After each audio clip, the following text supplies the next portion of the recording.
মাননীয় অধ্যক্ষ মহোদয়,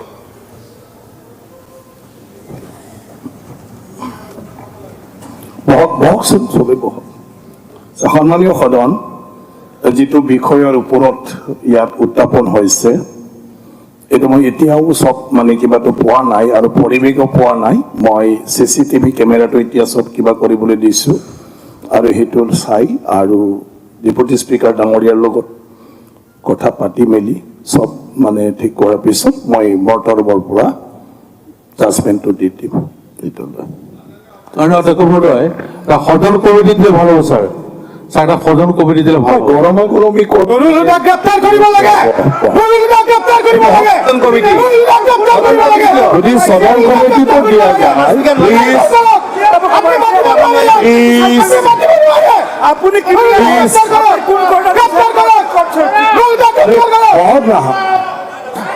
প্লিজ অনাৰেবল মেম্বাৰ্ছ প্লিজ মই কৈছো মই জাজমেণ্টটো আপোনালোকে কিয় মানি লৈছে যে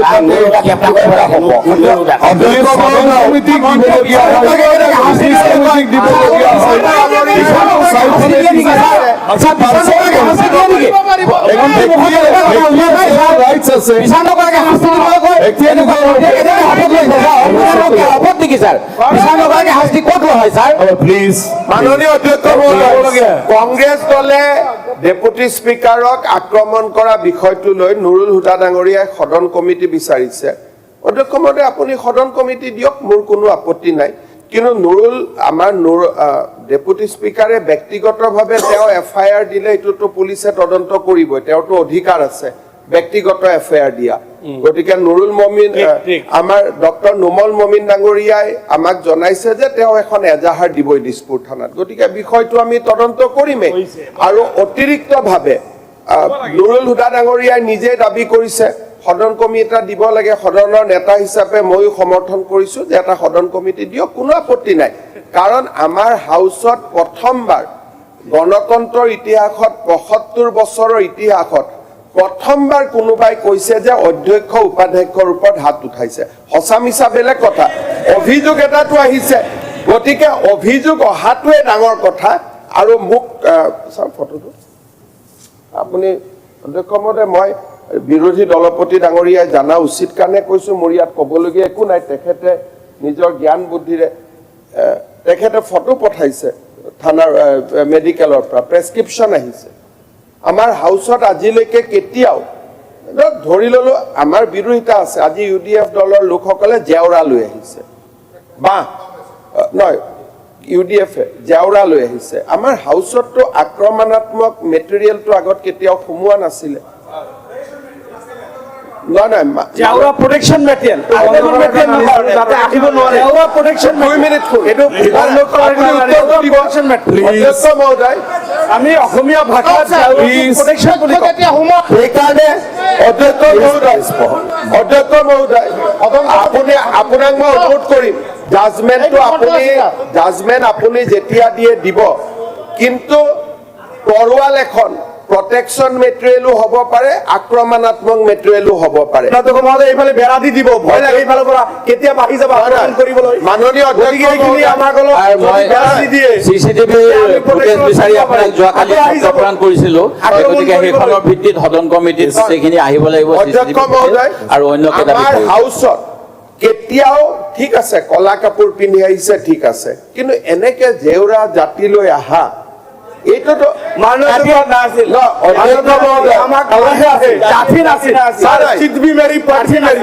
আমাক মাৰিব আহিব।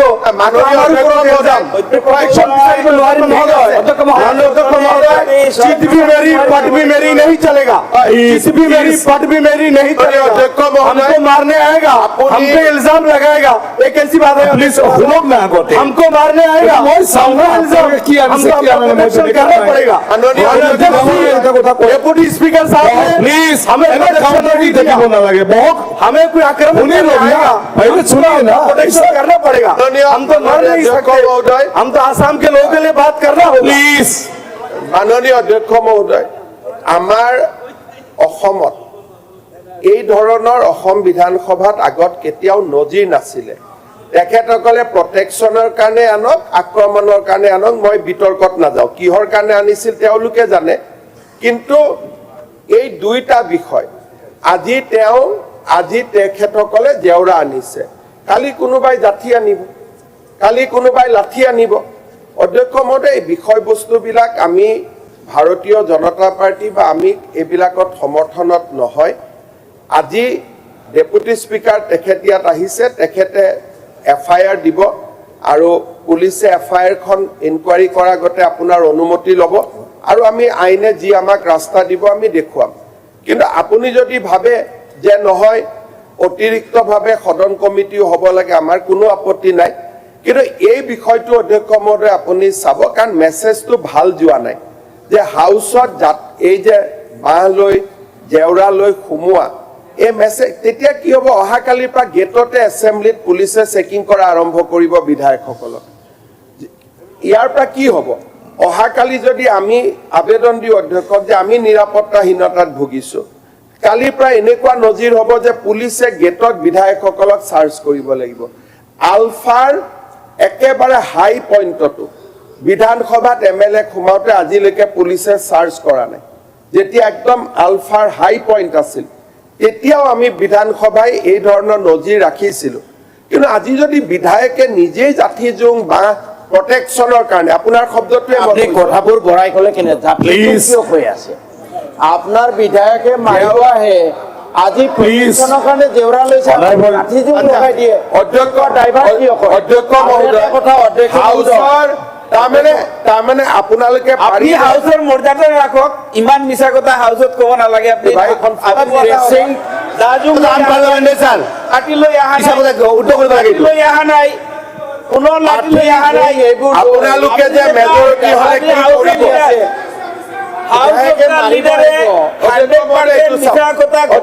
এইটো চাওক, এইটো বাঁহ হয়, বাঁহক জেওৰা বুলি কৈছে, গাঁঠিটো খুলি দিলেতো এইটো বাঁহ হৈ গ'ল। এইটো বাল আনিব নোৱাৰে,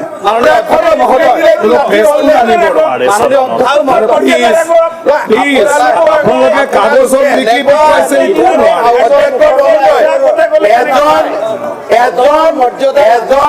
চাহ বাগিচাৰ বিধায়কক ডমিনেট কৰিবৰ কাৰণে কত কিমান ব্যৱস্থা, তাৰ মানে কি চাহ বাগানৰ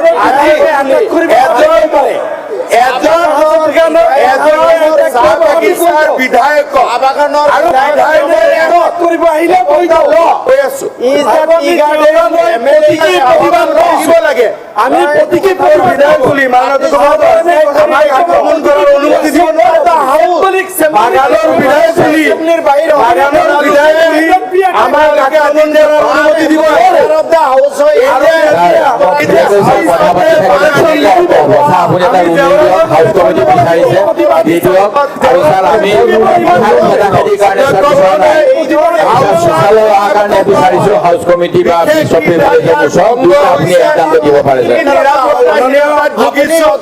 আৰু যিসকলে বাঁহ লৈ হাউচত সোমাইছে মুখ্যমন্ত্ৰী সদনৰ মুৰব্বী চাহ বাগানৰ আমাক আক্ৰমণ কৰাৰ অনুমতি তেখেতে কেনেকে দিব পাৰে? প্লিজ মাননীয় মুখ্যমন্ত্ৰী সদনৰ অভিভাৱক সদনৰ মুৰব্বী তেখেতে প্লিজ কোনোবা বাগান বা কোনোবা পাহাৰৰ গুৰি আমাক আক্ৰমণ কৰাৰ অনুমতি দিব নোৱাৰে। আমি প্ৰটেকশ্যনৰ কাৰণে জেওৰা আনিবই লাগিব। আমি আমি আনিবই লাগিব জেওৰা। এটা কথা, মাননীয় মুখ্যমন্ত্ৰী মহোদয়ে এই ধৰণে সদনক বিপথে Deputy Speaker, তেওঁ ক'লে এছেম্বলিৰ এছেম্বলি প্ৰেছিং Please. আপুনি ডেপুটি প্ৰেছিং অফ দ্য হাউচত পুলিচৰ কোনো Please. এখতিয়াৰ নাই। এতিয়া তেওঁ ভাবুকি প্ৰদান কৰি আছে আমাক যে পুলিচে ধৰিব। Within the pressing of the house তেনেহ'লে কেনেকে হ'ব যোনে যি ইচ্ছা সেইটো কৰি থাকে? আপুনি কেইটামান ৰুলিং পেণ্ডিং আছে বিধানসভা পৰিষদ কাক কয় প্ৰথম ডেফিনেশ্যন। ছাৰ আপুনি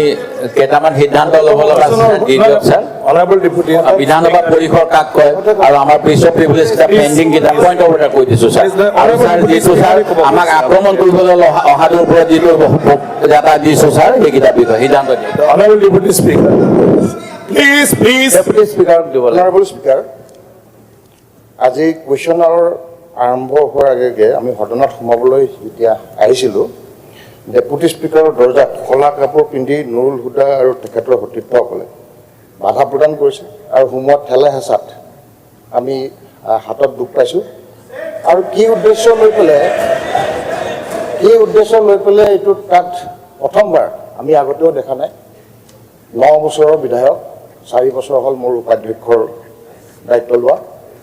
আৰু সকলো সদস্যকে আমি সমান হিচাপে ব্যৱহাৰ কৰোঁ সকলো সদস্যকে আমি সমান হিচাপে ভাবোঁ আৰু সকলোকে মৰম কৰা হয় স্পীকাৰৰ চকীত থকাৰ পৰা আৰু মনৰ আক্ৰোশ কিবা থাকি যদি সেই গেটত দৰ্জাত আৰু বিধানসভাত সোমোৱাৰ দৰ্জাত আৰু ডেপুটি স্পীকাৰৰ এইটো এটা খুব বেয়া প্ৰেচিডেন্স হৈছে গতিকে আইডাৰ তাত আমাক ছিকিউৰিটি দিব লাগিব তাত সোমোৱা সময়ত আৰু নহ'লে সেই জেগাত কাৰো এণ্ট্ৰি বন্ধ কৰিব লাগিব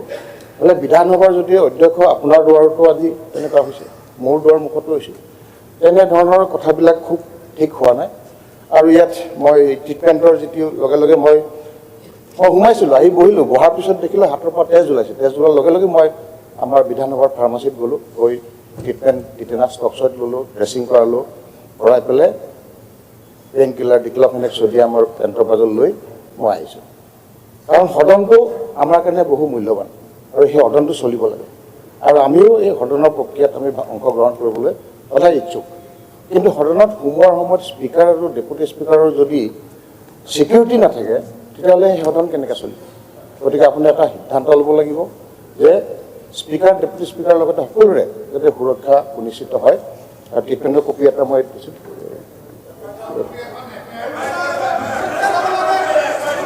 ডেপুটি স্পিকাৰে নিজে মুখৰ পৰা ক'লে স্যাৰ আজিৰ এতিয়াৰ সদন কমিটিটো নহয় স্যাৰ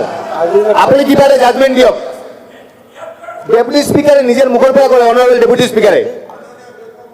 আমি স্পীকাৰক সন্মান কৰোঁ স্পীকাৰে ডেপুটি স্পীকাৰে ডাঙৰীয়াই নিজে গোটেই ঘটনাটোৰ সাক্ষ্য বৰ্ণনা দিছে হাউচৰ প্ৰচিডিঙত ৰেকৰ্ড হৈছে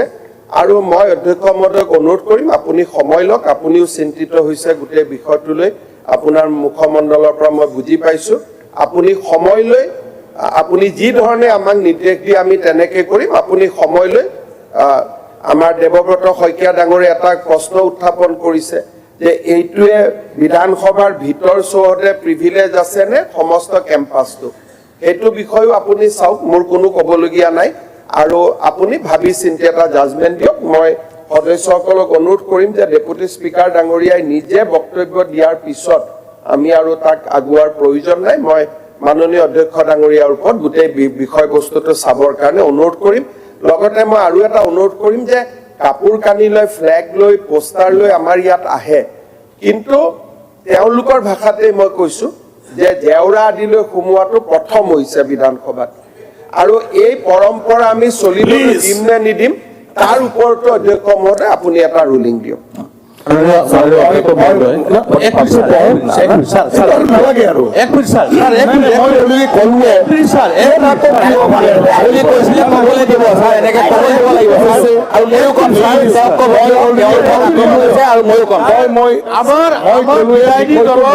আমাৰ বিধায়িনী দল এটা আমাৰ সদনৰ পবিত্ৰতা হানি হৈছে গতিকে আমাৰ এই কথাটো আমাৰ উপাধ্যক্ষ আৰু অধ্যক্ষজনক জনোৱাৰ কাৰণে মই গেটত আমি এনেকৈ ৰৈ আছিলোঁ যে সদনৰ পবিত্ৰ ৰক্ষা কৰক তাৰপিছত আমাৰ মাননীয় উপাধ্যক্ষ মহোদয় চিধা সোমাই গৈছে মই এই পবিত্ৰ সদনত থিয় হৈ কচমকে কৈছোঁ মই কোনো ধৰণৰ CCTV চাওক কোনো ধৰণৰ হাত মুৰি এনেকৈ আছে ছাৰ হাতটো এনেকৈ আছে একো হোৱা নাই মই ক'লো নহয় মই বিষয়টো উইদিন মিনিট উইদিন ছেকেণ্ড মই কি মানে পবিত্ৰ হস্তৰে কৈছোঁ ছাৰ এনেকুৱা কোনো একো হোৱা নাই মানে সেইকাৰণে কৰা নাইছোঁ এইটো মিনিটত এইটো যাতে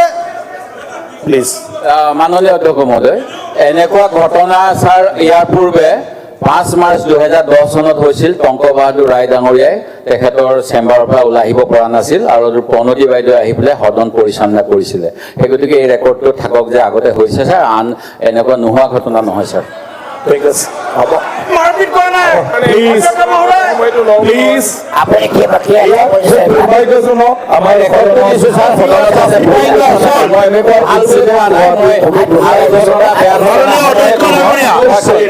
ষ্টেট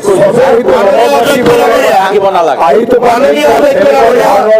অধ্যক্ষ মহোদয় মই শাসক পক্ষৰ সদস্যসকলক অনুৰোধ কৰিম যে বিষয়টো আৰু যেতিয়া এবাৰ অধ্যক্ষ মহোদয়ে দায়িত্ব লয় তাৰ পিছত তাক আগুৱাই দিয়াটো উচিত নহয় উপাধ্যক্ষ মহোদয় আমাৰ নহয় তেওঁ গোটেই হাউচটো বিৰোধী পক্ষৰো তেওঁ উপাধ্যক্ষ আজি মোৰ হাতত ফটো আছে মই নুৰুল হুদা ডাঙৰীয়াক ডিসপিউট কৰি ক'ব পাৰোঁ কিন্তু মই ক'ব খোজা নাই যেহেতু আপুনিও হাউচত ষ্টেটমেণ্ট দিয়াৰ অধিকাৰ আছে মাননীয় উপাধ্যক্ষ মহোদয়ে ষ্টেটমেণ্ট দিছে আৰু যদি এনেকুৱা হাউচত আৰু নিগেটিভ এনেকুৱা উদাহৰণ আছে দেৱব্ৰত শইকীয়া ডাঙৰীয়াই জানে তেওঁৰ পৰা আমি কথাবোৰ বুজ ল'ম যে আগতো যদি এনেকুৱা হৈছে কিন্তু মই সাধাৰণতে ভাল ভাল কথাবিলাক মনত ৰাখোঁ বেয়া কথাবিলাক মই মনত নাৰাখোঁ যি নহওক আপুনি জাজমেণ্ট দিব আমি সকলোৱে জাজমেণ্টটো মানি ল'ম ঠিক আছে এইকাৰণে সদায় কৈ থাকিব নালাগে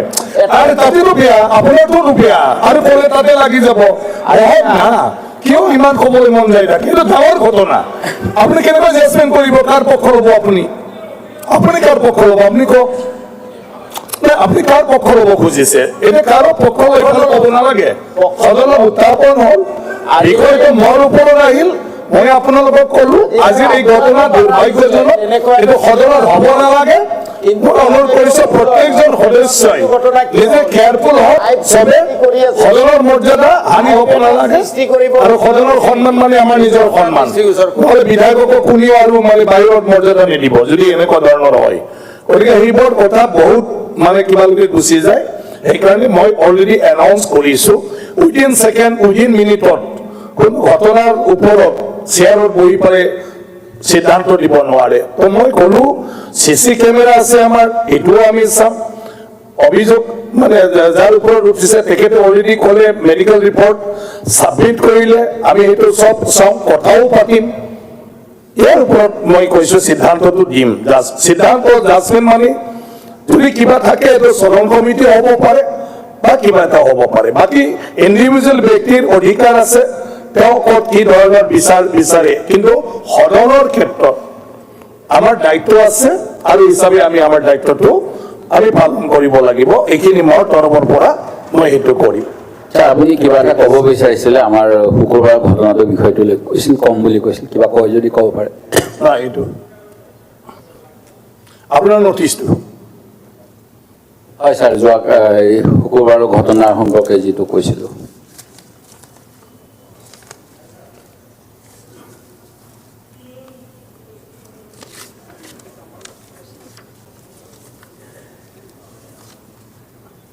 এইটো নহয়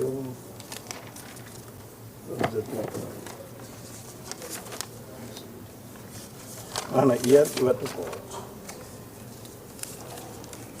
বনত তাৰ লগত মই ৰাখিব দিছোঁ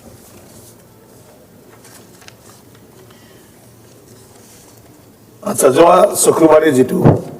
মানে ইয়াত এটা মানে ইনসিডেন্ট বুলিয়ে মানে কৈ থকা হৈছে এতিয়া যিটো হৈছিলে বিধানসভাত ৰূপজ্যোতি ডাঙৰীয়াৰ মানে যেতিয়া ভাষণ দি থকাৰ সময়ত আৰু তাক লৈ আমাৰ এলপি ডাঙৰীয়াই ইয়াৰ ওপৰত প্ৰিভিলেজৰ যিটো মানে আমাৰ উল্লেখ আছে ৰুলত সেই অনুসাৰে বিহিত ব্যৱস্থা মানে কিয় ল'ব নোৱাৰে সেইটোৰ ক্ষেত্ৰত সেইটোলৈ নটিচ দিছিলে আৰু আজিৰ ক্ষেত্ৰত মানে ইয়াৰ ওপৰত জনাবৰ কাৰণে মোক অনুৰোধ কৰিছিলে তো সেই বিষয়টো গোটেই চোৱা হৈ গ'ল আৰু মই গোটেই ৰেকৰ্ডটো চালোঁ মই হাউচত নাছিলোঁ আৰু গোটেই ৰেকৰ্ডটো মানে যিখিনি কথা সেইদিনা চালোঁ তাত সেইদিনাৰ কথা আমাৰ এলপি ডাঙৰীয়াই যিটো অনুৰোধ কৰিছে সেই মৰ্মে গোটেই এক্সপাণ্ড কৰা হৈ গ'ল সেইদিনাৰ যিবিলাক আনপাৰ্লিমেণ্টাৰী ৱৰ্ডছ আৰু বিভিন্ন কিবাটো তাৰপিছত যিটো ঘটনা হৈছিলে তাত ডেপুটি স্পিকাৰ ডাঙৰীয়াই সেইদিনা ৰুলিং দিলে চবকে অনুৰোধটো জনালে আমাৰ মানে ৰূপজ্যোতি ডাঙৰীয়া সন্মানীয় সদস্যক তেখেতে মানে নিৰ্দেশ দিলে আৰু ইয়াৰ পিছত ৰূপজ্যোতি ডাঙৰীয়াই ক্ষমা বিচাৰিলে সদনত আৰু ইয়াতে বিষয়টো নিষ্পত্তি হোৱাৰ পিছত সদনখন চলিল গতিকে মই গোটেইটো চাইছোঁ ইয়াত কোনো প্ৰিভিলেজৰ কথা নাহে সদনৰ ভিতৰত চবৰে কথা কোৱাৰ অধিকাৰ আছে আৰু সেইটো যিটো হৈছে ইয়াৰ ওপৰত সেইদিনাই মানে গোটেই সিদ্ধান্তটো হৈ গৈছে ক্ষমা খোজাৰ পিছত আৰু বাকী গোটেই ৰেকৰ্ডটো এক্সপাণ্ড কৰা হৈ গ'ল যিটো তাত তেওঁৰ মুখৰ পৰা যিখিনি কথা হৈছিলে বা আন যিখিনি তাত দেখিছে যিটো এলপি ডাঙৰীয়াই মানে হাউচত উত্থাপন কৰিছে তাত আৰু উত্থাপন কৰা হৈছিলে শনিবাৰে পুনৰ 10 গুণ বেছি হ'ব পাৰে বুলি কৈছে আৰু ছাৰ অকল ছাৰ কথাখিনি এক্সপান্স কৰাৰ কথাটো কোৱা নাছিলোঁ তাৰপৰা ছাৰ ইয়ালৈকে গুচি অহা কথাটো কৈছিলোঁ আৰু কেমেৰাত ছাৰ নেদেখাই কিবা ঘটনা হৈ গ'লে ছাৰ তেতিয়া কেনেকৈ আপুনি তদন্ত কৰিব সেই কথাকেইটাও উল্লেখ আছে ছাৰ সেইকেইটাও কৈ দিয়ক ছাৰ কোনটো বিষয় নহয় মই সেইকাৰণে ক'লো সেইটো চব চালো চাই পালে সেইদিনাই বিষয়টো নিষ্পত্তি হৈ গ'ল আৰু যিখিনি কথা আপুনি মানে ইয়াত কৈছিলে উল্লেখ কৰি দিছিলে ইয়াৰ পিছত এক্সপানশ্যনৰ কাৰণে ডেপুটি স্পীকাৰে তাত নিৰ্দেশ দিলে আৰু সেই একৰ্ডিংলি এতিয়া চব এইটো এক্সপাণ্ড কৰা হৈ গ'ল সেইবোৰ ৱৰ্ডছ আৰু নাই এই শব্দবোৰ আমাৰ ৰেকৰ্ডত নাই গতিকে সেইখিনি চব কৰা হৈ গ'ল তো ভৱিষ্যতত এইটোৱে মই ৰূপজ্যোতি ডাঙৰীয়াকো কৈছোঁ কি ভৱিষ্যতে যাতে তেনেকুৱা ধৰণৰ মানে কেতিয়াও মানে বিহেভ নকৰে এইটো মই মানে তেখেতক কৈছোঁ সদনত আৰু আমাৰ সদনৰ প্ৰতিজন সদস্যকো মই অনুৰোধ কৰিছোঁ চবে যাতে সদনৰ মৰ্যাদাটো আমি ৰাখোঁ এনেকুৱা ধৰণৰ নিজৰ মাজত কিছুমান মিছবিহেভবিলাক যাতে আমি নকৰোঁ আৰু বিভিন্ন কথা বাৰ্তাবিলাক আমি যুক্তি সহকাৰে ইয়াত দাঙি ধৰিব পাৰিব পাৰ্চনেল আক্ৰমণলৈকে আমি যাব নালাগে যাতে পুনৰাই তেনেকুৱা ধৰণৰ ঘটনাটো নঘটে গতিকে সেইটো ইয়াৰ পিছত ৰূপজ্যোতি কৰ্মীয়ে ক্ষমা খোজা বুলি এইটো হ'ল আৰু এটা ক্ষমা কিন্তু পিছদিনা তেওঁ মিডিয়াত কি ক'লে বাহিৰৰ কথাটোতো আৰু ইয়াত নাহে মই অনুৰোধ কৰিছোঁ বাহিৰতো আৰু আমি এই বিষয়ে চৰ্চা কৰিবই নালাগে যেহেতু সদনৰ বিষয় ইয়াত নিষ্পত্তি হ'ল এই বিষয়টো লৈ পালে আৰু যাতে বাহিৰত নহয় ৰূপজ্যোতি কৰ্মী ডাঙৰীয়াৰ যেতিয়া বিষয়টো হৈছে ভাৰতীয় জনতা পাৰ্টিৰ সভাপতিয়েও ইয়াক অফিচিয়েলি আমি কণ্ডেম কৰিছে আৰু ময়ো ৰূপজ্যোতি কৰ্মী ডাঙৰীয়াক বিষয়টোত ক্ষমা খুজিবৰ বাবে অনুৰোধ কৰিছিলোঁ আৰু তেওঁ ক্ষমাও খুজিছে এটা দুটা কথা চেনচিটিভ কথা আমি মনত ৰখা উচিত হ'ব আৰু বিষয়বিলাকৰ সন্দৰ্ভত যদি কেতিয়াবা প্ৰসংগটোৰ পৰা আঁতৰি যায় এটা কথাত ধৰি থকা হয় তাতো কেতিয়াবা সমাজত ভুল বাৰ্তা যায় ৰূপজ্যোতি কৰ্মী ডাঙৰীয়াৰ সিদিনাখন ভাষণ দি আছে মন্ত্ৰীয়ে ভাষণ দিলে বিধায়কসকলে বাধা দিয়ে সদনত তাৰ প্ৰক্ৰিয়া আছে উদাহৰণ আছে এজন সতীৰ্থ বিধায়কে ভাষণ দিলে আন এজন বিধায়কে তেওঁক ইৰিটেট কৰি থকা আৰু সকলো মানুহ সকলো সময়তে বেলেঞ্চতো নাথাকে মই হাউচক অনুৰোধ কৰিম যে প্ৰত্যেকজন সদস্যই বহুত কষ্ট কৰি অলপ সময় পায় নিজৰ সমষ্টিৰ কথা ক'ব সাধাৰণতে সময় নাপায় কাৰণ মন্ত্ৰী বা আন ইয়াত ৰুলৰ মতে যায় বহুত কষ্ট কৰি কোনোবা সদস্যই অলপমান সময় পাই নিজৰ সমষ্টিৰ কথা ক'ব সি লাগিলে শাসকীয় হওক বিৰোধী দলে হওক ৰূপজ্যোতি কৰ্মী ডাঙৰীয়াৰ এটা ভগৱান প্ৰদত্ত এটা বেমাৰ এটাও আছে তেখেতে কথা কওঁতে বহুত সময়ত যেতিয়া তেওঁ কংগ্ৰেছত আছিলে তেওঁ মোকো বহুত ধৰণে আমাকো তেওঁ যথেষ্ট নক'বলগীয়া কথাও কৈছিলে কিন্তু মই সদায় এটা সেন্সিটিভিটি মেইনটেইন কৰোঁ যে কিছুমান সমাজৰ পৰা কিছুমান মানুহ ওলাই অহাটোৱে ডাঙৰ কথা তেওঁলোকক কণ্ডেম কৰাটোতে সমস্যা শেষ হৈ নাযায় কেনেকৈ তেওঁলোকক আমি নিৰ্মাণ কৰিব পাৰোঁ আজি এজন ৰূপজ্যোতি কৰ্মীক কণ্ডেম কৰি শেষ কৰি দিব পাৰি কিন্তু ৰূপজ্যোতি কৰ্মী শেষ হৈ নাযায় ৰূপজ্যোতি কৰ্মীৰ লগে লগে এটা জনগোষ্ঠীৰ মুক্ত কণ্ঠ এটাও নোহোৱা হৈ যাব মই সেইকাৰণে বিচাৰোঁ যে বিৰোধী দলপতি ডাঙৰীয়াকো মই আহ্বান জনাম যে ৰূপজ্যোতি কৰ্মীক যিমানে দাবাই কুচাই আমি ইয়াত শেষ কৰি দিব পাৰোঁ 125 জনে মিলি কিন্তু ৰূপজ্যোতি কুৰ্মীতেতো বিষয়টো শেষ হৈ নাযায় তেওঁ এটা নিপীড়িত নিষ্পেষিত জনগোষ্ঠী এটাক প্ৰতিনিধিত্ব কৰে 5টা মিনিট সময় পাইছিল তেওঁ কথা কৈ থাকোঁতে যদি ভিডিঅ' চোৱাৰে কথা হয় যি দুজন বিধায়কে তেওঁক বাৰে বাৰে কাটি আছিলে তেওঁক ৰাস্তাৰ কথা সোধাৰ কি প্ৰয়োজন আছিল যদি ধোদৰ আলি বেয়া আছে তাৰ দায়িত্ব মোৰ আজি বহুত সমষ্টিৰ আজি মই আমিনুল ইছলাম ডাঙৰীয়াৰ কথা কওঁ মানকাছাৰ ৰাস্তা আপোনাৰ বেয়া তাৰ কাৰণে যদি মই আপোনাক কেশৱ মহন্ত বা নৱদলে আপোনাক সমালোচনা কৰে আপুনি কি উত্তৰ দিব আপুনিতো মন্ত্ৰীও নহয় আমাৰ বহুত সমষ্টিৰ ৰাইজৰ সমষ্টিৰ ৰাস্তা বেয়া বিধায়কজনে কি কৰিব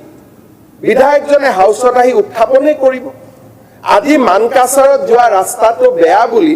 আমিনুল ইছলাম ডাঙৰীয়াই ভাষণ দিওঁতে সবেই যদি তেওঁক টিটকাৰি মাৰি থাকে আপোনাৰ এইটো ৰাস্তা কি হ'ল আপোনাৰ এইটো ৰাস্তা কি হ'ল আপোনাৰতো ইৰিটেট লাগিব এফালে ৰাস্তাটো কৰিব পৰা নাই বিধায়ক হৈ আছো আৰু লগত মোক এক্সপ'জ কৰি আছে এইটো মন্ত্ৰীক কওক ধোদৰ আলি বেয়া হৈ আছে তাৰ সম্পূৰ্ণ দায়িত্ব মন্ত্ৰী হিচাপে মোৰ ৰূপজ্যোতি কুৰ্মীয়ে কি কৰিব বেচাৰাইটো দিনে ৰাতিয়ে ৰাস্তাটোৰ কাৰণে মোৰ লগত কাজিয়া কৰি থাকে কিমানটা হোৱাটছআপ মোক দি থৈ দিছে আজি অখিল গগৈ ডাঙৰীয়া সদনত নাই মই তেওঁৰ নাম ল'ব খোজা নাই তেওঁ ৰূপজ্যোতি কুৰ্মীক দুখী আছে তাৰমানে কি শিৱসাগৰত বেয়া ৰাস্তা নাই নেকি তেওঁ শিৱসাগৰৰ বিধায়ক শিৱসাগৰৰ ৰাস্তাৰ কথা ক'ব লাগে যদি বিধায়কসকলে বিধায়কৰ মাজত সুসম্পৰ্ক ৰক্ষা কৰি নাথাকে আমাৰ সমাজখন গৈ থাকিব তললৈকে সেইকাৰণে মই সদনক আহ্বান জনাম যে সমষ্টিটোৰ উন্নতি নোহোৱাৰ কাৰণে অহাকালি ইলেকশ্যনো আছে বিধায়কক গালি পাৰি কি হ'ব যিমানটো টকা পইচা আছে চৰকাৰে কৰিব কিন্তু মৰিয়নিত ইলেকশ্যন কোনবাই উঠিব সেইকাৰণে ৰূপজ্যোতি কুৰ্মীক আমি এক্সপ'জ কৰা কামটো ইয়াৰ পৰাই আৰম্ভ কৰিম তেতিয়া আপোনালোকে চিন্তা কৰক চেয়াৰমান আলীৰ সমষ্টিত কিমান ৰাস্তা বেয়া হৈ আছে আমিনুল ইছলামৰ সমষ্টিত কিমান ৰাস্তা বেয়া হৈ আছে গতিকে সিদিনাখনৰ যিটো ঘটনা হৈছে আমি সকলোৱে ৰূপজ্যোতি কুৰ্মী কণ্ডেম কৰিছোঁ মোৰ পাৰ্টিয়েও কৰিছে ময়ো কৰিছোঁ কিন্তু আমাৰ নিয়মে আছে এডাল গছ যদি কিবা কাৰণত ঢালি যায় তাক চবেই আৰম্ভ কৰে মই ভাবোঁ এটা পৰ্যায়ৰ পিছত আৰু সেইটো ঠিক নহয় সেইটো জেওৰালৈ আহিবলগীয়া ঘটনা নহয় মই কাৰণে আপোনালোকক বহল হৃদয় দেখুৱাবলৈ অনুৰোধ কৰিম এজন ৰূপজ্যোতি কুৰ্মীক মই দেখিছোঁ যিসকলে চাহ জনগোষ্ঠীৰ মৰ্ম বেদনা বুজি নাপায় তেনেকুৱা আমাৰ বহুত ছ'চিয়েল মাধ্যমত লিখা মানুহেও ৰূপজ্যোতি কুৰ্মীক মাৰি খুপনি চেচ কৰি দিছে জীৱনত ৰূপজ্যোতি কুৰ্মীয়ে মোক যিমান বেয়াকৈ কৈছে সেই মঞ্চৰ পৰা দেৱব্ৰত শইকীয়াই বিৰোধী দলপতি আছিলে এতিয়াতো কোনেও কোৱা নাই ৰূপজ্যোতি কুৰ্মীক যে আপুনি এইবোৰ নক'ব বুলি কিন্তু আজি মই ৰূপজ্যোতি কুৰ্মীক কৈছোঁ যে হয় আপোনাৰ ডাঙৰ দায়িত্ব আছে এটা জনগোষ্ঠীক প্ৰতিনিধিত্ব কৰিছে আৰু আপোনালোকক কণ্ডেম কৰি বাগৰাই দিয়া ৰাস্তাত মানুহ বহুত পাব আপোনালোকে যদি অকণমানো ভুল কৰে সমাজে আপোনালোকক স্বীকাৰ নকৰিব কাৰণ এই সমাজখনে চাহ জনগোষ্ঠীৰ লোকক ইমান দিন ন্যায় দিয়া নাছিল আমিয়ে ন্যায় দিয়া নাছিলোঁ চাহ জনগোষ্ঠীৰ জুমুৰ গুৱাহাটীলৈ আহিবলৈ ৭৫ বছৰ সময় ল'লে এই জনগোষ্ঠীটো কোনেও ন্যায় দিয়া নাছিল আপোনালোকে যদি হিমন্ত বিশ্ব শৰ্মাই এই ভুলটো কৰিলেহেঁতেন মই ক্ষমা খোজোতেই চেজ হৈ গ'লহেঁতেন জেওৰালৈ কোনেও নাহিলেহেঁতেন কিন্তু আজি চাহ জনগোষ্ঠীৰ কাৰণে দবাবৰ কাৰণেও এটা চক্ৰান্ত চলে সেইকাৰণে মই ৰূপজ্যোতি কুৰ্মীক ভাতৃ হিচাপে সদনৰ সদস্য হিচাপে মই আহ্বান জনাম যে আপুনি আৰু সংযমী হওক কাৰণ আপোনালোকৰ ওপৰত বহুত মানুহে আশাৰে বাট চাই আছে এটা নিপীড়িত জনগোষ্ঠীক আপোনালোকে প্ৰতিনিধিত্ব কৰে মই বিৰোধী দলপতি ডাঙৰীয়াকো আহ্বান জনাম যে বিষয়টো আমি দলে ইয়াত দুখ প্ৰকাশ কৰিছোঁ সংসদক এটা পৰ্যায়ৰ তললৈকে যাব দিয়াৰ আমি কোনো পক্ষপাতি নহয় মই সদনৰ নেতা হিচাপে ইয়াত ক্ষমা প্ৰাৰ্থনা কৰিছোঁ যে বিষয়টো এটা পৰ্যায়ৰ বাহিৰত যাব দিয়া উচিত নাছিল সদনত সিদিনাখন মই থাকিলে হয়তো ইমান দূৰলৈকে নগ'লহেঁতেন কিন্তু এই বিষয়বিলাকক লৈ একেবাৰে মানুহজনক প্ৰিভিলেজ আনি কণ্ডেম কৰি হাউচৰ পৰা উলিয়াই দিয়া ইমান দূৰলৈকে যোৱাটোৱে তাত অলপ চভেনিজিমৰ এলিমেণ্ট এটাও ক'ৰবাত মানুহে দেখা পাব সেই জনগোষ্ঠীটোৱে বেয়া পাব যে ক্ষমা খোজাৰ পিছতো কিয় ইমান লাগি আছে সেইকাৰণে মই বিষয়টো ইমানতে সামৰণি মাৰিবলৈ অধ্যক্ষ মহোদয়ক অনুৰোধ কৰিছোঁ। মাননীয় অধ্যক্ষ মহোদয়, মুখ্যমন্ত্ৰী মহোদয় যিখিনি কৈছে ধন্যবাদ জনাইছোঁ। মহোদয়, ৰূপজ্যোতি কৰ্মীৰ কথাখিনি লৈ গোটেই চাহ জনজাতিৰ কথাখিনি সমাৰ্থক কৰা উচিত নহয়। আমি ইয়াতে যেতিয়া কথা পাতোঁ, আমি বিভিন্ন আইনৰ কথাই পাতোঁ, আমি আইনৰ শপত লৈ আহিছোঁ। সেই গতিকে মই নিশ্চিতভাৱে ৰূপজ্যোতি কৰ্মী ডাঙৰীয়াই যিখিনি কথা ইয়াত ক'লে, ক্ষমা খুজিলে, নিশ্চিতভাৱে আমি সকলোৱে গম পাইছোঁ। কিন্তু তেখেতক সংযম হোৱাটো দৰকাৰ। পৰৱৰ্তী দিনা তেখেতে কৈছে ইয়াতকৈ 10 গুণ বেছি আক্ৰমণ হ'ব। আৰু এই কথাটো যিটো মুখ্যমন্ত্ৰী মহোদয়ে কৈছে, সাধাৰণ এজন ব্যক্তিয়ে ক'লে এটা পাৰ্থক্য আহিলে হয়। কিন্তু মহোদয় 1971 চনতে সত্তাৰামন কমিটি অনুসৰি ক্ৰিমিলেয়াৰ কনচেপ্ট আহিছে আমাৰ নিচিনা OBCৰ কাৰণে, আৰু সেইটোকে 91ত জাষ্টিছ ৰামলণ্ডন কমিটিও সমৰ্থন কৰিছে। ক্ৰিমিলেয়াৰ হ'ল যিবিলাক ইকনমিকেলি, ছ'চিয়েলি আৰু অন্যান্য ক্ষেত্ৰত সেই পিছপৰা শ্ৰেণীৰ পৰা আগৰণুৱা। ৰূপজ্যোতি কৰ্মীৰ মাতৃ শ্ৰদ্ধাৰ ৰূপম বাইদেউ প্ৰথম চাহ জনজাতি গ্ৰেজুৱেট হয়, আৰু তেখেতে 91 চনতে আমাৰ বিধানসভাক প্ৰতিনিধিত্ব কৰিছে। সেই গতিকে তেখেতৰ ক্ষেত্ৰত এনেকৈ সমাৰ্থক কৰিলে সেই চাহ জনজাতি মানুহখিনিও বেয়া পাব যে আমাৰ লগত শিক্ষিত মানুহ এজনক কিয় তুলনা কৰিছে। সেই গতিকে তেনেকৈ যাতে অশিক্ষিত নেকি? মই সেই বুলি কোৱা নাই, কিন্তু মই ক্ৰিমিলেয়াৰৰ কথাটো কৈছোঁ। ক্ৰিমিলেয়াৰ বুলি এটা কথা আছে, সেইকাৰণে আহিছে ক্ৰিমিলেয়াৰৰ কথাটো, যিহেতু ক্ৰিমিলেয়াৰ আৰু নন ক্ৰিমিলেয়াৰ দুটা ডিফাৰেঞ্চ আছে, আৰু শিক্ষিত অশিক্ষিতৰ দুটা কথা আছে। সেইটোৱে কথা। ৰূপজ্যোতি কৰ্মীয়ে এনেকুৱা যিটো কৈছে চাহ জনজাতি পিছপৰা, মুখ্যমন্ত্ৰী মহোদয়ে চাহ জনজাতি পিছপৰা বুলি কেনেকৈ ক'ব পাৰে? মুখ্যমন্ত্ৰী মহোদয়ে সেইটো এটা চাহ জনজাতি পিছপৰা বুলি কেনেকৈ ব্যাখ্যা দিব পাৰে? সংবিধান বিৰোধী আপুনি যিটো কৈ আছে, সংবিধানৰ বিৰোধী হয় নহয়, সেইটো ক্ৰিমিলেয়াৰ বেয়া হয়। তদন্ত ক্ৰিমিলেয়াৰৰ চাৰ্টিফিকেট লৈ বহুত ধনী মানুহে অধিকাৰ সেইখিনি খৰ্ব কৰি আছে। গতিকে ক্ৰিমিলেয়াৰৰ ক্ষেত্ৰত তদন্ত হ'ব লাগে। যিবিলাক মানুহে উচ্চ শিক্ষিত তেখেতসকলে ক্ৰিমিলেয়াৰৰ চাৰ্টিফিকেট কোটা লৈ আছে, SC ST কোটা। ধনী মানুহে বহুতখিনি ক্ৰিমিলেয়াৰৰ চাৰ্টিফিকেটটো আপুনি এই কথাবিলাক চাব লাগে। ঠিক আছে। মাননীয় অধ্যক্ষ মহোদয়, ক্ৰিমিলেয়াৰৰ কনচেপ্ট আমি সমৰ্থন নকৰোঁ, কাৰণ ST SC ৰাইজেও ক্ৰিমিলেয়াৰৰ কনচেপ্ট প্ৰত্যাখ্যান কৰিছে। ইয়াত ক'ৰবাত জাজমেণ্ট লৈ আহিছে, তাত কোনো ৰেফাৰেঞ্চ নাই। আজি ক্ৰিমিলেয়াৰৰ কনচেপ্টৰ যদি ইয়াত বিষয়টো আৰু এটা নিগেটিভ বাৰ্তা যাব যে কংগ্ৰেছ দলে ক্ৰিমিলেয়াৰখিনিক ৰিজাৰ্ভেশ্যনৰ পৰা বাদ দিব খুজিছে, এইটো আকৌ ST আৰু SCৰ মাজত এটা বেয়া মেছেজ যাব। মই গতিকে বিষয়টো অনুৰোধ কৰিছোঁ ইমানতে সামৰণি মাৰিছোঁ। এই বিষয়টো এক মিনিট মই ক'ব বিচাৰিছোঁ এটা বিষয়। মাননীয় অধ্যক্ষ মহোদয়, সিদিনাখন ৰূপজ্যোতি কৰ্মী ডাঙৰীয়াই তেখেতে বাগিচাত যি ৰাস্তা পদূলি নিৰ্মাণ হৈছে তাৰ ওপৰত তেখেতে বক্তব্য দি আছিল। মাননীয় অধ্যক্ষ মহোদয় তেওঁ বাধা প্ৰদান কৰিলে। সেই সময়ত বাগিচাৰ বাধা প্ৰদান কৰিলে। মাননীয় অধ্যক্ষ মহোদয়, এই যে ঝুমুৰ কৃষ্ণক আজি যে ভাৰতবৰ্ষ মানচিত্ৰত আনিলে, সেই তেতিয়াও তেওঁ গৈ পেলাই কৈছে ঝুমুৰৰ যিখিনি নাচনি তেওঁলোকে বোলে 6,000 ছোৱালীয়ে বোলে পৰীক্ষা নিদি পেলাই আহিছে, একমাত্ৰ বোলে 25,000 টকাৰ লগত আহিছে।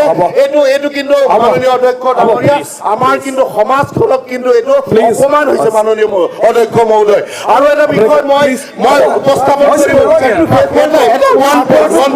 মাননীয় অধ্যক্ষ মহোদয়, মই শুনিবলৈ পাইছোঁ বিৰোধী দলৰ ফালৰ পৰা মই শুনিবলৈ পাইছোঁ এই যে বাগিচাত যে হাইস্কুল নিৰ্মাণ কৰিছে, ইয়াৰ এজন বিৰোধী দলৰ উপস্থাপন কৰিছে যে পাব্লিচিটি ষ্টাণ্টৰ কাৰণে কৰিছে বুলি কৈছোঁ। এই 200 বছৰ আটাইতকৈ চাহ বাগিচাৰ উন্নয়নৰ কাৰণে একো নকৰিলে, হাইস্কুল নিৰ্মাণ নকৰিলে,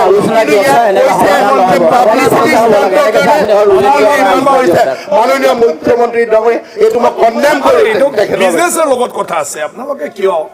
মই কি দৰকাৰটো আছে, মই ওলাই যাওঁ, আপোনালোকে কাজিয়া কৰি থাকিলে। অধ্যক্ষ মহোদয়, মাননীয় মুখ্যমন্ত্ৰী Please, আৰু আপুনি ক'ৰ পৰা ওলাই ক'লে? নাই, ভিতৰত যেটো হৈছে তাতেতো গণ্ডগোল হয় নাই ৰূপজ্যোতি আৰে তাতে গণ্ডগোল হয় ৰূপজ্যোতি কৰ্মীৰ লগত বাহিৰত যে ঘটনাটো মই হ'ল, এডজৰ্ণমেণ্ট মোচন পাইছো বাহিৰত যে ঘটনাটো হ'ল, সেইটো Please. ভয়ানক লজ্জাজনক। Please. মহোদয় Please. আমি আজি অসম বিধানসভাৰ কাৰ্য পৰিচালনা বিধিৰ 56 নং নিয়মৰ অধীনত আমি এটা অতি গুৰুত্বপূৰ্ণ বিষয়ত আজি আমি এডজৰ্ণমেণ্ট মোচনটো আনিছো আৰু এই বিষয়টো অসমৰ ভৌগোলিক অখণ্ডতা অসমবাসী এইটো মই অগ্ৰাহ্য কৰিছো অগ্ৰাহ্য কৰাৰ মূল কাৰণ মই জাষ্ট খালি সংসদৰ বিষয় এইটো আমি আমাৰ কথা ক'ম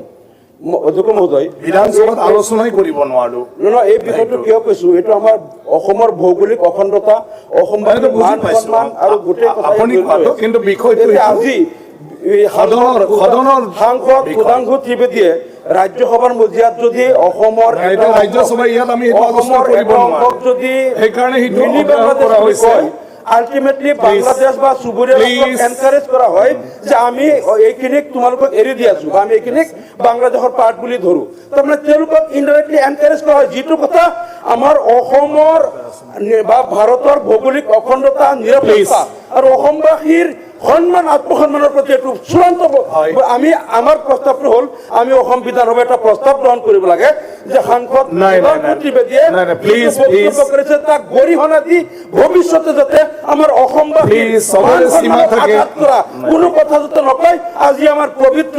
বিধানসভাৰ মজিয়াৰ পৰা এই প্ৰস্তাৱটো আমি গ্ৰহণ কৰিব লাগে আৰু সুধাংশু ত্ৰিবেদীয়ে অসমবাসীৰ ওচৰত ক্ষমা প্লিজ এডজৰ্ণমেণ্ট মোচন দিছিলে আপুনি আৰু কত সুধাংশু ত্ৰিবেদী অসমবাসীৰ ওচৰত ক্ষমা খুজিব লাগে Please. আজি সদনে পবিত্ৰ সদনে প্ৰস্তাৱ ল'ব লাগে। মানৱ দেখাৰ আজি প্ৰস্তাৱ ল'ব লাগে এইটো কাৰণে আমি এইটো প্লিজ অধ্যক্ষ মহোদয় যোৱা 21 তাৰিখে আবেলি বিভিন্ন সংবাদ মাধ্যমত আমাৰ শ্ৰদ্ধা মফুৰা বুলি মাতো মনোৰঞ্জন তালুকদাৰ ডাঙৰীয়া আমাৰ বিধানসভাৰ সদস্য এটা ফোন টেপ ভাইৰেল হৈছিলে আৰু ফোন টেপটো বাহিৰত ভাইৰেল হৈছে কিন্তু ইয়াত কিয় আলোচনা কৰিবলগীয়া হৈছে তাতে কিবা হেভি মালৰ কথা কৈছে মই হেভি মাল লাইট মাল নাজানো কথাটো এতিয়া তেওঁ ইয়াতে দুটামান কথা আছে অধ্যক্ষ মহোদয় লগে লগে তেওঁ সংবাদ মাধ্যমত বক্তৃতা দিলে যে এইটো আৰ্টিফিচিয়েল ইণ্টেলিজেন্সৰ দ্বাৰা কৰা হৈছে হ'ব পাৰে বেনিফিট অফ ডাউট তেওঁকে দিয়ক কিন্তু মই আপোনাক সেই অডিঅ'টোৰ পেন ড্ৰাইভত দি দিছোঁ নটিছখনৰ লগত গতিকে মই আপোনাক অনুৰোধ জনাইছোঁ যে তেওঁৰ ভইচ চেম্পল যদি তেওঁ এগ্ৰী কৰে বিধানসভাত আছে আমাৰ 10 মিনিটতে ছফ্টৱেৰ ওলাই যাব প্ৰথম কথা এতিয়া এই প্ৰসংগটো মই ইয়াত কিয় উত্থাপন কৰিবলগীয়া হ'ল তেখেতে এই চলিত বিধানসভাতে ৰুল 50ৰ আণ্ডাৰত এটা চিণ্ডিকেটৰ ওপৰত ডিছকাশ্যন কৰিছিলে আৰু সেই ডিছকাশ্যনটোত তেওঁ যিকেইজন মানুহৰ নাম উল্লেখ কৰিছিলে সেইকেইজন মানুহৰ লগতে ফোনত তেওঁ কিবা মাল বিচাৰিছিলে হেভি মাল গতিকে অধ্যক্ষ মহোদয় এইটো এটা অপৰাধ এইকাৰণে তেওঁ বাহিৰত চান্দা লয় মোটা মাল লয় পাতলা মাল লয় এইটো বেলেগ কথা কিন্তু এই পবিত্ৰ বিধানসভাখনক ব্লেকমেইলিঙৰ আহিলা হিচাপে লৈ বাহিৰত মানুহক পইচা বিচাৰিব সেইটো কাৰণে তেওঁ ভৎসনাৰ যোগ্য আৰু তেখেতে দাদা মোক আপুনি কিছু ক'ব পাৰিব কিহৰ কথা হৈ আছে তালুকদাৰ ডাঙৰীয়া কিবা এটা কম ছাৰ আপুনি ক'ব পাৰিব না তেখেতৰ পিছত আপুনি ক'ব পাৰিব না তেখেতৰ পিছত আপুনি ক'ব পাৰিব অনাৰেবল মেম্বাৰ আপুনি আপোনাৰ ডিফেন্সত ক'ব পাৰিব ছাৰ আজি এনেকুৱাবিলাক আছিল নেকি ছাৰ আমাক সদনৰ পৰা কৈছিল আজি কোনো প্ৰাইভেট বিজনেছ নহ'ব নটিচ নহ'ব এই নটিচ কিবাহে আনিছে ছাৰ আজি কেনেকৈ আহিছে ছাৰ আজিতো গভৰ্ণমেণ্ট বেয়া পাই ঘোষণা কৰিলে ছাৰ আমাৰ আছিলে আমাকতো দিয়া নাই ছাৰ ছাৰ আমাক দিয়া নাই ডিছকাশ্যন মোৰ পেণ্ডিং আছে ছাৰ কিবা এটা ছাৰ এইটো কেনেকৈ আহিছে মোৰতো পেণ্ডিং আছে কেছ কৰিবলৈ কি আপত্তি আৰ্টিফিচিয়েল ইণ্টেলিজেন্স তাৰপিছত তেখেতে বাহিৰত গ'লে যে আমি চান্দা বিচাৰিব পাৰোঁ আপুনি একেবাৰে চান্দা বিচাৰিব আপুনি উত্থাপন কৰিলে মনোৰঞ্জন তালুকদাৰ মানৱ দেখা এই চান্দা বিচাৰিবলৈ এই পবিত্ৰ বিধানসভাক আপুনি ব্লেকমেইল কৰিব নোৱাৰে আৰু ঠাণ্ডা বিচাৰে কোনে আপুনি এই চান্দা লৈছো ছাৰ জানো আজি ঘোষিত কাৰ্যসূচীত এইবিলাক বিষয় নাই দেখোন ছাৰ কেনেকৈ আহি আছে ছাৰ মাৰ্ডাৰ কৰিছিলে ছাৰ আপোনাৰ ঘোষিত কাৰ্যসূচীখন শ্ব' কৰোঁতে কৰি মাৰ্ডাৰ আছিলে মাৰ্ডাৰ আমাক অভিযোগ কৰি আছে আৰু ক'ব গ'লেতো আমি ফোন টেপ বজাই দিব পাৰোঁ কিন্তু কেনেকৈ এই বিষয়টো আনিছে প্লিজ মানে আপুনি আৰু অধ্যক্ষ মহোদয় এই বাইটত বিধানসভাৰ মজিয়াত উত্থাপনৰ বিষয়েও বাইটত কৈছে বিধানসভাৰ ডিছকাশ্যনৰ কথা সেই ডিছকাশ্যন হৈছে মোক এক মিনিট আমাৰ ক'ব লগা আছে ছাৰ এইটোৰ ওপৰত। 2 মিনিটমান ক'ব লগা আছে। ক'ব লগা আছে ছাৰ। তেখেতে কৈছে যে চান্দা ল'ব পাৰে হয় ল'ব পাৰে লওক কিন্তু এই পবিত্ৰ বিধানসভাখনত তেখেতে ব্যৱহাৰ কৰি কিয় চান্দা বিচাৰিব কৈছে চান্দা বিচাৰিছে লোৱা নাই আপুনি এইটো বুজাইছে নেকি যে মই মাৰ্ডাৰ কৰা নাই এনেকে হয় নেকি গতিকে ইয়াৰ কেছ ল'ব লাগে বিচাৰ হ'ব লাগে আৰু অধ্যক্ষ মহোদয় কেনেকে ব্যৱহাৰ হৈছে মই বিধানসভাত আপোনালোকক আমনি কৰা নাই সেইকাৰণে মোটা অংশ লাগিব বুলি হ'ব প্লিজ বিধানসভাত ব্যৱহাৰ কৰিছে আপুনি ক'ব নিশ্চয় কম কাৰণ ছাৰ মোক 2 মিনিট দিব ছাৰ। প্লিজ না প্লিজ আৰে যাৰ ওপৰত আনিছে তেখেতে ক'ব ন মই এজনমান মোচন আনিছিলোঁ 19 তাৰিখে 19 ফেব্ৰুৱাৰী এই বিষয়টোত 4টা এজনমান মোচন আহিছিল বিপ্লৱ শৰ্মাৰ প্ৰতিবেদনৰ ওপৰত আহিছিল উমৰাংচুৰ ওপৰত আহিছিল টেনশ্যন কেম্পত আহিছিল আৰু মই আনিছিলোঁ চিণ্ডিকেটৰ ওপৰত আৰু একৰ্ডিংলি সেইদিনাখন এজনমান মোচন নাকচ হোৱাৰ পিছত এডমিচিবিলিটিৰ ওপৰত মোক বক্তব্য ৰাখিব দিছিল আৰু মই এডমিচিবিলিটিৰ ওপৰত বক্তব্য ৰাখোঁতে সিদিনাখন শাসকীয় দলৰ বিধায়কসকল গোৱালিয়ৰলৈকে আহিছিল গোৱালিয়ৰলৈকে আহি পেলাই তেওঁলোকে বিপ্লৱ শৰ্মাৰ প্ৰতিবেদনৰ ওপৰত আলোচনা বিচাৰিলে সদন কেইবাবাৰো স্থগিত হোৱাৰ পিছত মুখ্যমন্ত্ৰী হস্তক্ষেপ কৰিছিল আৰু মুখ্যমন্ত্ৰী কৈছিল 4টা বিষয়ৰ ওপৰত আলোচনা বিলোচনা হ'ব বুলি অন্য ডিভাইচত হ'ব আণ্ডাৰ 50 আমি নটিচ কৰিব লগা হ'ল আমি নটিচ কৰিলোঁ ভোটটোৰ 5 মাৰ্চ তাৰিখে সদনত এই মোৰ যিখন নটিচ আছিল এই নটিচৰ ওপৰত আলোচনা বিলোচনা হৈছিল ঠিক তেনেকৈ যোৱা 19 তাৰিখে 21 তাৰিখে এটা ফোন টেপ ওলাই গ'ল ওই ফোন টেপটো ওলাইছে বাহিৰৰ পৰ্টেলত বাজিছে শেষত টিভিত বাজিছে বক্স চেনেলে সুধিছে মই তাত স্পষ্টভাৱে কৈছোঁ এইটো মই কেছলৈকে যাম আদালতলৈকে যাম আইনলৈকে যাম আইনত যি প্ৰমাণ হয় হ'ব তাত কোনো অসুবিধা নাই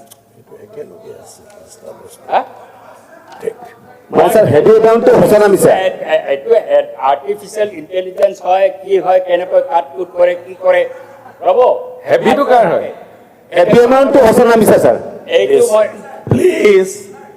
এইটো প্লিজ ক'বলৈ দিয়ক আগতে ক'বলৈ এইটো লৈ পেলাই মই মোৰ বক্তব্য দিছোঁ তেখেতৰ কিবা তেওঁ মই মোৰ বক্তব্য দিছোঁ মই স্পীকাৰকো জনাইছোঁ কথাটো মই নজনা নহয় আজিও মোৰ হাতত ফোনটো আছে এই ফোনটোত যদি এটা ফোন কল এই চাম চৰ্চা কৰা বুলি উলিয়াই দিব পাৰে মোৰ ফোন প্ৰকাৰৰ পৰা কথা পতা যদি প্ৰমাণ কৰি দিব পাৰে আৰু টকা লোৱাটো যদি মোক প্ৰমাণ কৰি দিব পাৰে মই আজি ঘোষণা কৰিছোঁ মানৱ ডেকাই ক'ব নালাগে মই ৰাজনৈতিক জীৱন পৰিত্যাগ কৰি ওলাই যাম ৰ'ব এইটো কথাটো হৈছে ঘটনাটো টেপত যদি বক্তব্যটো শুনে মহোদয় হ'ব টেপত যদি কথাটো শুনে এতিয়া মই ৰ'ব মানৱ ডেকা যদি মই এই বিষয়টো আনাতে 19 ফেব্ৰুৱাৰীত মই আনিছিলোঁ এজনমান মেচনটো তাৰপিছত যদি এই ধৰণৰ কিবা টকা পইচা লেনদেন হোৱাৰ কথা আহিলেহেঁতেন মই স্বীকাৰ কৰিলোঁ কিন্তু আহিছে কথাটো এটা পাৰ্লামেণ্টাৰী ইলেকশ্যনৰ কথা ৰ'ব মই বক্তব্য টেপৰ বক্তব্যহে কৈছোঁ হাঁহিব নালাগে এইটো সকলোৱে নন টু অল মানে heavy amount none to all ইলেকশ্যনৰ সময়ত দিলে নেকি হেভি এমাউণ্টৰ ব্যাখ্যা হ'ব হেভি এমাউণ্টৰ ব্যাখ্যা হ'ব হেভি এমাউণ্টটো ল'লে নাই হেভি এমাউণ্টৰ কথাটো কওক। যিবিলাকে 25 লক্ষ 50 লক্ষ কৈ থাকে বিচাৰি থাকে তেওঁলোকতো দুখৰীয়া হয় এইটো কিমান বিচাৰিছিলে মই কোনো প্ৰমাণ হেভি এমাউণ্টৰ পৰিমাণটো প্লিজ না কিয় ডিষ্টাৰ্ব দি থাকে কথা কোৱা উচিতে নহয় হেভি এমাউণ্টটো নেপায় ক'লে নেকি ইয়াত মই আৰু মুখ খুলিব প্লিজ নেপায় বিধানসভাত ক'লে নেকি কথা হৈছে মই আদালতলৈ যাম বিষয়টো আলোচনা হ'ব মই যদি টকা লৈছোঁ মই যদি কৈছোঁ মোৰ যদি ভয় হয় মই ব্যৱস্থা কৰিম কোৰ্টে ব্যৱস্থা কৰিব মাজত মানৱ ডেকাই পাতি থকাৰ কিমান এইটো আছে মানৱ ডেকাই মাতি থকা মোৰ বাহিৰৰ এটা ফোন কলৰ টেপ আজি এছেম্বলিত আনি পেলাই মানৱ ডেকাই মাতি থকাটো কোনো মানে নাই মই কোৰ্টত যাম মই হাউচক এছু কৰিছোঁ মই কোৰ্টত যাম তাত মই চিণ্ডিকেট কোনে কৰিছে কোনে নকৰিছে আজি ৰিপ্লাই দিব মুখ্যমন্ত্ৰী ৰিপ্লাই দিয়ক মই ৰিপ্লাইটো শুনিম আৰু মই বিচাৰিছোঁ চিণ্ডিকেট বন্ধ হওক কাৰণ এটা সমান্তৰাল অৰ্থনীতি অসমত চলিছে এই চিণ্ডিকেটৰ জৰিয়তে আৰু বিগ শ্বট তাতে জড়িত আছে 1000 কোটি টকা চৰকাৰৰ ভঁৰাললৈকে নাহি পেলাই ব্যক্তিৰ ভঁৰাললৈকে গৈছে এই কথাবোৰ তুলি ধৰিছোঁ সেই বক্তব্য মই ৰিপিট নকৰোঁ মোৰ বক্তব্য ৰেকৰ্ডেড আছে মই বিচাৰিছোঁ মুখ্যমন্ত্ৰী ইয়াতে হস্তক্ষেপ কৰক আৰু হস্তক্ষেপ কৰি তেওঁৰ বক্তব্য তেওঁ মই শুনো তাৰপিছত মোৰ ক'ব লগাখিনি অধ্যক্ষ মহোদয় পাৰ্লিয়ামেণ্টত যোৱাবাৰ উদাহৰণ আছে কেছ ফৰ কুৱেশ্যন কৰাৰ কাৰণে আমাৰ মহিলা MP এজনক পাৰ্লিয়ামেণ্টৰ পৰা এক্সপেল কৰা হৈছিলে মই ভাবোঁ যে বিধানসভাত ব্লেকমেইলিঙৰ আহিলা হিচাপে ব্যৱহাৰ কৰা চিণ্ডিকেটৰ পৰা পইচা তোলাৰ গোটেই অপৰাধত আমি ইয়াত প্ৰিভিলেজ জানিব লাগে no issue of case for question এইটো এটা কোনো তাতে প্ৰলোভনৰ কথা আপোনালোকে সেই টেপত দেখাব পৰা নাই কোনোবা প্ৰলোভন আছে কাৰোবাক ৰেহাই দিয়াৰ কথা আছে কিবা হুমকি আছে কিবা দাবী আছে একো নাই তাত এইটো কেছ ফৰ কুৱেশ্যন মুখ্যমন্ত্ৰীৰ কথা ইয়াতে আনি ভুৱন গগৈ মিশ্ৰিত কৰিব আৰু ভুৱন পেগু আপুনি এই কনভাৰ্চেশ্যনত বিধানসভাৰ কথাটো যদি অধ্যক্ষ মহোদয় মনোৰঞ্জন কলিতা ডাঙৰীয়াই কৈছে মই কিয় মাজত মাতিছো মই এই সদনৰ এজন সদস্য এই সদনখনৰ মৰ্যাদা আমাৰ সকলোৰে দায়িত্ব যিটো কথা টেপৰ বাহিৰত ওলাইছে সেই কথাটো ইয়াত ৰুল 50 কেনেকৈ আলোচনাৰ বিষয় হৈছিল তেতিয়াহ'লে মানে আপুনি ব্লেকমেইল কৰিছিলে আপুনি ব্লেকমেইল কৰিছে আপুনি কিয় ভইচ চেম্পল অধ্যক্ষ মহোদয় ভইচ চেম্পল আপুনি এগ্ৰি কৰক আপুনি কিয় আনিছিলে ৰুল 50 আৰু যদি ৰুল 50 আৰু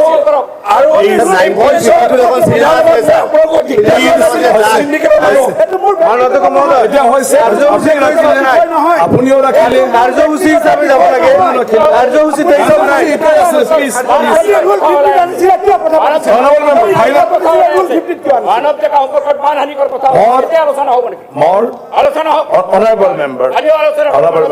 আলোচনা নহয় আমি একদম ৰেডি আছো এই বিষয়ত আলোচনা নহয় গতিকে নটিচটো দিছিলে এইফালে মই চব চাইছো গতিকে মই আজিয়ে ভাবোঁ আমি নিষ্পত্তিটো মানে কি কয় এটাতো কৰিবও পাৰে এটাতো আকৌ কমিটিটো দিব পাৰে এতিয়া আপুনি কি বিচাৰে আদালতত এইটো দিব লাগিব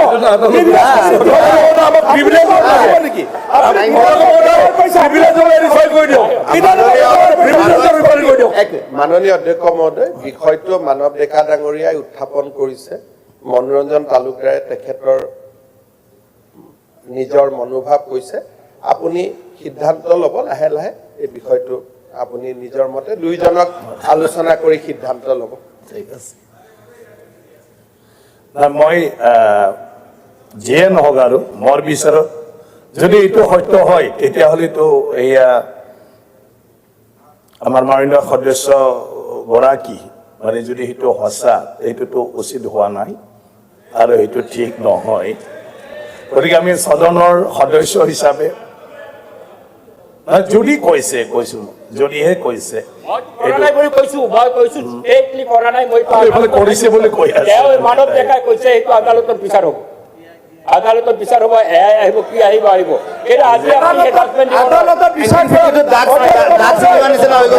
জড়িত হৈ আছে আছামিজ কোনটো চাই ওলাই যাওক কালি মই তেতিয়াহ'লে নটিচ দিম মানৱ ডেকাৰ বিৰুদ্ধে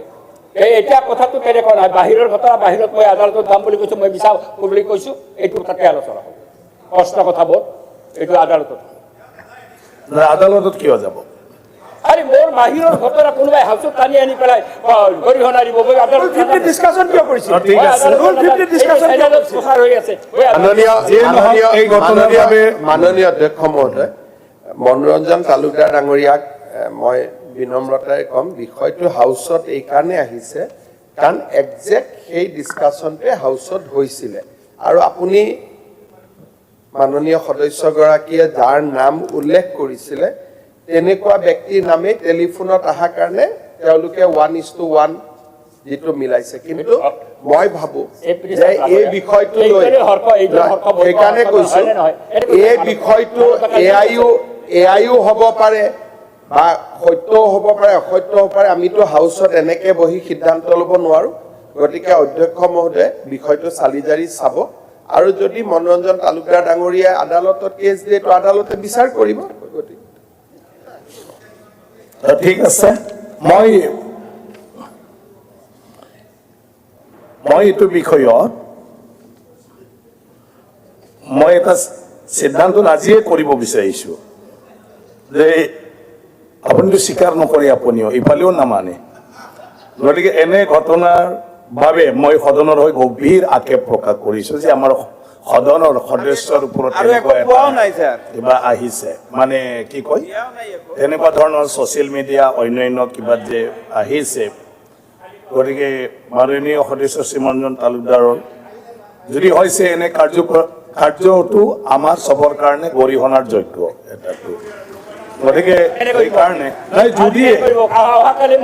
আমাৰ সদস্য গতিকে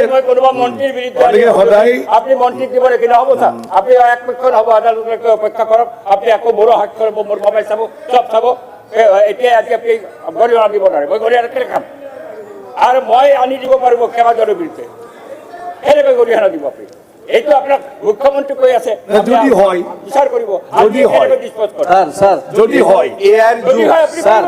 স্যাৰ তালুকদাৰ ডাঙৰীয়া কৈছে তদন্ত নকৰাকে স্যাৰ ভৎসনা গৰিহণাটো উচিত নহয় আপুনি তদন্ত কৰক প্ৰয়োজন হ'লে আৰু আমাৰো এনেকুৱা অফাৰ আছিলে স্যাৰ মহাপুৰুষ শংকৰদেৱক অপমান কৰা বিষয়ত তাৰো তদন্ত হওক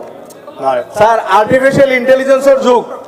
বহুত কিছু তদন্ত কৰক কাটছাট হয় গতিকে তদন্ত নোহোৱাকৈ এটা সিদ্ধান্তত অহা ভাল বিশ্বাস কৰিব নোৱাৰে স্যাৰ আৰু গৰিহণা কেনেকৈ দিব আপুনি তদন্ত কৰক ঠিক আছে ঠিক আছে যদি মই জাননীখন পৰীক্ষা কৰি বিধানসভাৰ পৰৱৰ্তী মানে অধিৱেশনত মানে কিবালৈকে লৈ যাব খুজিছো আৰু ইথিক কমিটিলৈকে মই সেইটো ৰিকমেণ্ড কৰিলো ঠিক আছে এথিক কমিটিৰ কথা মানে মই আজি নিষ্পত্তি কৰিম বুলি ভাবিছিলো সেইটো ময়ো আনি দিম নাই এতিয়া আপোনালোকে সেইটো কৰিব ইথিক কমিটি এটা কৰি সেইটো চোৱা যাওক কাৰণ এইটো গুৰুত্বপূৰ্ণ এলিগেশ্যন আমাৰ ওপৰত আমি ক্লিয়াৰ হ'ব লাগিব আচলতে আকৌ গুৰুত্বপূৰ্ণ এলিগেশ্যন পাব স্যাৰ ঠিক নেক্সট আমাৰ এলপি ডাঙৰীয়ে যিখিনি কৈছে সেইটো আমি অহাকালি আমি চব এইটো টেক আপ কৰিম এতিয়া আইটেম নম্বৰ 2 আছে যোৱা আমাৰ 5 মাৰ্চত আমাৰ মনোৰঞ্জন তালুকদাৰ ডাঙৰীয়াৰ ৰুল 50 আছিলে সিন্ডিকেট সম্পৰ্কত আৰু দেৱব্ৰত শইকীয়া ডাঙৰীয়াৰ আছিলে ৰেড হল মাইনিং ইয়াৰ উত্তৰদানৰ কাৰণে বাকী আছিলে অনাৰেবল চিফ মিনিষ্টাৰ মাননীয় অধ্যক্ষ মহোদয় আজি আমাৰ পবিত্ৰ সদনত 5/3/2026 তাৰিখে ৰুল 50ৰ অধীনত অসমত সিন্ডিকেট অপৰাধমূলক কাৰ্যকলাপ আৰু উমৰাংচুত হোৱা ঘটনাটোৰ ওপৰত বিভিন্নজন সদস্যই তেওঁলোকৰ বক্তব্য আগবঢ়াইছিলে বিশেষকৈ মনোৰঞ্জন তালুকদাৰ ডাঙৰীয়া দেৱব্ৰত শইকীয়া ডাঙৰীয়া আমাৰ সুশান্ত বৰগোহাঁই ডাঙৰীয়া আমিনুল ইছলাম কনিষ্ঠ ডাঙৰীয়া জিতু গোস্বামী ডাঙৰীয়া আব্দুল কালাম ৰছিদ ডাঙৰীয়া দুৰ্গা দাস বড়ো ডাঙৰীয়া ৰূপজ্যোতি কুৰ্মী ডাঙৰীয়া মজিবুৰ ৰহমান ডাঙৰীয়া কমলাক্ষ দে পুৰকায়স্থ ডাঙৰীয়া দিগন্ত বৰ্মন ডাঙৰীয়া জাকিৰ হুছেইন সিকদাৰ ডাঙৰীয়া অখিল গগৈ ডাঙৰীয়া মানৱ ডেকা ডাঙৰীয়া আৰু মই আপোনালোকক ধন্যবাদ জনাইছো মই গোটেই আলোচনাটো পঢ়িছো আৰু আলোচনাটোৰ সময়ত আমি সকলোৱে দেখিছো যে আমাৰ হাতত যি ধৰণে কথাখিনি আমি হাউচলৈ লৈ আহিছো সঁচাকৈ যদি অসমত যিকোনো ঘটনা ঘটি আছে সিন্ডিকেট হওক অপৰাধজনিত কাম হওক আইনৰ যিটো পথ সি আমাৰ সকলোৰে কাৰণে মুকলি আছে যিকোনো ব্যক্তিয়ে যিকোনো অপৰাধমূলক কাৰ্যসূচী কৰবাত যদি দেখা পায় বিশেষকৈ বিধানসভাৰ সদস্যই তাক আমি কেতিয়াও গ্ৰহণ কৰা উচিত নহয় বিধানসভাত আমি ক'ব পাৰো আৰু আমি নিজস্ব ধৰণে এফআইআৰো দিব পাৰো উচ্চ ন্যায়ালয়তো আমি যাব পাৰো আৰু আমি লোক আয়ুক্ততো যাব পাৰো এন্টি কৰাপশন মেকানিজম আমাৰ চৰকাৰে বিভিন্ন ধৰণে সাজু কৰিছে আৰু বহুতো ৰাইজ এই ধৰণে বিভিন্ন সময়ত এন্টি কৰাপশ্যন মেকানিজিমৰ ওচৰত গৈছে আৰু তেওঁলোকে সুফলো পাইছে মই আপোনালোকক জনাব খোজো যে নাগৰিক যেতিয়া সচেতন হয় সমাজত অপৰাধমূলক আৰু যিবিলাক কাম কাজ আমি বেয়া পাওঁ সি নিজে নিজে কন্ট্ৰোল বা নিয়ন্ত্ৰণত যাবৰ কাৰণে আৰম্ভ কৰে 2011 চনত আমাৰ অসমত আৰু তাৰ আগতে পাব্লিক সাৰ্ভেন্টৰ ওপৰত আমি যদি চাব যাওঁ মাত্ৰ 8টা কেছ ৰেজিষ্টাৰ হৈছিল 2011 চনত তাৰ মানে 2011 চনত অসমত দুৰ্নীতি অপৰাধ নাছিলে 2012 চনত সেই সংখ্যা মাত্ৰ 12 জনলৈকে যায় 2013 চনত মাত্ৰ 5টা গোচৰ আৰু 2014 চনত অধ্যক্ষ মহোদয় পাব্লিক সাৰ্ভেন্টৰ বিষয়ে অসমত এটাও গোচৰ ৰেজিষ্টাৰ হোৱা নাছিল তাৰ মানে আজি আমি কি অনুভৱ কৰিম যে 2014 চনলৈকে অসমত দুৰ্নীতি সিন্ডিকেট কলা বজাৰ একোৱেই নাছিলে আৰু 2014 চনৰ পিছতে গোটেইবোৰ গা কৰি উঠিল অসমৰ বাতৰি কাকতসমূহত 2011 চনৰ আগত 14 চনৰ আগত প্ৰতিদিনে এই বাতৰিবোৰ প্ৰকাশ পাইছিল কিন্তু চৰকাৰে কগনাইজেন্স লোৱা নাছিল এটা বছৰত এটাও এন্টি কৰাপশ্যন ডিপাৰ্টমেণ্টে যদি এটাও কেছ ৰেজিষ্টাৰ নকৰে তাৰ মানে সেই সময়ত চৰকাৰসমূহে কি ধৰণে গোটেই ব্যৱস্থাটোৰ লগত বুজাবুজি কৰিছিল তাক আমি অতি সহজে ক'ব পাৰো আজি যিখন চৰকাৰৰ ওপৰত আপোনালোকে অভিযোগ আনিছে সেই চৰকাৰখনে 1.5 লাখ নিযুক্তি দিছে এই চৰকাৰখনৰ ওপৰত কোনো যুৱক যুৱতীয়ে হাত আঙুলি উঠোৱা নাই কিন্তু আমি সদনত নিজে বিপ্লৱ শৰ্মা কমিটিৰ প্ৰতিবেদন আলোচনা কৰিছো আজিৰ পৰ্যন্ত যোৰহাটৰ সংসদ গৰাকীয়ে আজি পৰ্যন্ত অস্বীকাৰ কৰা নাই যে মই গহনা গাঠি বিয়াত লোৱা নাছিলো বুলি টিল টুডে মই মনোৰঞ্জন তালুকদাৰক ভাল পাইছো যে তেখেতে অন্তত এআই হক কিবা হক ঘটনাটোৰ কিবা এটা ডিফেন্স কৰিছে প্ৰতিক্ৰিয়া প্ৰকাশ কৰিছে কিন্তু আজি ইমান ডাঙৰ দুৰ্নীতি এটা অসমক কপাই থৈ গ'ল জুডিচিয়েল কমিশনে উল্লেখ কৰিল আজিলৈকে কোনো ৰিয়েক্ট কৰা নাই অধ্যক্ষ মহোদয় 2021 চনত মই মোৰ হাতত শাসন ক্ষমতালৈ আহে আৰু 2021 চনৰ পৰা এইখন চৰকাৰে 24 গৰাকী ক্লাছ 1 গেজেটেড অফিচাৰক এৰেষ্ট কৰিছে 24 গেজেটেড অফিচাৰক এৰেষ্ট কৰিছে ক্লাছ 2 অফিচাৰক আমি এৰেষ্ট কৰিছো 80 গৰাকী আৰু জেনেৰেল যদি আমি তৃতীয় চতুৰ্থ শ্ৰেণীকে ধৰি এই পৰ্যন্ত 349 অফিচাৰক আমি এৰেষ্ট কৰিছো আমি ট্ৰেপ কৰিছো আজিৰ পৰ্যন্ত চৰকাৰী অফিচাৰৰ হাতৰ পৰা আমি 224.740 গ্ৰাম সোণ আমি উদ্ধাৰ কৰিছো এইখন চৰকাৰে আজি পৰ্যন্ত 12 কোটি টকা আমি চৰকাৰী কৰ্মচাৰীসকলৰ ট্ৰেপ কৰি উদ্ধাৰ কৰিছো আজি এইখন চৰকাৰক মানুহে বিশ্বাস কৰে কাৰণে পুলিচক মানুহে গৈ জনাই যে অহাকালি মই অমুকজন অফিচাৰক টকা দিম আপোনালোক উপস্থিত থাকিব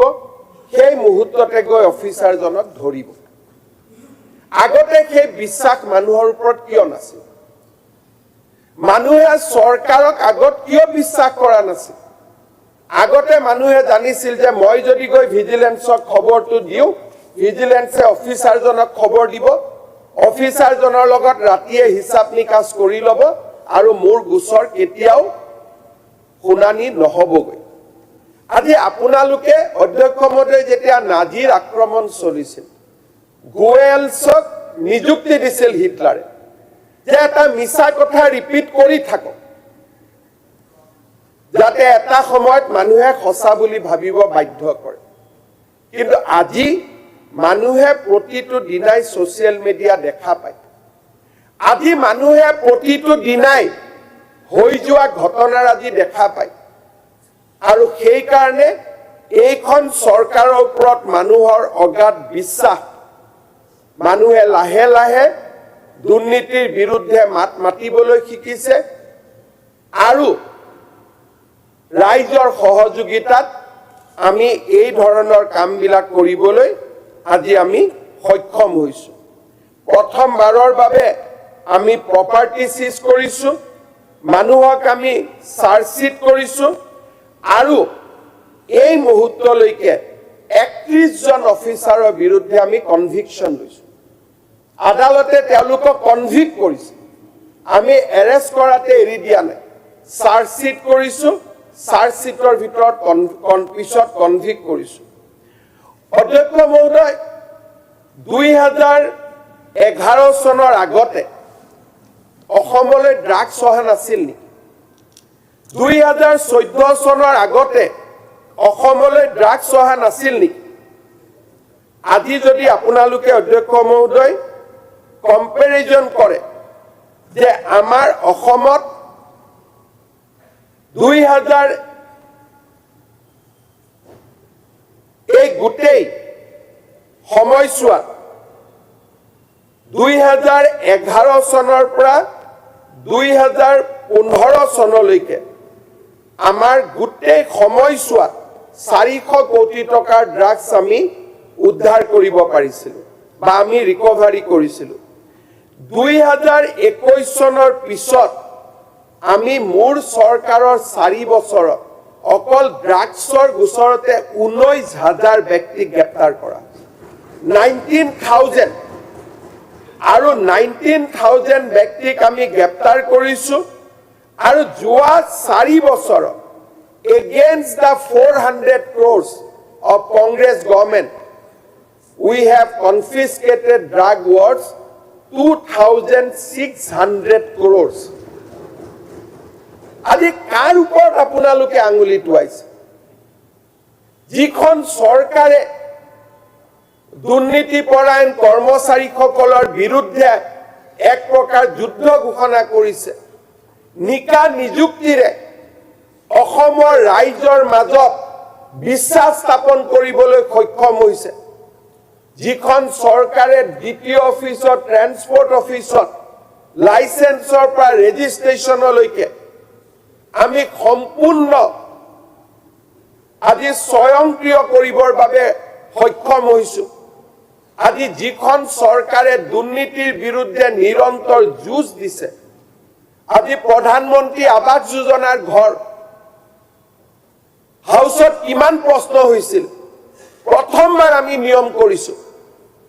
যে আজি ঘৰৰ সাৰ্ভে জীৱিকা সখী বাইদেৱে কৰিব আৰু যদি তাত মই সন্তুষ্ট নহও তেতিয়ালে মই নিজে নিজৰ ঘৰৰ সাৰ্ভে কৰিবলৈ সক্ষম হম ইয়াতকৈ ট্ৰান্সপাৰেন্সি কি হ'ব পাৰে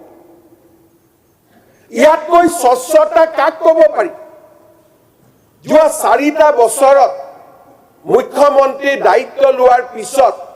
এটাকৈ নিয়মৰ পৰিৱৰ্তন কৰিছো ৰেচনৰ আগতে টানি টানি লৈ যায় 29 তাৰিখলৈকে 29 তাৰিখলৈকে আহিব ৰেচন লাহেকৈ মাহটো পাৰ কৰাই দিয়ে মাহটো ৰেচন গৰীব দুখীয়া মানুহৰ পৰা কাঢ়ি লৈ যায় এতিয়া আমি কৈছো নহয় ৰেচন 1 তাৰিখৰ পৰা 10 তাৰিখৰ ভিতৰতে ৰেচন বিলাব লাগিব আজি ফিংগাৰপ্ৰিন্ট আমি লৈছো যে ই পছত ফিংগাৰপ্ৰিন্ট কৰিব লাগিব যাতে ভুৱা চাউল কোনেও লৈ যাব নোৱাৰে আপোনালোকে এইখন চৰকাৰক সিন্ডিকেটৰ কাৰণে অভিযুক্ত কৰে আজি কোনখন চৰকাৰক আপোনালোকে অভিযোগ কৰিছে মইতো আচৰিত হম যেতিয়া কংগ্ৰেছ দলে এই বিষয়বিলাকৰ ওপৰত মাত মাননীয় অধ্যক্ষ মহোদয়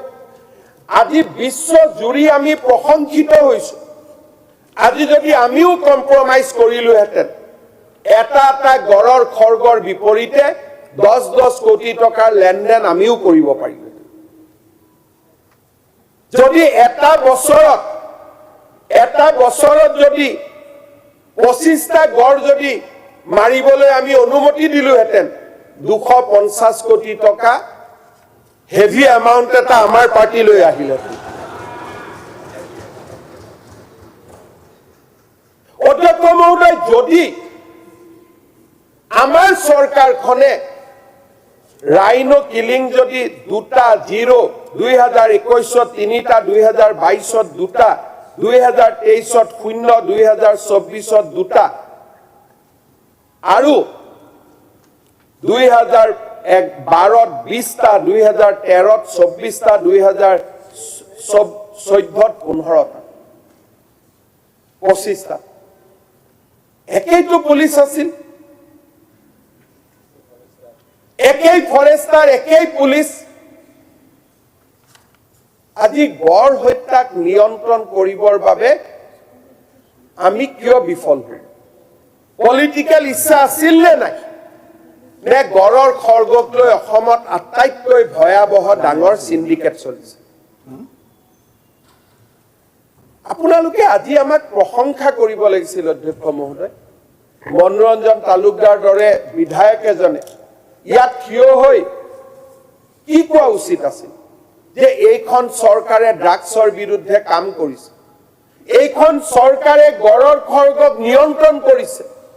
এইখন চৰকাৰে চৰকাৰী বিষয়াসকলক দুৰ্নীতিৰ পৰা আঁতৰাই নিবলৈ চেষ্টা কৰিছে এইখন চৰকাৰে স্বচ্ছ নিযুক্তি দিছে এইখন চৰকাৰে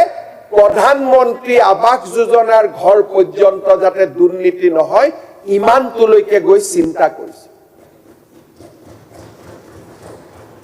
আজি তাৰ বিপৰীতে আপোনালোকে অসমৰ ৰাইজক কি বাৰ্তা দিব খুজিছে আজি এই ভৎসনা প্ৰস্তাৱ আনিব লাগিছিল ৰকিবুল হুছেইন ডাঙৰীয়াৰ বিৰুদ্ধে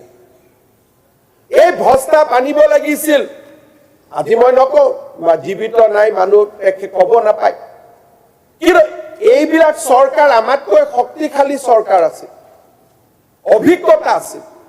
দিল্লীত কংগ্ৰেছৰ চৰকাৰ আছে দিছপুৰত কংগ্ৰেছৰ চৰকাৰ আছে আৰু ময়ো কংগ্ৰেছত আছিলো গতিকে আৰু শক্তি আছিল আপোনালোকৰ লগত যেহেতু মোক আপোনালোকে এটা ফোৰ্স বুলি ভাবে ময়ো আপোনালোকৰ লগত আছিলো মোকো যদি ব্যৱহাৰ কৰিলেহেঁতেন শিক্ষাত মোক ব্যৱহাৰ কৰিছিল নিযুক্তি টেট শিক্ষক নিযুক্তি দিলো দুৰ্নীতি কৰিব নিদিলো স্বাস্থ্যত মোক ব্যৱহাৰ কৰিছিল স্বাস্থ্য বিপ্লৱ আনিছিল ফৰেষ্টতো যদি মোক ব্যৱহাৰ কৰিলেহেঁতেন তেতিয়ালৈ গড় হত্যা মই 0 কৰি দিলোহেঁতেন কিন্তু আপোনালোকে মোক কিয় তেতিয়া ব্যৱহাৰ কৰা নাছিলে গড় হত্যা ৰোধৰ ক্ষেত্ৰত কাৰণ আপোনালোকৰ এটা সিন্ডিকেট চলি আছিল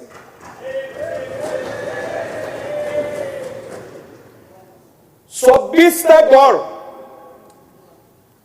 20টা গড় 25টা গড় 2012ত 20টা হল 2013ত দুটা কমিব লাগিছিল 2013ত বাঢ়ি 24 হল 2024ত 25 হল 2015ত 2014ত 25 হল তাৰমানে কি এন্টায়াৰ ইলেকশ্যন ফাণ্ডটো ইয়াৰ পৰা আহিছিল যিমানে ইলেকশ্যন ওচৰ চাপি আহি আছিলে গড় হত্যা বাঢ়ি বাঢ়ি গৈ আছিল আৰু আজি আমাৰ যিমানে ইলেকশ্যন ওচৰ চাপি আহিছে গড় হত্যা কমি কমি আহি আছে আৰু এইখন চৰকাৰক আপোনালোকে কয় যে এইখন চৰকাৰে সিন্ডিকেট কৰি আছে মাননীয় অধ্যক্ষ মহোদয় মই দুআষাৰ কথা ক'ব খুজিছো মনোৰঞ্জন তালুকদাৰ ডাঙৰীয়াই নাজানে 2010ৰ পৰা 16ৰ ভিতৰত অসমত সুপাৰী কেছত এজন ব্যক্তিক এৰেষ্ট কৰা নাছিল 2010 পৰা 16 লৈ অসমত সুপাৰীৰ গোচৰত এখন ট্ৰাকো জব্দ কৰা হোৱা নাছিল তাৰমানে তেতিয়া চলাই নাছিল নে সিন্ডিকেট চলি আছিল এতিয়া ময়ো নীল কৰি দিওঁ গোচৰ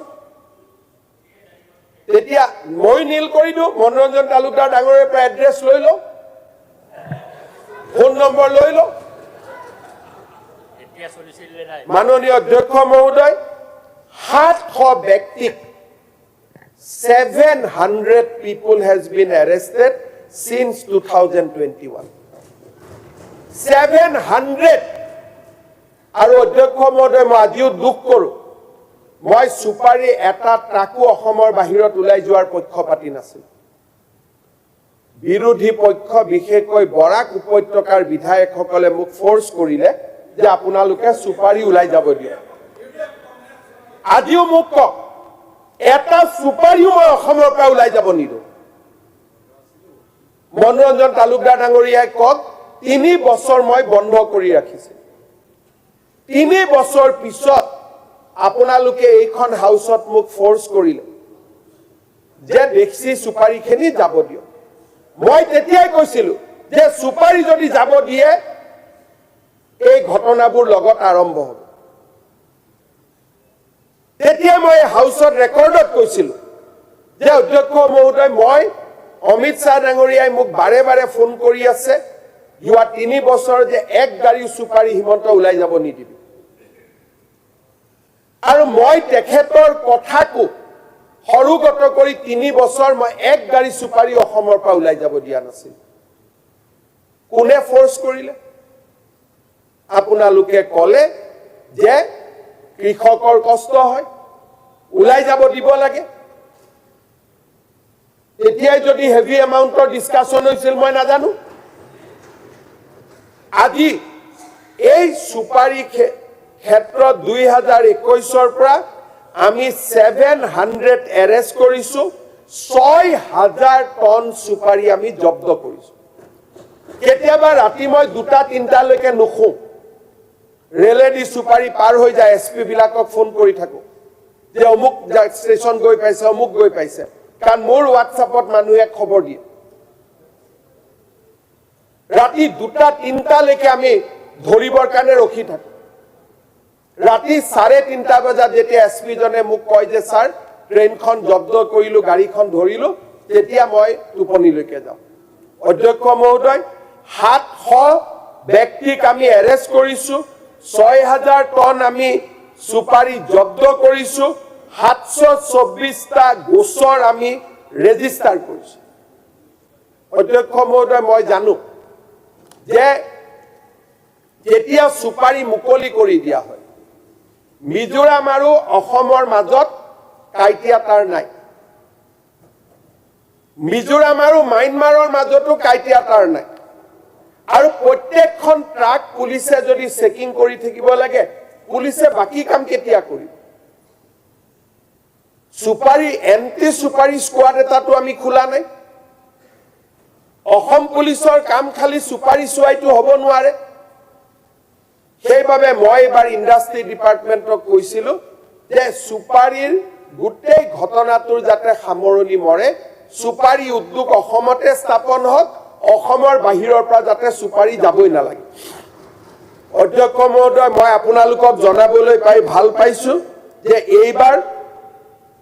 অৰ্ক Bandhu exim private limited crane betelnut powder এই দুইজনে এডভান্টেজ অসমত স্বাক্ষৰ কৰিছে দুটা সুপাৰী ইউনিট অসমতে স্থাপন কৰিব অসমৰ পৰা যাতে এটুকুৰা সুপাৰীও বাহিৰলৈকে যাব নালাগে আৰু কৃষকে যাতে উচিত মূল্যও পাব পাৰে অধ্যক্ষ মহোদয় হৰেণ মহন্তৰ নামটো উল্লেখ কৰি এজনৰ নামটো উল্লেখ কৰি দিলে কথাবিলাক হুলস্থুল লাগি যায় কিন্তু মই ভাল পাইছো যে আমাৰ চৰকাৰৰ দিনত অন্তত নামবিলাক মহন্ত বড়ো কলিতা লৈকে আহিছে এটা বেলেগ কথা অধ্যক্ষ মহোদয় সমাধানৰ ৰাস্তা আপোনালোকে নিদিয়ে সমাধানৰ ৰাস্তা কি দিব লাগিছে যে সুপাৰী প্ৰসেসিং ইয়াতে ইন্ডাষ্ট্ৰি কৰক যাতে অসমৰ পৰা সুপাৰী ওলাই যাব নালাগে কিন্তু আপোনালোকেও বিচাৰে যে ব্যৱস্থাৰ পৰিৱৰ্তন নহওক আজি তাৰ কাৰণে মোক বহুতে বেয়া পাব সুপাৰী ট্ৰাকত কোনোবাই টকা ল'ব পাৰে বস্তু যেতিয়া ওলাই যায় ধুবুৰীৰ পৰা সদিয়ালৈকে মইতো বহি থাকিব নোৱাৰো হাজাৰখন নাকা আছে হাজাৰটা চেকআপ হয় সমস্যা কেনে আজি যদি মই পিএমৱাই ঘৰত জিআৰএছ সকলক কৈ থাকিলেতেন আপোনালোকে পইচা নলব দে আপোনালোকক একশন লম এটা দুটাক মই একশন ললো হেতেন কিন্তু ব্যৱস্থাৰ পৰিৱৰ্তন কৰিলো যে নহয় মানুহে নিজৰ ঘৰৰ জিআই টিকিং নিজে কৰি দিব পইচা কোনেও খাব নোৱাৰে নিজৰ পাটো নিজে পইচা ল'ব নোৱাৰে আজি ব্যৱস্থাৰ পৰিৱৰ্তনৰ পৰামৰ্শটো কোনেও নিদিলে এজন সদস্যয়ো নকলে যে সুপাৰী ওলাই কিয় যাব লাগে বৰাকৰ সুপাৰী বৰাকতে বনি যাওক মই মনোৰঞ্জন তালুকদাৰ লগত কথা পাতিছিলো তেওঁ মোক ৰাতিপুৱা বুজাই আছিল চিকনা হয় কিবা হয়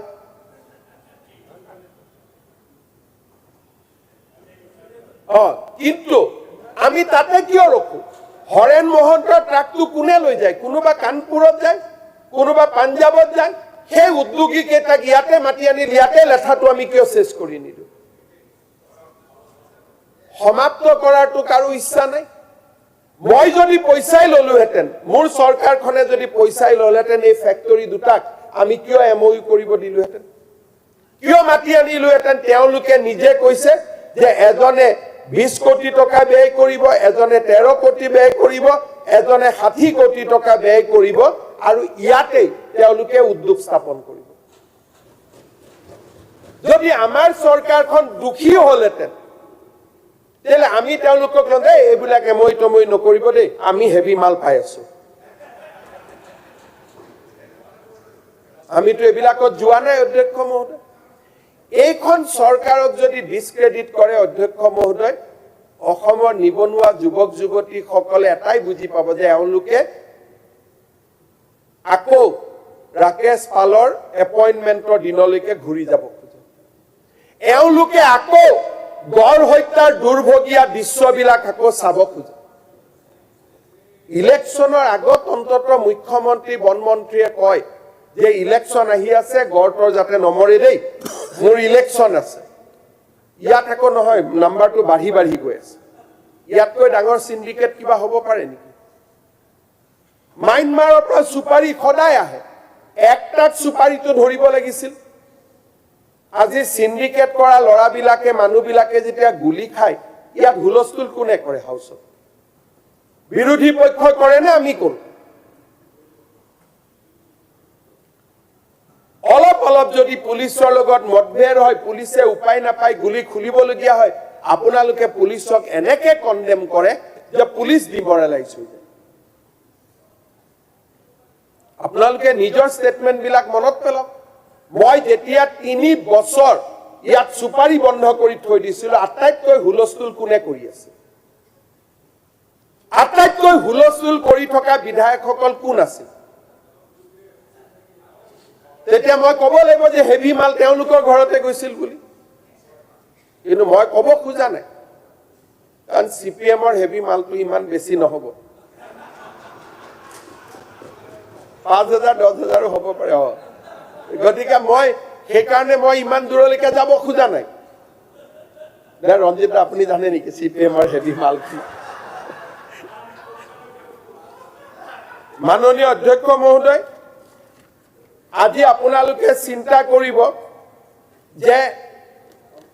আমাৰ চৰকাৰৰ দিনত আজি এই বছৰতে 18000 কেছ আমি ইলিচিট লিকাৰ ধৰিছো আমাৰ চৰকাৰৰ দিনত সৰ্বমুঠ 1 জানুৱাৰী 2024 পৰ্যন্ত আমি 3 লাখ লিটাৰ ইলিগেল আমি লিকাৰ ধৰিছো আৰু ডেষ্ট্ৰয় কৰিছো 2011 পৰা 15 চনত কিমান লিটাৰ চুলাই ধৰিছিলে ইমান কম্প্ৰমাইজ হৈছিল 2011 আৰু 15 ভিতৰত মাত্ৰ 950 লিটাৰ চুলাই ধৰিছিল বা ইলিচিট লিকাৰ ধৰিছিল আজি against 950 liters we have confiscated 3 lakhs liter 3 lakh liter এইখন চৰকাৰক আপোনালোকে সমালোচনা কৰে অধ্যক্ষ মহোদয় গৰুৰ চোৰাং সৰবৰাহ 4,300 আমি মানুহক এৰেষ্ট কৰিছো আৰু যদি আপোনালোকে মোক খুদে যে নহয় আগৰ চৰকাৰেওতো ব্যৱস্থা লৈছিল 2010 পৰা 16 ভিতৰত একে ধৰণে পেপাৰত নিউজ ওলাইছিল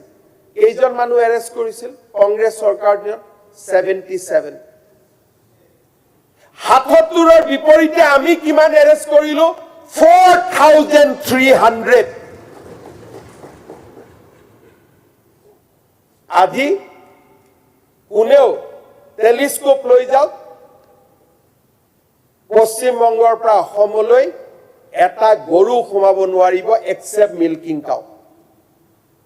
খেদি পুলিচে মানুহক ধৰিছে আৰু ধৰিব যাওঁতে দুই এটা তাতে মৰিছে এইখন চৰকাৰক আপোনালোকে সমালোচনা কৰে তাৰমানে এইবোৰ কৰিব মই নালাগিছিল ময়ো কম্প্ৰমাইজ কৰিব লাগিছিল 25টাৰ লগত 10% এভৰি ইয়াৰ গড় হত্যা বাঢ়ি গলে মই ক'ব লাগিছিল 10% তো বাঢ়িবই জিডিপিও বাঢ়িছে যে ৭৭টা কংগ্ৰেছ চৰকাৰৰ দিনত এৰেষ্ট হৈছিল গতিকে আমি 200টা কৰিছো but we have arrested 4,300 অধ্যক্ষ মহোদয় আপোনালোকে কয়লাৰ কথা কৈ থাকে আচৰিত হ'ব 2010ৰ পৰা 15 চনলৈকে কয়লাৰ স্মাগলিংৰ ক্ষেত্ৰত এজন ব্যক্তিকো এৰেষ্ট কৰা হোৱা নাছিল তাৰমানে 2010ৰ পৰা 15ত বেলতলা বজাৰখন নাছিল নেকি এজন ব্যক্তিকো এৰেষ্ট কৰা নাছিল আমাৰ চৰকাৰৰ দিনত we have arrested 228 person and we recovered 3.3 million metric ton of coal আগত কিমান আছিল নীল মই সৰুৰ পৰা ডাঙৰ হোৱালৈকে দেখিছো কয়লাৰ গাড়ী গৈয়ে থাকে এজন ব্যক্তিকোতো এৰেষ্ট কৰা নাছিল এতিয়া কি ইলিগেল হৈ আছে অধ্যক্ষ মহোদয় এনেকে জাস্টিফাই কৰিছে দেখিছে যে লিগেল মাইনিং চলি আছিল তেতিয়া 2000 পৰা 15 মেঘালয়ৰ গ্ৰীণ ট্ৰিবিউনেলৰ অৰ্ডাৰটো চাই লওক ডেটটো চাই লওক পিছত আপুনিয়ে উইথড্ৰ কৰিব অলপ জিভাত খোৱাদ আছিলে নেকি সেইকাৰণে সব ডিফেন্ড কৰি আছে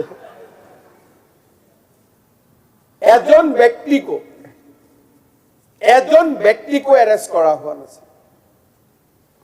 আমি 3 লাখ মেট্ৰিক টন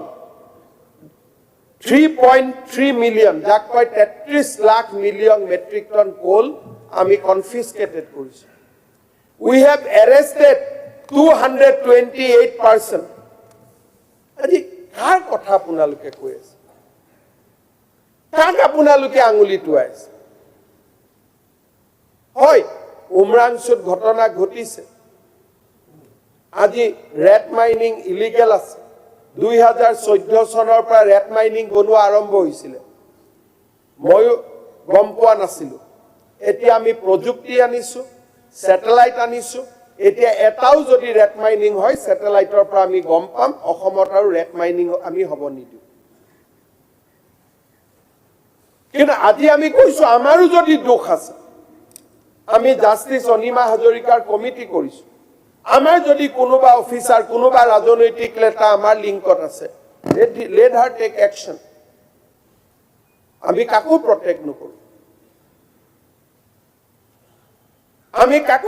নকৰো আজি ৰূপজ্যোতি কুৰ্মী ডাঙৰীয়াৰ সৰু ঘটনা তাত BJP has not defended him this is our culture যদি কোনোবা আছে let law take action আমি অনিমা হাজৰিকা ডাঙৰীয়ানি কৈছো যে আপুনি পুৰা তদন্ত কৰক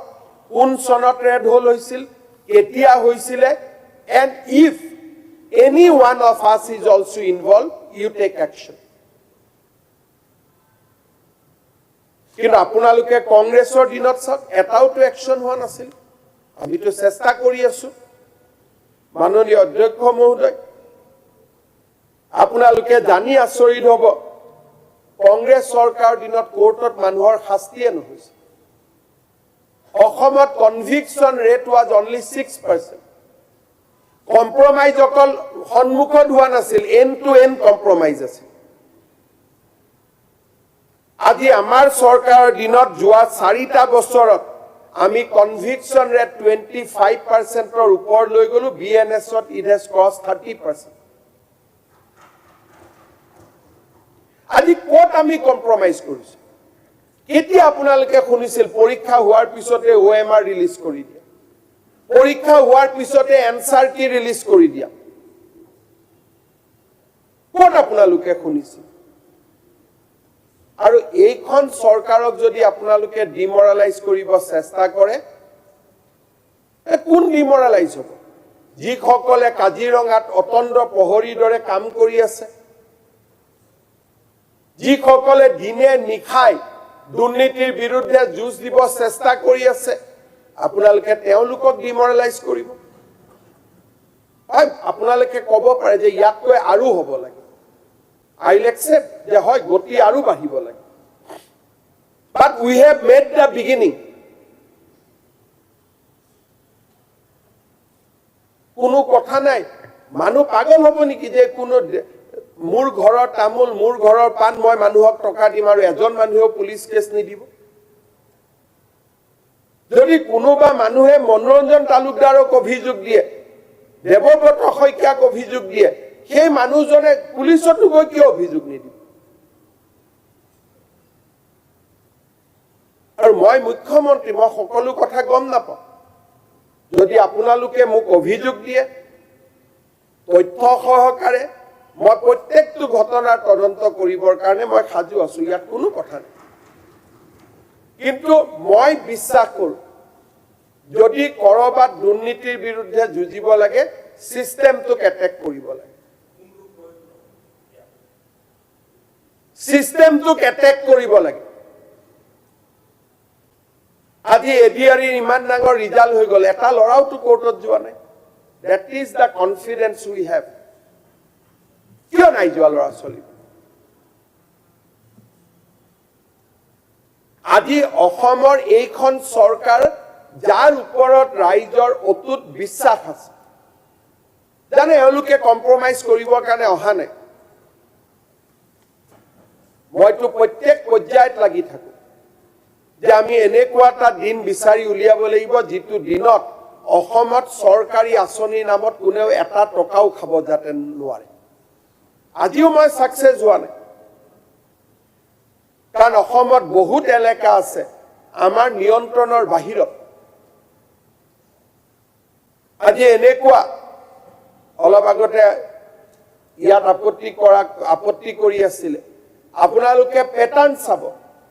সিদিনাখন বাইক চুৰি কৰা সকল কোন আছিল প্ৰশ্ন পেপাৰ এখন লিক হলে কোনবিলাক জাগাৰ পৰা লিক হয় আজি আপোনালোকে প্যাটাৰ্ন চাব আৰু এই গুটেই মানুহবিলাকৰ যদি নাম আৰু ঠিকনাও লয় তাতো আপোনালোকে এটা প্যাটাৰ্ন দেখা পাব আমি বহুত কৰিব বাকি আছে আজি মই যাতে কৰিব নোৱাৰো এবাৰ হাইকোৰ্টত কেছ দিব যে কেনেকে এনকাউন্টাৰ হল একেবোৰ মানুহে সুপ্ৰিম কোৰ্টত যাব কেনেকে এনকাউন্টাৰ হল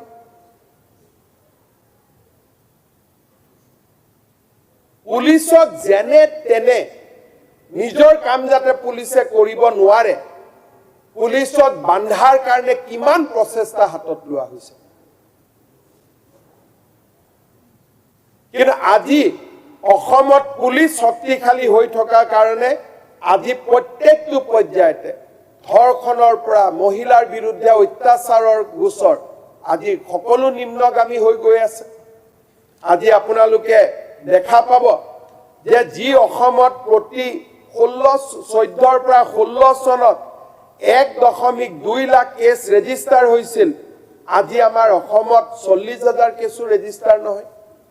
কোনোবাই ক'ব পাৰে কেছ ৰেজিষ্টাৰ কৰিব নিদিয়ে মাৰ্ডাৰ কেছ এটা ৰেজিষ্টাৰ নোহোৱাকৈ থাকিব পাৰিব নেকি ৰেপ কেছ এটা ৰেজিষ্টাৰ নোহোৱাকৈ থাকিব পাৰিব নেকি অধ্যক্ষ মহোদয় আজি আমাৰ চৰকাৰৰ দিনত 1,75,00,000 লোক অকল সেৱা হেতুৰ পৰাই নিজৰ সাৰ্ভিস তেওঁলোকে লাভ কৰিছে আজি আপোনালোকে যদি চাব খোজে যে 2011 পৰা 15 চনৰ ভিতৰত মাত্ৰ 13 জন চৰকাৰী কৰ্মচাৰীৰ বিৰুদ্ধে দুৰ্নীতিৰ গোচৰ লোৱা হৈছিল আজি সেই সংখ্যা 242 হৈছে 7.86 crore 2021 পিছত আমি ধৰিব পাৰিছো মই 16ৰ হিচাপটো মই আনা নাই তেতিয়া আৰু আগত কোৱাৰ দৰে ই আকৌ বাঢ়ি যাব আৰু 213টা ট্ৰেপ কেছৰ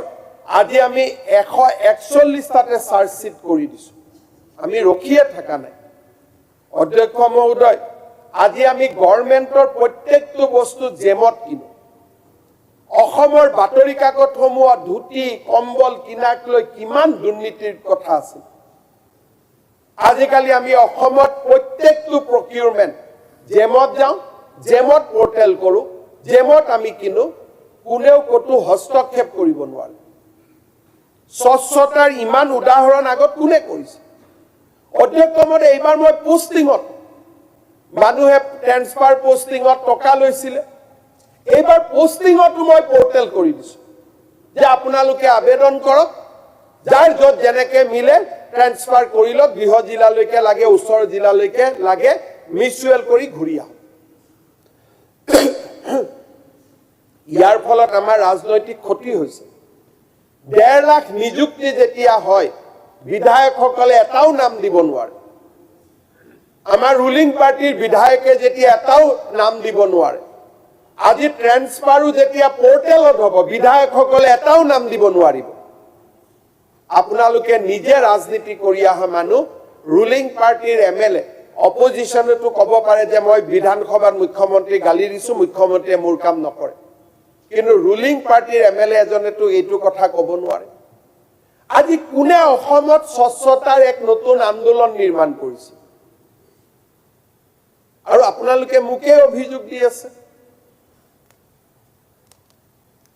আজি ট্ৰান্সফাৰ পোষ্টিঙলৈকে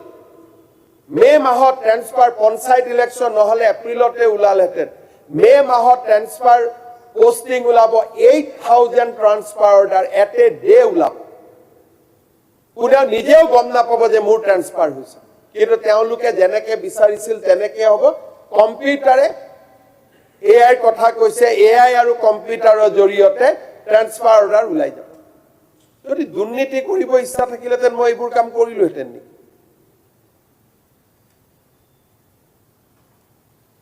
এটা গড়ত 10 কোটি মান টকা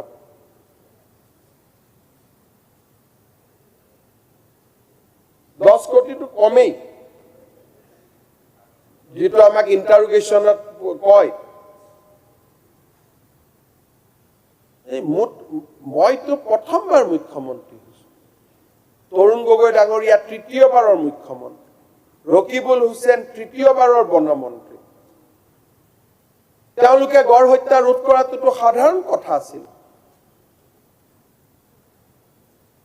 কিয় কৰা নাছিলে তাৰ উত্তৰ ৰকিবুল হুছেইন ডাঙৰীয়া খুধিলে তেওঁ নীলা ফাইল দেখুৱাব আৰম্ভ কৰে তাতো ব্লেকমেইল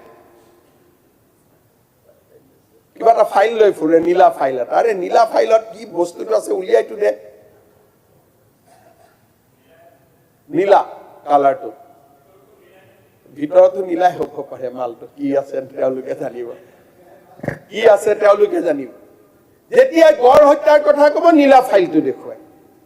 আৰে ভাই এবাৰতো ৰাজহুৱাভাৱে ক্ষমা খোজ যে হয় বিজেপি চৰকাৰে অন্তত আমি কৰিব নোৱাৰা কাম এটা কৰি দিল আজি কংগ্ৰেছ দলৰ পৰাটো ক'ব পাৰে এটা কথা ক'লে আলোচনা উদ্ধত গুচি যায় যে হয় আমাৰ দিনত আমি নিয়ন্ত্ৰণ কৰিব পৰা নাছিলো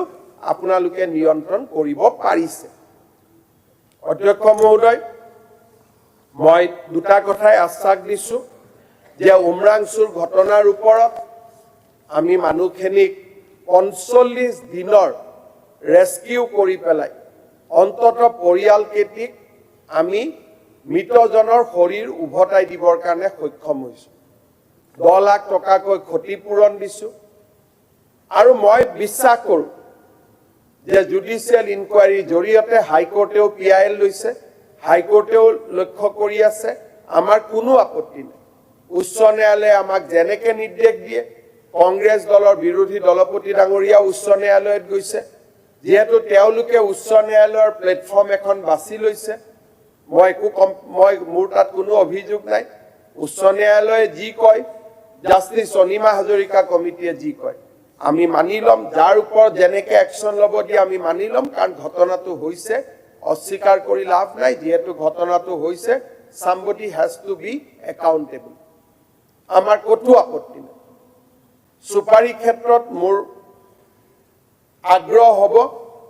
ইণ্ডাষ্ট্ৰী মন্ত্ৰী ডাঙৰীয়াকো মই অনুৰোধ কৰিম, যেনে তেনে আমি চুপাৰী প্ৰচেছিংটো অসমত কৰিব লাগে, যাতে এই চেপ্টাৰবিলাকেই নোহোৱা হয়। যদি হাউলিতে যদি চুপাৰী প্ৰচেছিঙৰ ফেক্টৰী আহি যায়, কমপ্লেইনে নোহোৱা হৈ যাব।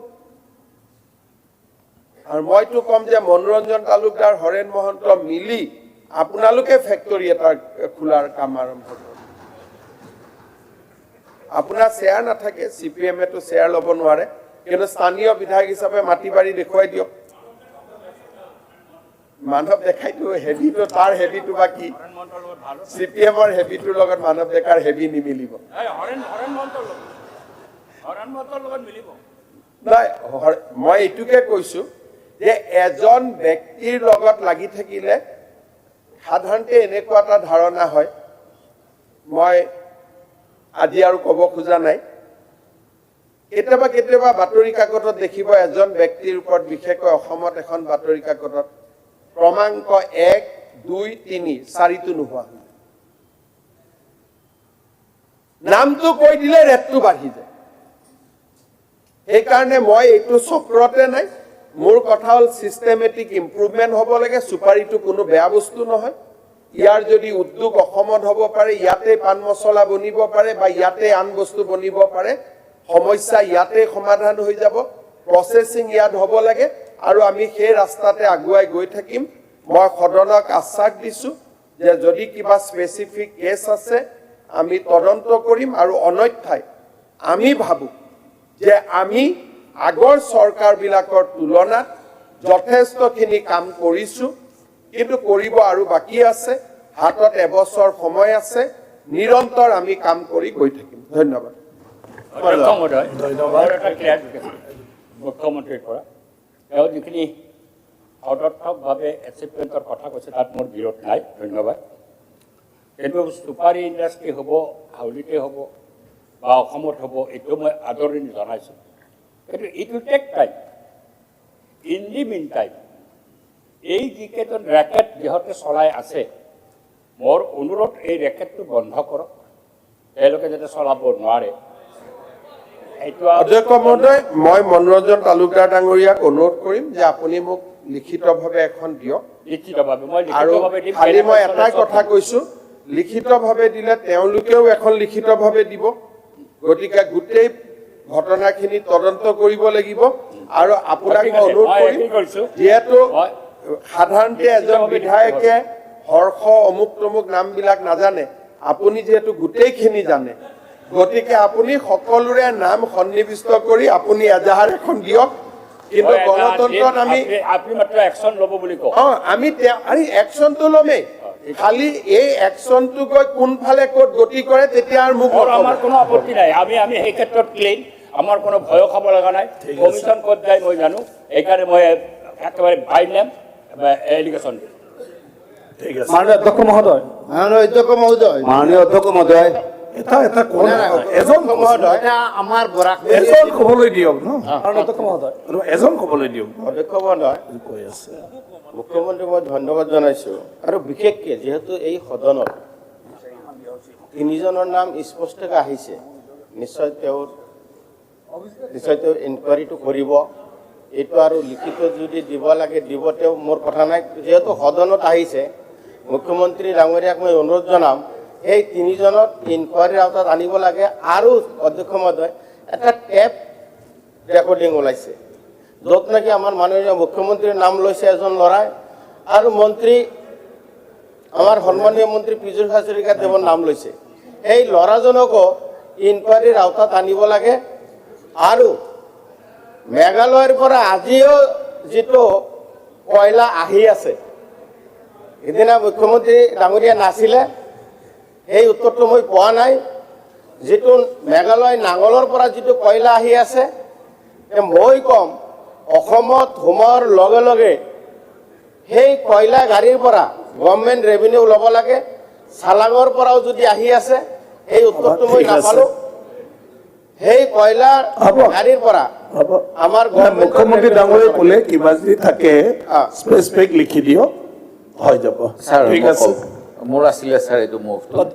মহোদয়, মোক মানে এটা চেণ্টেঞ্চ ক'ব লাগিব।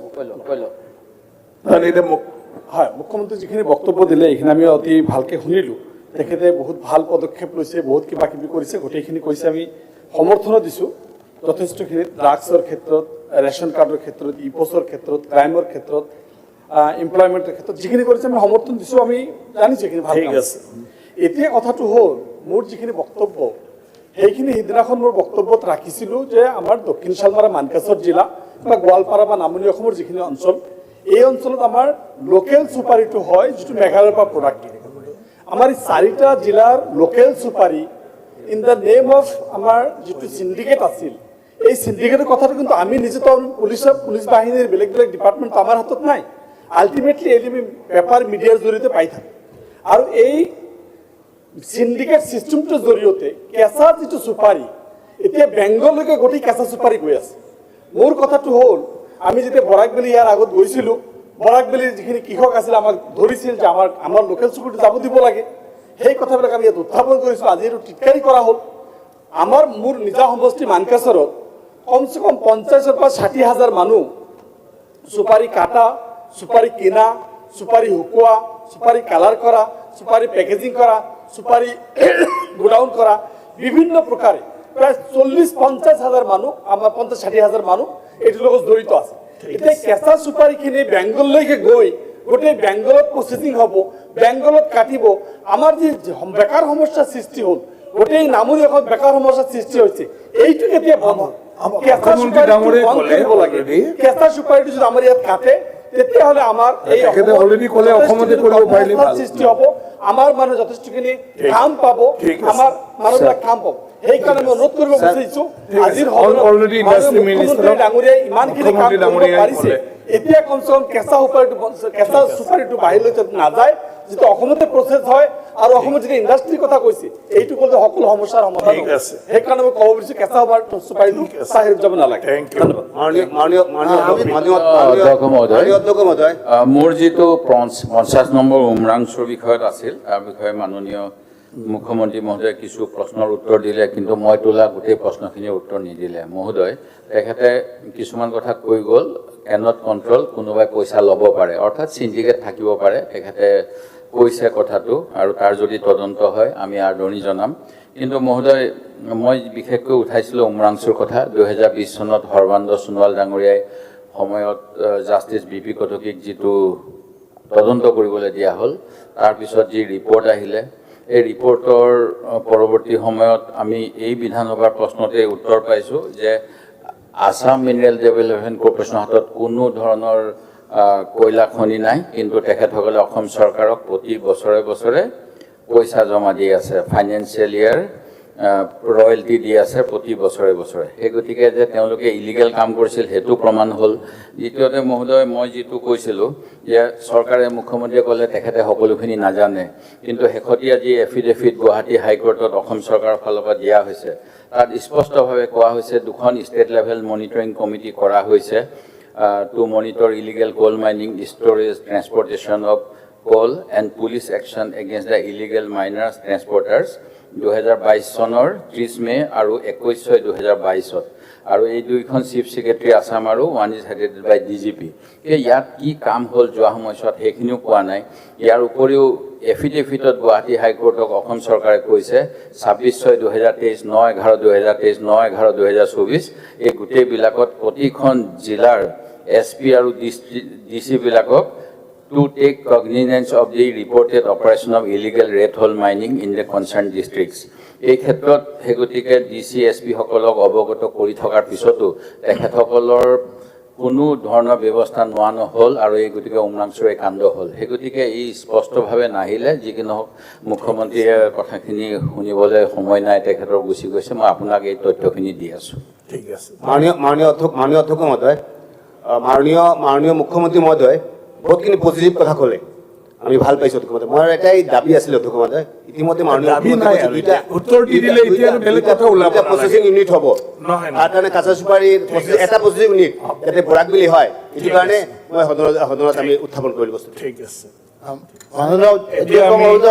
দাবী আমি দুটা কথা কওঁ। আমাৰ এই বৰাকবেলিৰ 3টা জিলা আছে, 3টা জিলা 3 বছৰ এই লোকেল উৎপাদিত সুপারি বন্ধ আছিলে। এসেম্বলিতো এইটো মুখ্যমন্ত্রী উত্তর দিলে আমি 7 জন বিরোধী বিধায়কে মুখ্যমন্ত্রী ডাঙ্গরিয়াক দরখাস্ত দি, তার পাছত 3 জন ক্যাবিনেট মন্ত্রী গৈ 3টা জিলাত মিটিং কৰি এই লোকেল সুপাৰি সমস্যাটো সমাধান হৈছে। এতিয়া অসমৰ যিমান জিলা আছে গোটেই জিলাৰ মালটো বহিৰাজ্যত গৈ থাকে, কিন্তু আমাৰ বৰাকবেলিৰ 3টা জিলাৰ 3 বছৰ ডিপ্ৰাইভ আছিল। এইটো আমাৰ মুখ্যমন্ত্রী ডাঙ্গরিয়াক মুখ্যমন্ত্রী যে ফ্যাক্টরি হব, একটা ফ্যাক্টরি আমার বরাকবেলি ঠিক আছে। এইটো আমার রিকোয়েস্ট। আর কাঁচা সুপারি লোকেল উৎপাদিত সুপারি এতিয়া বন্ধ হব নালাগে, যেটো অর্ডার কৰিছে মুখ্যমন্ত্ৰী ডাঙ্গৰিয়া বৰাকবেলিৰ হাট। ঠিক আছে, আমি মুখ্যমন্ত্ৰী ঠিক আছে। আমাৰ বহুত বিষয় আছে আলোচনা কৰিবলৈ, হৈ গ'ল মুখ্যমন্ত্ৰী ক'লে। আৰু মই সদনক জনাব বিচাৰিছোঁ, আজি আমাৰ সন্মানীয় বিত্তমন্ত্ৰী ডাঙৰীয়ানীয়ে দুপৰীয়া আহাৰৰ ব্যৱস্থা কৰিছে বিধায়ক মন্ত্ৰীসকলক, কাৰণ আমাৰ দিনটো সন্ধিয়ালৈকে ৰাতিলৈকে আমাৰ আজি সেশন হ'ব। আমাৰ বিষয়াসকলৰ কাৰণে ব্যৱস্থা কৰা হৈছে আৰু সাংবাদিকসকলো আজি যিহেতু দিনটো থাকিব, সাংবাদিকসকলৰ কাৰণেও আমাৰ মন্ত্ৰী ডাঙৰীয়ানীয়ে ব্যৱস্থা কৰিছে। গতিকে তেখেতসকলক মই দুপৰীয়াৰ আহাৰ সময়ত এতিয়াই নহয়, মানে 1-2 বজাত চাগে হ'ব, আমাৰ হাউচ ব্ৰেক নহ'ব, কণ্টিনিউৱাছ চলিব, তাৰ মাজতে দুপৰীয়া আহাৰটো লৈ থাকিব পাৰিব। এতিয়া আমাৰ দাবী মঞ্জুৰিৰ ওপৰত আলোচনাটো সেইদিনা PWDটো চলি আছিলে আৰু 2জনমান বক্তা এতিয়াও মানে আমাৰ বাকী আছে। তো শ্ৰী জলেন দৈমাৰী ক'ব নেকি? PWD। সন্মানীয় অধ্যক্ষ ডাঙৰীয়া, বিৰোধী দলে PWDৰ ওপৰত যি আত্মসন আনিছে, মই এইটো বিৰোধিতা কৰি বক্তব্য ৰাখিব বিচাৰিছোঁ। আমি আমাৰতো ডিপাৰ্টমেণ্ট PWD যিটো কোড আৰু ব্ৰিজৰ ওপৰত যে ডিছকাশ্যন আছিলে, যে আমি সকলোৱে জানো এটা অঞ্চল যদি উন্নয়ন কৰিব লাগে, এটা অঞ্চল যদি সঠিক দিশত যদি আগবাঢ়ি যাব লাগে, অঞ্চলবিলাকত বসবাস কৰা ৰাইজৰ আৰ্থিক উন্নতি হ'ব লাগে, তেতিয়া আমাৰ পদৰ আৰু পদ আৰু ব্ৰিজৰ যথেষ্টখিনি প্ৰয়োজন আছে বুলি মই ভাবোঁ। এটা সময় আছিল যি সময়ত আমি ব্ৰহ্মপুত্ৰৰ উত্তৰ পাৰত বৰ্তমান যি বিটিয়াৰ অঞ্চল আছে, এই অঞ্চলত বসবাস কৰোঁতে আমি ভাবিছিলোঁ যে আমাৰ চৰকাৰ আছে না নাই, আমাৰ এই অঞ্চলত চৰকাৰ আছে না নাই, বা চৰকাৰে আমাৰ এই অঞ্চলবিলাক গম পায় না নাপায়, বা দেখা পাইছে না পোৱা নাই। কাৰণ এই সময়ত মানুহে নিজৰ ঘৰৰ পৰা ওলাবলৈ কোনো পথ নাছিলে। এই অঞ্চলত বসবাস কৰা ৰাইজে আৰ্থিকভাৱে বিজনেছ কৰাৰ কাৰণে এই নদীবিলাক পাৰ হোৱাৰ কাৰণে কোনো দলঙৰ ব্যৱস্থা নাছিলে। কিন্তু আজি আমি দেখিছোঁ সেই অঞ্চলবিলাকত আজি পদৰ এনেকুৱা ভাল ব্যৱস্থা, আজি বিভিন্ন ডাঙৰ ডাঙৰ নদীত বিভিন্ন আজি দলং বনোৱাৰ কাৰণে এই অঞ্চলবিলাকত আজি আৰ্থিক ক্ষেত্ৰত উন্নতি হৈছে যি ৰাস্তাক মানুহে 3 ঘণ্টাত অতিক্ৰম কৰিব লগা হৈছিল এই ৰাস্তাবিলাক আজি 1 ঘণ্টাৰ মাজেদি আমি অহা যোৱা কৰিব পৰা এনেকুৱা অৱস্থা হৈছে ইয়াৰ কাৰণে আমাৰ চৰকাৰত মই অসমৰ জনপ্ৰিয় মুখ্যমন্ত্ৰী ডক্টৰ হিমন্ত বিশ্ব শৰ্মা ডাঙৰীয়াৰ লগতে আমাৰ বিভিন্ন ডিপাৰ্টমেণ্টৰ মই ধন্যবাদ জনাইছোঁ আজি আমি সমগ্ৰ অসমৰ লগতে বিটিআৰ অঞ্চলৰে মই কথাটো ক'ব বিচাৰিছোঁ আজি যোৱা দিনবোৰত আমি যদি তামুলপুৰ সমষ্টিৰ পৰা যদি গুৱাহাটীত আহিব লগা থাকিলে আমি 3 ঘণ্টাত আমি গুৱাহাটী আহি পাইছিলোঁ কিন্তু আজি আমি 1.5 ঘণ্টাত আজি গুৱাহাটীত আহি পাওঁ আমাৰ বিটিআৰ অঞ্চলৰ আজি বিভিন্ন ৰাস্তা ঘাট আমি বনাই আছোঁ চৰকাৰে কিন্তু সেই ৰাস্তা ঘাট যদি আমি সম্পূৰ্ণ কৰিবৰ কাৰণে আমাক কম হ'লেও 4,000 কৰোৰৰ বেছি আমাক টকাৰ প্ৰয়োজন আছে পুঁজিৰ প্ৰয়োজন আছে ইয়াৰ কাৰণে আজি যি আমাৰ বিৰোধী পক্ষই যি কৰ্তন প্ৰস্তাৱ আনিছে পিডব্লিউডি ডিপাৰ্টমেণ্ট পদ আৰু যি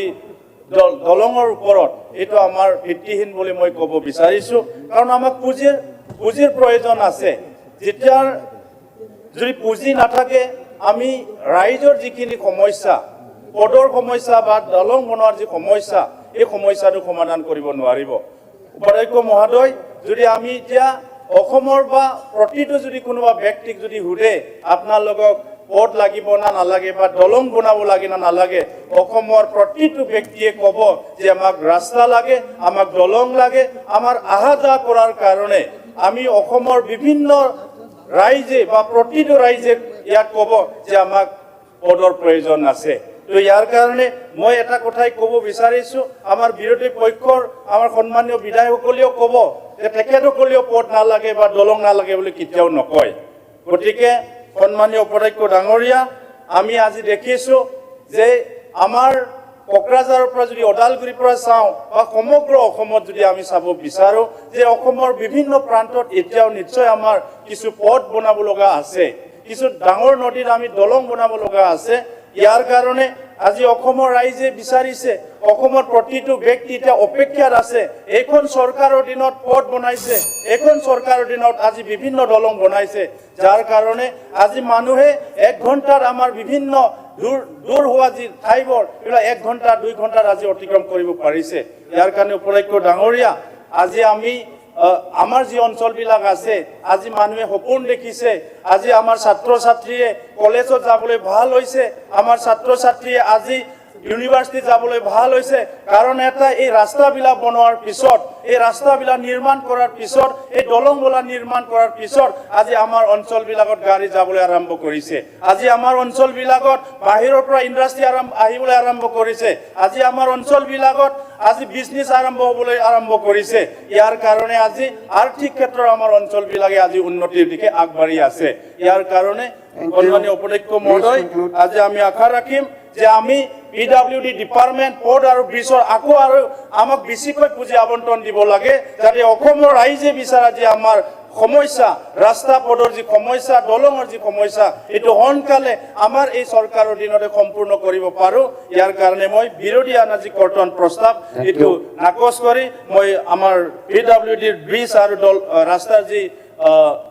বাজেট এইটো মই সমৰ্থন কৰি মোৰ বক্তব্য সমাপ্ত কৰিছোঁ ধন্যবাদ Honorable Member Abdul Rahim Ahmed absent. Bhupen Boru absent. Nirmal Kumar Brahma absent. Prithviraj Rava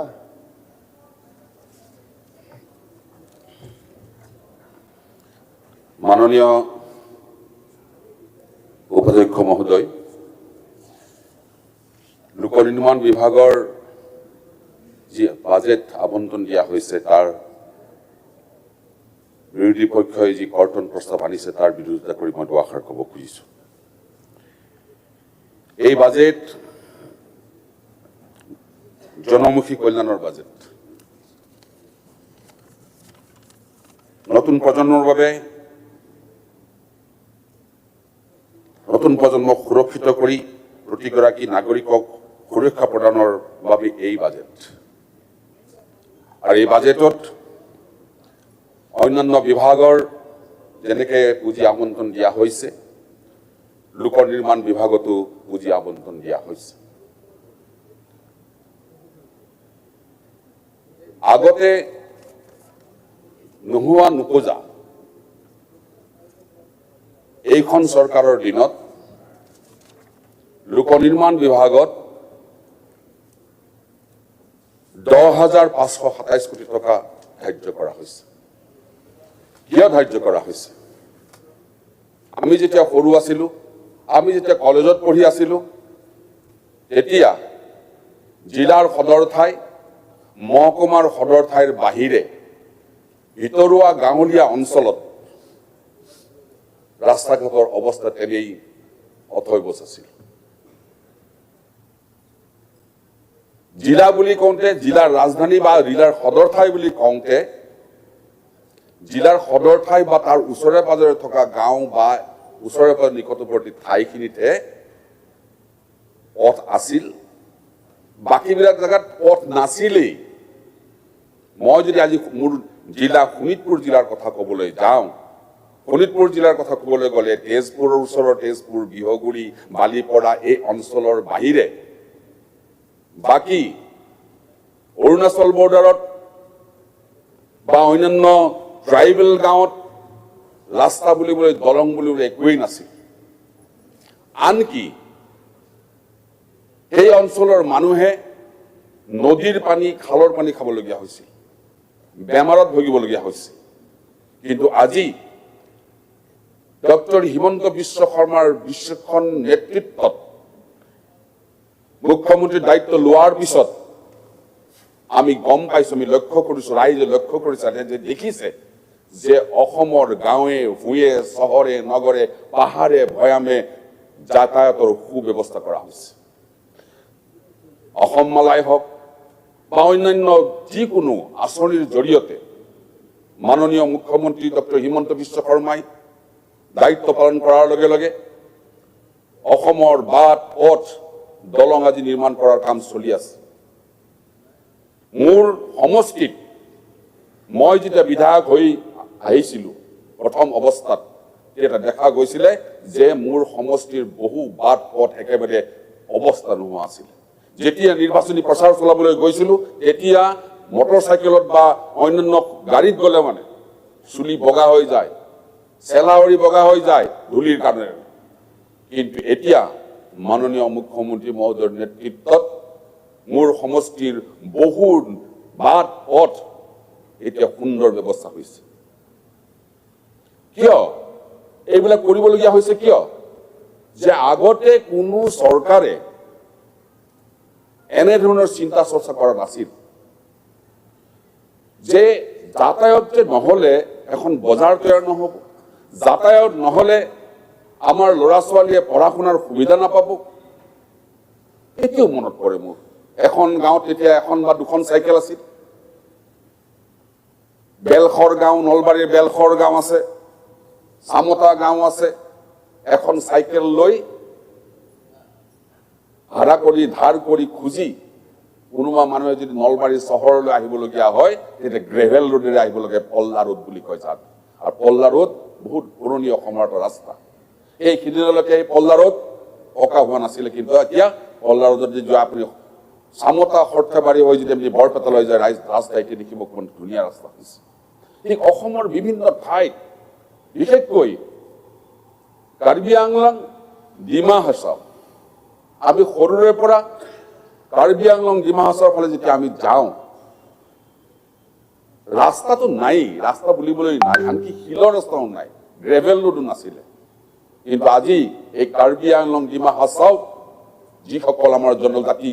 জনগোষ্ঠী তাত আছে, বসবাস কৰি আছে, আজি সুন্দৰ ৰাস্তা তৈয়াৰ হৈছে। কোনোবাই যদি কাৰ্বি আংলং বা ডিফুলৈ এতিয়া যোৱা নাই, তাহানিতে গৈছিলে, এতিয়া ডিফুলৈ যাওক, কাৰ্বি আংলংলৈ যাওক, খৰিয়াজানলৈ যাওক, বোকাজানলৈ যাওক, হামৰেণলৈ যাওক, য'তেই নাযাওক কিয়, ৰাস্তা এতিয়া খুব সুন্দৰ সুচল ৰাস্তা আজি নিৰ্মাণ কৰিবলৈ সক্ষম হৈছে এইখন চৰকাৰে।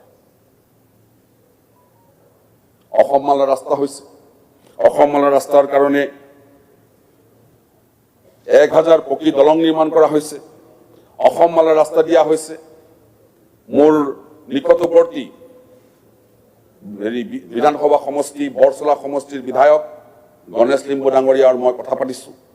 আমাক যিটো আবণ্টন দিয়া হৈছে সেই ৰাস্তাটো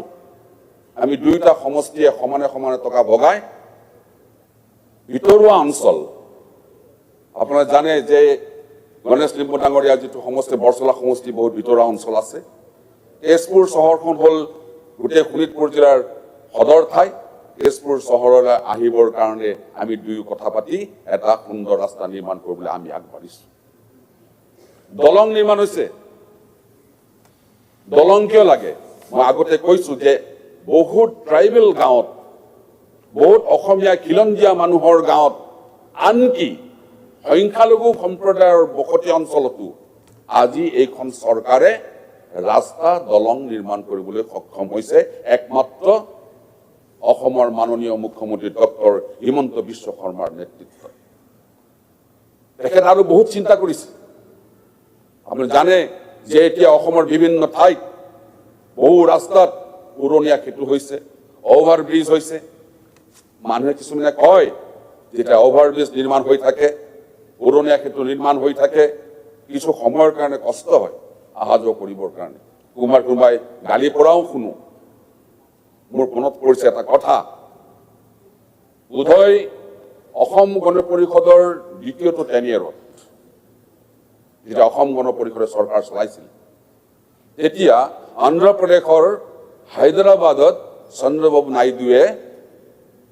এটা ৰাস্তা বনাবৰ সিদ্ধান্ত লৈছিল। আৰু যাত ৰাস্তা বনাবৰ সিদ্ধান্ত লোৱাৰ কাৰণে অন্ধ্ৰপ্ৰদেশৰ ৰাইজ বা বিশেষকৈ হায়দৰাবাদৰ ৰাইজে আপত্তি কৰিছিল।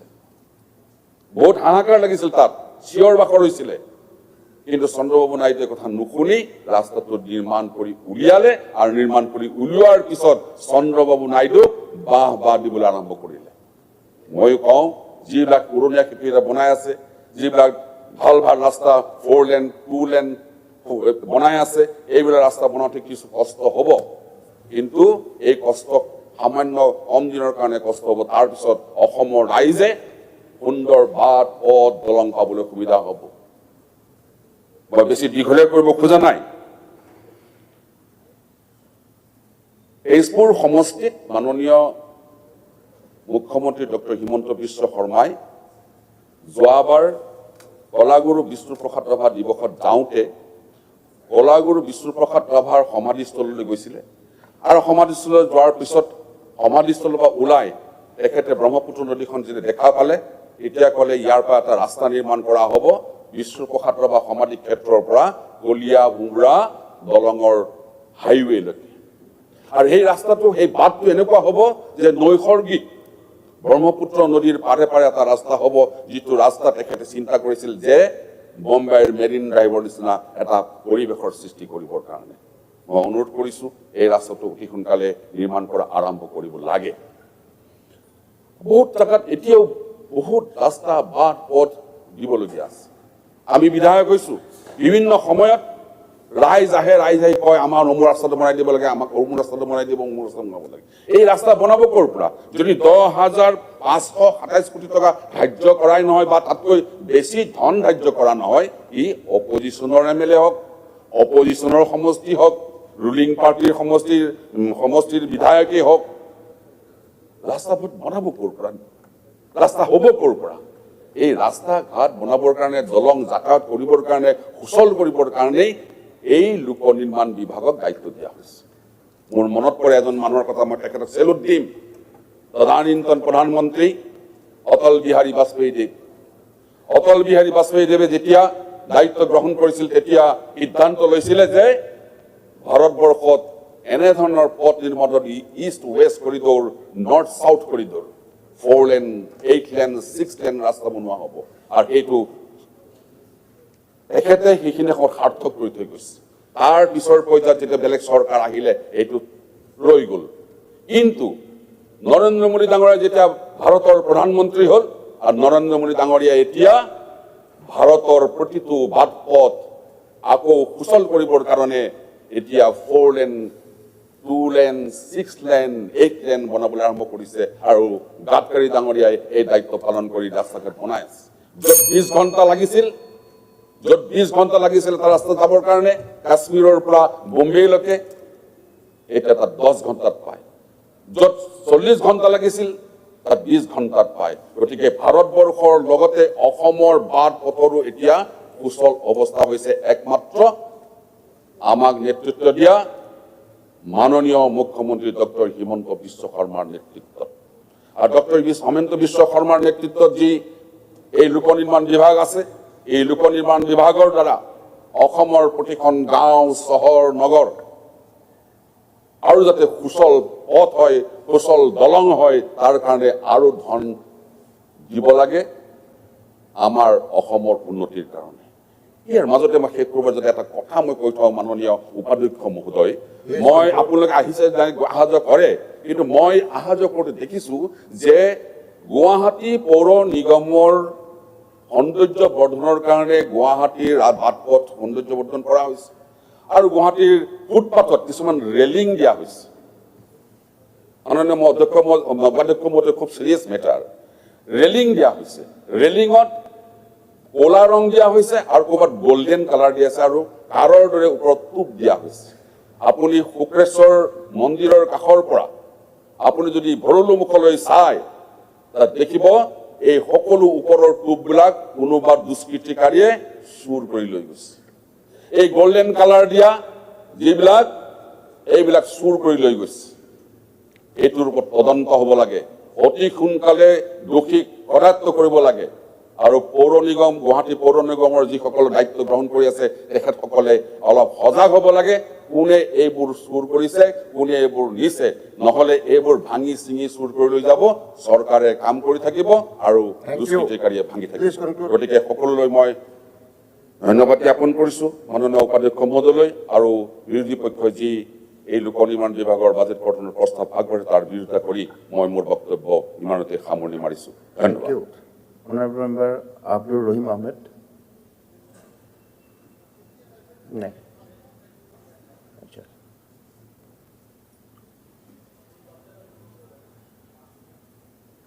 Abdul Batil Khandakar. সম্মানীয় উপাধ্যক্ষ মহোদয় আমাৰ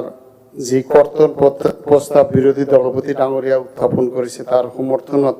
মই দুআষাৰ ক'ব বিচাৰিছোঁ উপাধ্যক্ষ মহোদয় অসমত প্ৰায় ৬২,০০০ কিলোমিটাৰ ৰাস্তা আছে তাৰে ১৪,০০০ কিলোমিটাৰতকৈ অধিক কিলোমিটাৰ ৰাস্তা এতিয়াও আনচাৰফেচ মানে পকীকৰণ হোৱা নাই গতিকে সেই ৰাস্তাবিলাক যদি এজাক দুজাক বৰষুণ দিয়াৰ পিছতে আমাৰ ৰাইজে গাঁও বিশেষকৈ গাঁৱলীয়া ৰাইজে ঘৰৰ পৰা ওলাব পৰা অৱস্থাত নাথাকে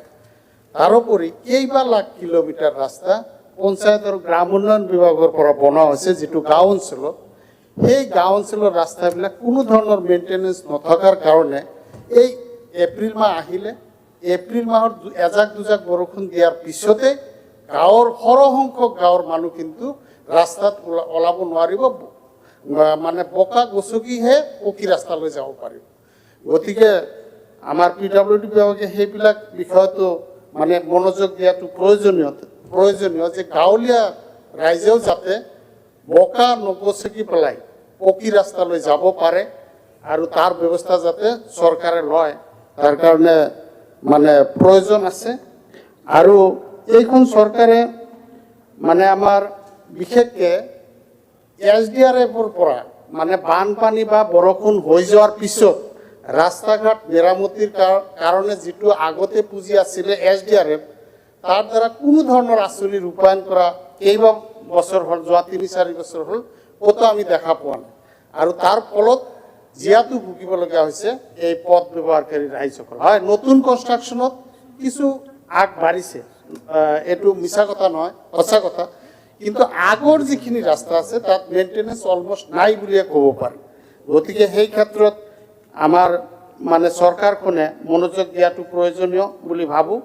আৰু এই চৰকাৰখনে মানে PWD বিভাগৰ জৰিয়তে উন্নত আৰু অনুন্নত শাসকীয় উন্নত আৰু অনুন্নত অঞ্চল আৰু শাসকীয় আৰু বিৰোধী বিধায়কৰ মাজত বৈষম্যতাৰ সৃষ্টি কৰিছে স্যাৰ আমাৰ মোৰ জিলাখনত 3টা সমষ্টি বঙাইগাঁও অভয়াপুৰী আৰু সিজন গ্ৰাম বৰ্তমান যি হিচাপত PWD এলোকেশ্যন দিয়ে 2টা সমষ্টি উন্নত অভয়াপুৰী আৰু বঙাইগাঁও এই 2টা সমষ্টি উন্নত বুলি জনা যায় আটাইতকৈ অনুন্নত সমষ্টিটো হ'ল সিজন গ্ৰাম এতিয়া স্যাৰ মই এইবেলি যেতিয়া এলোকেশ্যন কথা সুধিলোঁ PWD বিভাগক কল যে উন্নত সমষ্টি দুটা 30 কোটিকে আৰু মোৰ সমষ্টি অনুন্নত সমষ্টি 12 কোটি গতিকে স্যাৰ এইটো হৈছে এনেকুৱা কথা তেলিৰ মূৰত তেল দিয়া যিটো ছিষ্টেম মানে উন্নত অঞ্চলৰ প্ৰতি যিটো অধিক গুৰুত্ব দিয়াৰ মানে যিটো প্ৰৱণতা এই ডিপাৰ্টমেণ্টৰ এইটো আমি ৰোধ কৰিব লাগে বুলি আমি দাবী উত্থাপন কৰোঁ আৰু স্যাৰ আৰু এটা বিশেষ কথা ক'ব বিচাৰিছোঁ Assam resilient rural bridge programme যিটো লোৱা হৈছিলে 4,359 কোটি টকাৰ কাম চলি আছে স্যাৰ তাতে সিজন গ্ৰাম সমষ্টিত মাত্ৰ 7 কোটি টকাৰ কাম চলি আছে গতিকে আৰু যিবিলাক উন্নত সমষ্টি আমাৰ বিভিন্ন বিধায়কসকলে শাসকীয় বিধায়কসকলে কৈছে যে তেওঁলোকৰ 100 কোটিলৈকেও কাম চলি আছে 7 কোটি ক'ত আৰু 100 কোটি ক'ত গতিকে এনেকুৱা ধৰণৰ বৈষম্য যিটো আচৰণ এইটো নহ'ব বুলি মই আশা ৰাখিছোঁ আৰু স্যাৰ এই ব্ৰিজৰ ক্ষেত্ৰত মানে আমাৰ মানা নদীৰ ওপৰত অতি কমত 10টামান ঠাইত মানে উপযুক্ত ব্ৰিজ মানে নিৰ্মাণ কৰাৰ কাৰণে কিন্তু অতি কমত 3টা ঠাইত নিৰ্মাণ কৰিব লাগে এই 10টামান ঠাই এনেকুৱা আছিল লুংজাৰ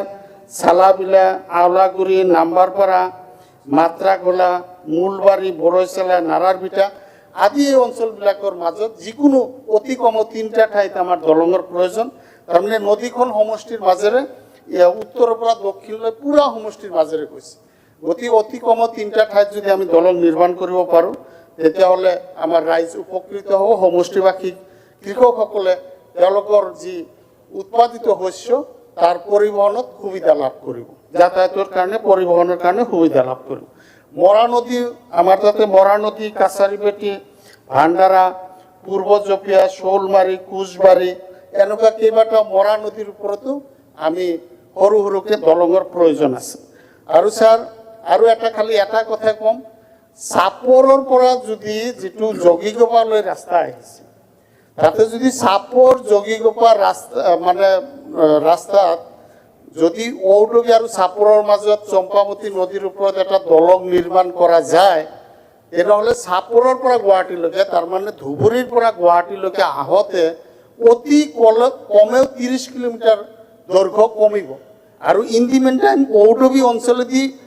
মানে আমাৰ আসামলা ৰাস্তা আহিছেই খালি দলংটো নিৰ্মাণ কৰি দিলেই মানে ধুবুৰীৰ পৰা গুৱাহাটীলৈকে আহোঁতে স্যাৰ অতি কমত 30 কিলোমিটাৰ ৰাস্তা কমিব গতিকে এইটো বিষয়তো চৰকাৰৰ মনোযোগ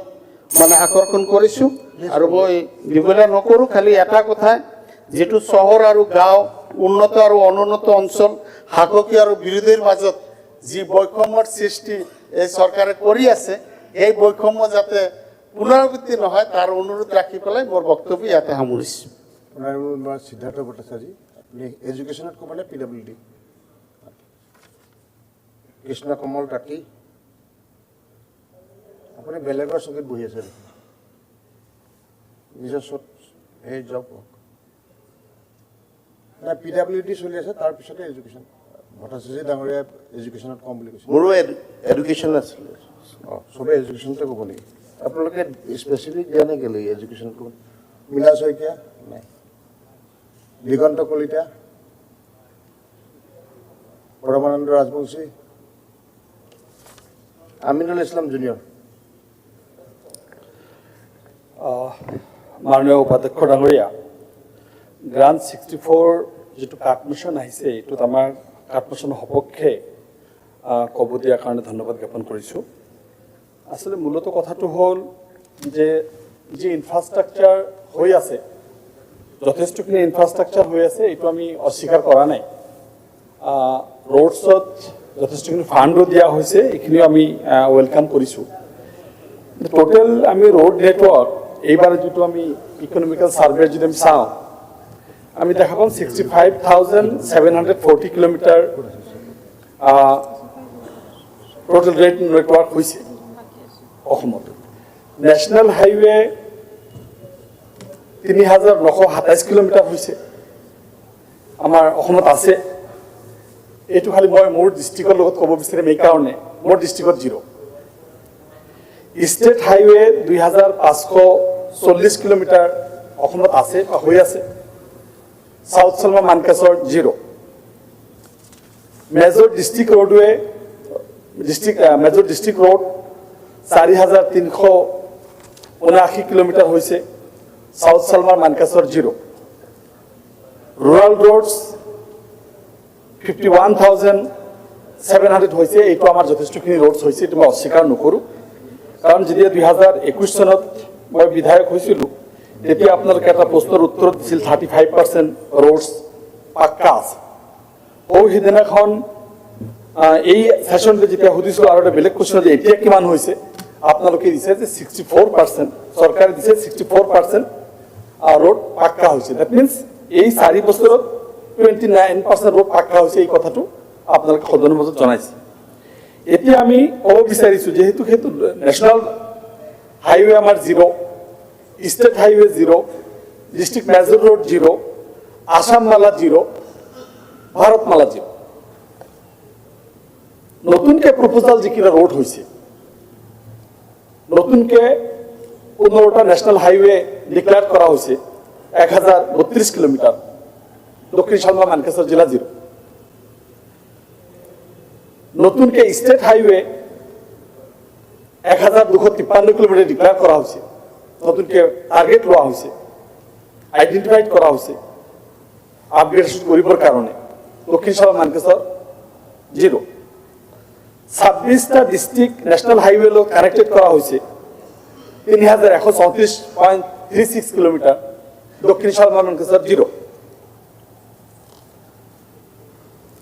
অলপ আগতে মাননীয় মুখ্যমন্ত্ৰী ডাঙৰীয়াই 250 ৰুল 250 আণ্ডাৰত এটা এনচাৰত কৈ গৈছিল যে দক্ষিণ চালমা মানকাছৰ ৰোডৰ অৱস্থা বেয়া। এই কথাটো সঁচা। আৰু বিধায়ক হোৱাৰ পিছৰ পৰাই 2টা ৰোড লৈ আমি লাগি আছোঁ। আমি অসমৰ 5জন বিধায়কে লিখি দিছোঁ, সাংসদ দিও লিখি দিছোঁ, মাননীয় মুখ্যমন্ত্ৰীকে বেলেগ বেলেগকৈ দিছোঁ কেইবাটাও ৰোড। বেচিকেলি আমাৰ এইচএম ৰোডটোৰ কথাটো মই সমষ্টিভিত্তিক কথা আজি কম, গোটেই অসম ভিত্তিক কম খোজা নাই। এইচএম ৰোডটোৰ 1957ত বনোৱা হৈছিল যে বান্ধ ৰোড। 1957ৰ পৰা আজিৰ দিনটোলৈকে এই ৰোডটো খালি ৰিপেয়াৰহে কৰা হ'ল, কোনো ধৰণৰ নতুনকৈ বনোৱা নহ'ল। এই ৰোডটো ইয়াৰ আগতে মই কৈছোঁ, এটা প্ৰশ্নৰ উত্তৰত মই ক্লিয়াৰ কৰিছোঁ যে মাননীয় মুখ্যমন্ত্ৰী ডাঙৰীয়াই এপ্ৰুভ দিলে, ডিপিআৰ হ'ল, কেবিনেটত মিটিং কৰি 3টা ৰোড ডিক্লেয়াৰ কৰিলে নেচিছৰ আণ্ডাৰত, টেণ্ডাৰ প্ৰচেছ হ'ল, কিন্তু ৰোডটোকে আজিলৈকে পইচাটো ডাইভাৰ্ট হ'ল। আৰু আমি state national highway state highway declare হ'ল আমাৰ তাতে 2023 চনত, কিন্তু এই ষ্টেট হাইৱেটো আজিলৈকে বনোৱাৰ কোনো পৰিকল্পনা ইয়াত নাই। এটা ৰোডৰ কথা আমি কৈছিলোঁ, তাত আমাৰ আজিলি চৌধুৰী ডাঙৰীয়া ইয়াত আছে, আমাৰ ৰচিদ মণ্ডল ডাঙৰীয়া ইয়াত আছে, আমাৰ এক ৰচিদ ডাঙৰীয়া ইয়াত আছে, আমাৰ জলেশ্বৰৰ বিধায়ক ডাঙৰীয়া ইয়াত আছিল। আমি গোটেইখিনি বিধায়কে এটা স্পষ্ট এটা ৰোড, আমাৰ অসমৰ এখন এটা ৰোড আমি বিচাৰিছিলোঁ যে সাউথ সলমা মানকাছৰ হাটচিংবাৰীৰ পৰা আমি ফকীৰগঞ্জ হৈ, আমি লক্ষীপুৰ হৈ, আমবাৰী লক্ষীপুৰ হৈ আমি গোৱালপাৰালৈ কানেক্টিভিটি কৰিলে আমি কমচে কম 20 লাখ মানুহৰ এটা কানেক্টিভিটি 3টা ডিষ্ট্ৰিক্ট সাউথ সলমা মানকাছৰ, ধুবুৰী আৰু গোৱালপাৰা 3টা ডিষ্ট্ৰিক্ট লগতে আমি আমাৰ সাউথ সলমা, আমাৰ মানকাছৰ সমষ্টি, বীৰ সিং জৰুৱা সমষ্টি, আমাৰ জলেশ্বৰ সমষ্টি, গোৱালপাৰা পশ্চিম সমষ্টি, গোৱালপাৰা পূব সমষ্টি, গোটেইখিনি সমষ্টিৰ এটা কানেক্টিভিটি ৰোড আমি অসমে বিচাৰিছোঁ, যিটোক আমি যুগে যুগে চাফাৰ কৰি আছোঁ। এই ৰোডটো হৈ গ'লে আমাৰ এই অঞ্চলটো বানপানীৰ পৰা সুৰক্ষা পাব, আমাৰ এই অঞ্চলৰ পৰা 20 লাখ মানুহৰ এটা কানেক্টিভিটি হৈ যাব। এই ৰোডটোৰ কাৰণে ইয়াৰ আগৰ মুখ্যমন্ত্ৰী যেতিয়া সৰ্বানন্দ সোণোৱাল ডাঙৰীয়া মুখ্যমন্ত্ৰী আছিল, তেতিয়া প্ৰথমবাৰ যেতিয়া আমাৰ সাউথ সলমাৰ ভিজিট কৰিছিল, এই ৰোডটোৰ কথা তেখেতে প্ৰথমে মুখ্যমন্ত্ৰী হোৱাৰ পিছত যেতিয়া মানকাছৰ ইণ্টাৰনেশ্যনেল বৰ্ডাৰ ভিজিট কৰিব গৈছিল, তেতিয়া আহিয়ে এই ৰোডটোৰ কথা প্ৰপ'জাল দিছিল আজিলৈকে কিন্তু সেই ৰোডটো নহ'ল আমি 5জন বিধায়কে মাননীয় মুখ্যমন্ত্ৰী ডাঙৰীয়া সদনত কৈছিলে যে আপোনালোকে বিধায়ককেইজনে লিখি এই ৰোডটোৰ ব্যৱস্থা কৰি কৈ দিয়ক যে আমি এই কথাটো ক'লো আমি ব্যক্তিগতভাৱে ইয়াৰ আগৰ সাংসদৰ জৰিয়তে মই নিজে বিধায়ক হিচাপে আমি ভাৰতমালাৰ লগত যোগাযোগ কৰিলোঁ ভাৰত চৰকাৰৰ লগত যোগাযোগ কৰিলোঁ আমি নীতিন গাডকাৰীৰ লগত যোগাযোগ কৰিলোঁ মুখ্যমন্ত্ৰীৰ লগত যোগাযোগ কৰিলোঁ কি কৰিলে আমাৰ ৰোডটো আমি বুজি পোৱা নাই এই ৰোডটো অত্যন্ত জৰুৰী এই ৰোডটো আমাৰ অত্যন্ত প্ৰয়োজন আমাৰ নতুনকে ইয়াৰ আগত আমি সেইদিনাখন এটা প্ৰশ্ন আনিছিলোঁ আমাৰ নতুনকে 7টা গাঁও পঞ্চায়ত আমাৰ দক্ষিণ চালমা মানকাছৰ আগতে চাউথ চালমা সমষ্টিত আছিল এতিয়া আমাৰ মানকাছৰ সমষ্টিত সোমাই দিছে 7টা জিপি আফটাৰ ডিলিমিটেশ্যন এই 7টা জিপি আমাৰ হাজিৰহাট আমাৰ বনিষ্ঠ আমাৰ পাটাকাটা আমাৰ টুমনি সাউথ সালমাৰা বালাডোবা শেবলটাৰি এই যে 7টা জিপি আমাৰ সমষ্টিত সোমাই আহিলে এই 7টা জিপি ডিস্ট্ৰিক্ট হেডকোয়াৰ্টাৰ যোৱা কোনো ৰাস্তা নাই মাজত যদি দুটা ব্ৰিজ কৰি দিয়া যায় আমি যদিও খুপাতিৰ পৰা হাজিৰালৈকে ৰাস্তা বনাবৰ কাৰণে 5 কোটি টকা দিছো কিন্তু দুটা ব্ৰিজ আৰু অলপ পইচা দিলে আমি 7টা জিপি কানেক্টেড কৰিব পাৰো যেহেতু ধানাৰকুটি আমাৰ ওয়াজেলি চৌধুৰী ডাঙৰীয়া আমাৰ ধানাৰকুটিৰ কাম ষ্টাৰ্ট হৈছে আমাৰ এইখিনি কাম হৈ গ'ল আমাৰ গোটেইখিনি মান কানেক্টিভিটি হৈ যাব এইটো আমাৰ কাৰণে অত্যন্ত এটা ইম্পৰ্টেণ্ট বিষয় নেশ্যনেল হাইৱে আমাৰ আগিয়া লৈ গৈছে যেহেতু নেশ্যনেল 127B যেটা আমার ধুবড়ি ফুলবাড়ি ব্রিজ কানেক্টিভিটি আমার রোড টু হাইওয়ে আহি আছে এই ব্রিজের লগত কানেক্টিভিটি রোড টু হওয়ার আগতে আমার অত্যন্ত প্রয়োজন আগিয়ার পৰা মানকাছৰ হৈ ইন্টাৰন্যাশনাল বৰ্ডাৰ বাংলাদেশেৰ লগত বিজনেসেৰ কাৰণে যেটো ব্যবস্থা মানকাছৰ হৈ যেটো বৰ্ডাৰ সেই বৰ্ডাৰৰ মানে বৰ্ডাৰ মানকাছৰ যেটো ইমিগ্ৰেন্ট পয়েন্ট যেটো এক্সপোৰ্ট ইম্পোৰ্ট পয়েন্ট আৰু আমাৰ মহেন্দ্ৰগঞ্জৰ পয়েন্টলৈকে এটা হাইৱে কানেক্টিভিটি কৰি দিয়া যায় আমাৰ অত্যন্ত ভাল এটা ব্যৱস্থা হ'ব তেতিয়াহ'লে এই হাইৱেটো ইমিডিয়েট কৰি দিলে আমাৰ দুটা কথা হৈ যাব আমাৰ বাংলাদেশৰ লগত আজিৰ আমাৰ অৱস্থা ভাল নহয় আমি সবে জানো বাংলাদেশৰ লগত আমাৰ পৰিস্থিতি আজি আগৰ নিচিনা হৈ থকা নাই সেই ঠাইত যদি কালি কিবা অঘটন হৈ যায় তাত যদি এটা হাইৱে হৈ নাথাকে যদি এটা নেশ্যনেল থ্ৰেট তাতে ব্যৱস্থা হৈ আছে তাত যদি আৰু ব্যৱস্থাৰ কাৰণে কোনো ধৰণৰ হাইৱেৰ ব্যৱস্থা নাথাকে এইখিনি কানেক্টিভিটি কিন্তু এটা সময়ত মাৰাত্মকভাৱে ক্ষতিগ্ৰস্ত হ'ব পাৰে এই পইণ্টৰ পৰা নেশ্যনেল থ্ৰেটৰ ফালৰ পৰা আৰু ইণ্টাৰনেশ্যনেল বিজনেছৰ বহিৰাষ্ট্ৰৰ লগত আমি বিজনেছৰ যিটো ব্যৱস্থা আমাৰ বাংলাদেশৰ লগত যিটো ব্যৱস্থা এই ব্যৱস্থাত যদি কানেক্টিভিটি কৰি দিব পাৰোঁ তেতিয়াহ'লে আমাৰ যিহেতু দুটা ইণ্টাৰনেশ্যনেল পোৰ্ট তাত আছে ৰোড পোৰ্ট তেতিয়াহ'লে কানেক্টিভিটি হ'ব এইটো হোৱাৰ কাৰণে মই অত্যন্ত জৰুৰী বুলি মই অনুভৱ কৰিছোঁ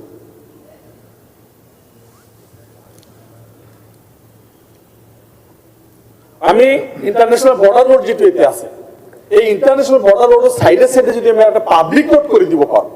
আধা খরচত আমার একটা পাবলিক রোড হয়ে যাব গোটেই হাটসিংমারি পৰা আমাৰ শিশুমাৰা হয়ে আমি যদি এইটো কানাইমাৰা ব্যাক সাইডে দিব আমি যদি মানকাছৰ কানেক্টিভিটি কৰে দিব পাৰো আৰু এটা ৰোড আমাৰ এইটো হয়ে যাব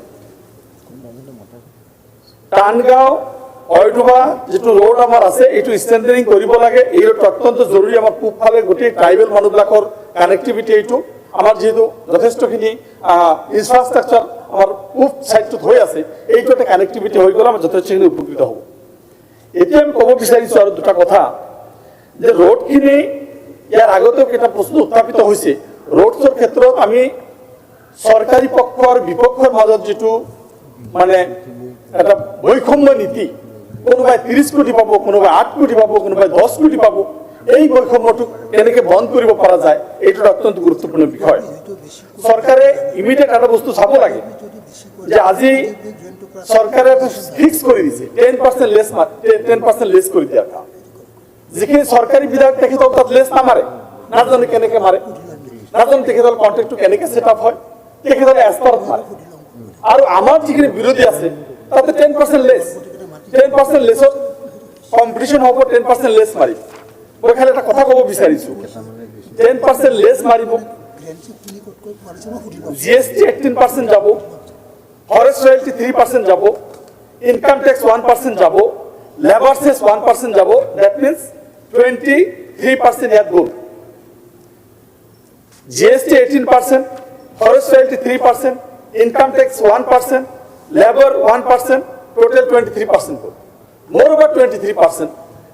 লেস 10% প্লিজ কনক্লুড লগত যদি আমি আৰু কিছু চাওঁ ইয়াত যথেষ্টখিনি আৰু আছে আমি সরকার আছে অফিস আছে জেই আছে বাজেট 1% মিডিয়া আছে, RTI আছে, লোকেল পলিটিক্যাল লিডাৰ আছে, দালাল আছে, পলিটিক্যাল পাৰ্টিৰ মানুহ আছে, এই গোটেইখিনি ৰোডটো আমি ক'ত পাম? ৰোডটো আমি ক'ত পাম? এই কথাবিলাক অত্যন্ত গুৰুত্ব সহকাৰে বিবেচনা কৰিবৰ কাৰণে এই চৰকাৰক মই অনুৰোধ কৰিব বিচাৰিছোঁ। আৰু যদিও এইখিনি কৰিবৰ কাৰণে যথেষ্টখিনি নিকা হোৱাৰ প্ৰয়োজন আছে, আৰু আমি বিশেষকৈ দক্ষিণ চাবা মানকাছৰ জিলাৰ আমি ৰোডছৰ পৰা কিমান বেকৱাৰ্ড আছোঁ এই কথাটো প্ৰথম দিনৰ পৰা মই কৈ আহিছোঁ আৰু ক'ব বিচাৰিছোঁ যে এইটোৰ জৰিয়তে যাতে ৰোডৰ এটা ব্যৱস্থা কৰা হয়। ধন্যবাদ। চক্ৰধৰ গগৈ, PWD ক'ব।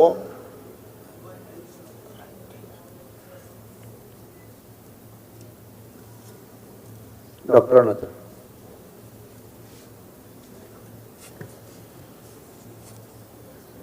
দাবী নং 64 লোক নিৰ্মাণ বিভাগৰ ওপৰত যি কৰ্তন প্ৰস্তাৱ অনা হৈছে, এই কৰ্তন প্ৰস্তাৱৰ সমৰ্থনত মই দুআষাৰমান ক'ব বিচাৰিছোঁ। মাননীয় উপাধ্যক্ষ মহোদয়, আমি সকলোৱে জানো যে এখন অঞ্চল বা ৰাজ্যৰ উন্নতি হ'ব হ'লে সেইখন অঞ্চলৰ যাতায়াত ব্যৱস্থা ভাল হ'ব লাগিব, আৰু যাতায়াত ব্যৱস্থা উন্নত হ'ব হ'লে সেইখন অঞ্চলৰ পথ হ'ব লাগিব। গতিকে এখন ৰাজ্য বা এখন অঞ্চলৰ সামগ্ৰিক বিকাশৰ কাৰণে আপোনাৰ পথৰ ভূমিকা অত্যন্ত গুৰুত্বপূৰ্ণ। মাননীয় উপাধ্যক্ষ মহোদয়, কিন্তু দুৰ্ভাগ্যৰ বিষয় হৈছে যে অসমৰ গ্ৰাম্য অঞ্চলৰ লগত যিবোৰ চহৰ অঞ্চল আছে তাৰ ৰাস্তাবোৰো অতি শোচনীয়। লোক নিৰ্মাণ বিভাগৰ অধীনত নানান আঁচনি লোৱা হৈছে যদিও পথ নিৰ্মাণ বা মেৰামতিৰ বাবে যি উদ্যোগ লোৱা হৈছে, যদিও বিভাগটোৰ ধীৰ গতি, হেমাহি বা পাৰদৰ্শিতাৰ অভাৱৰ কাৰণে আজিলৈকে যিমানখিনি ৰাস্তা হ'ব লাগিছিল সিমানখিনি হোৱা নাই। উপাধ্যক্ষ মহোদয়, মই দুআষাৰমান তথ্য দাঙিব বিচাৰিম যি আপোনাৰ এই বিভাগে দাঙি ধৰিছিলে, সেয়া মই আপোনালোকক অনুকিয়াব বিচাৰি আছোঁ। উপাধ্যক্ষ মহোদয়, এই বিধানসভাতে মই সোধা এটা প্ৰশ্নৰ উত্তৰত এই বিভাগে দিছিলে চৰকাৰৰ দিনত অৰ্থাৎ 2021-22 বিত্তীয় বৰ্ষৰ পৰা বৰ্তমানলৈকে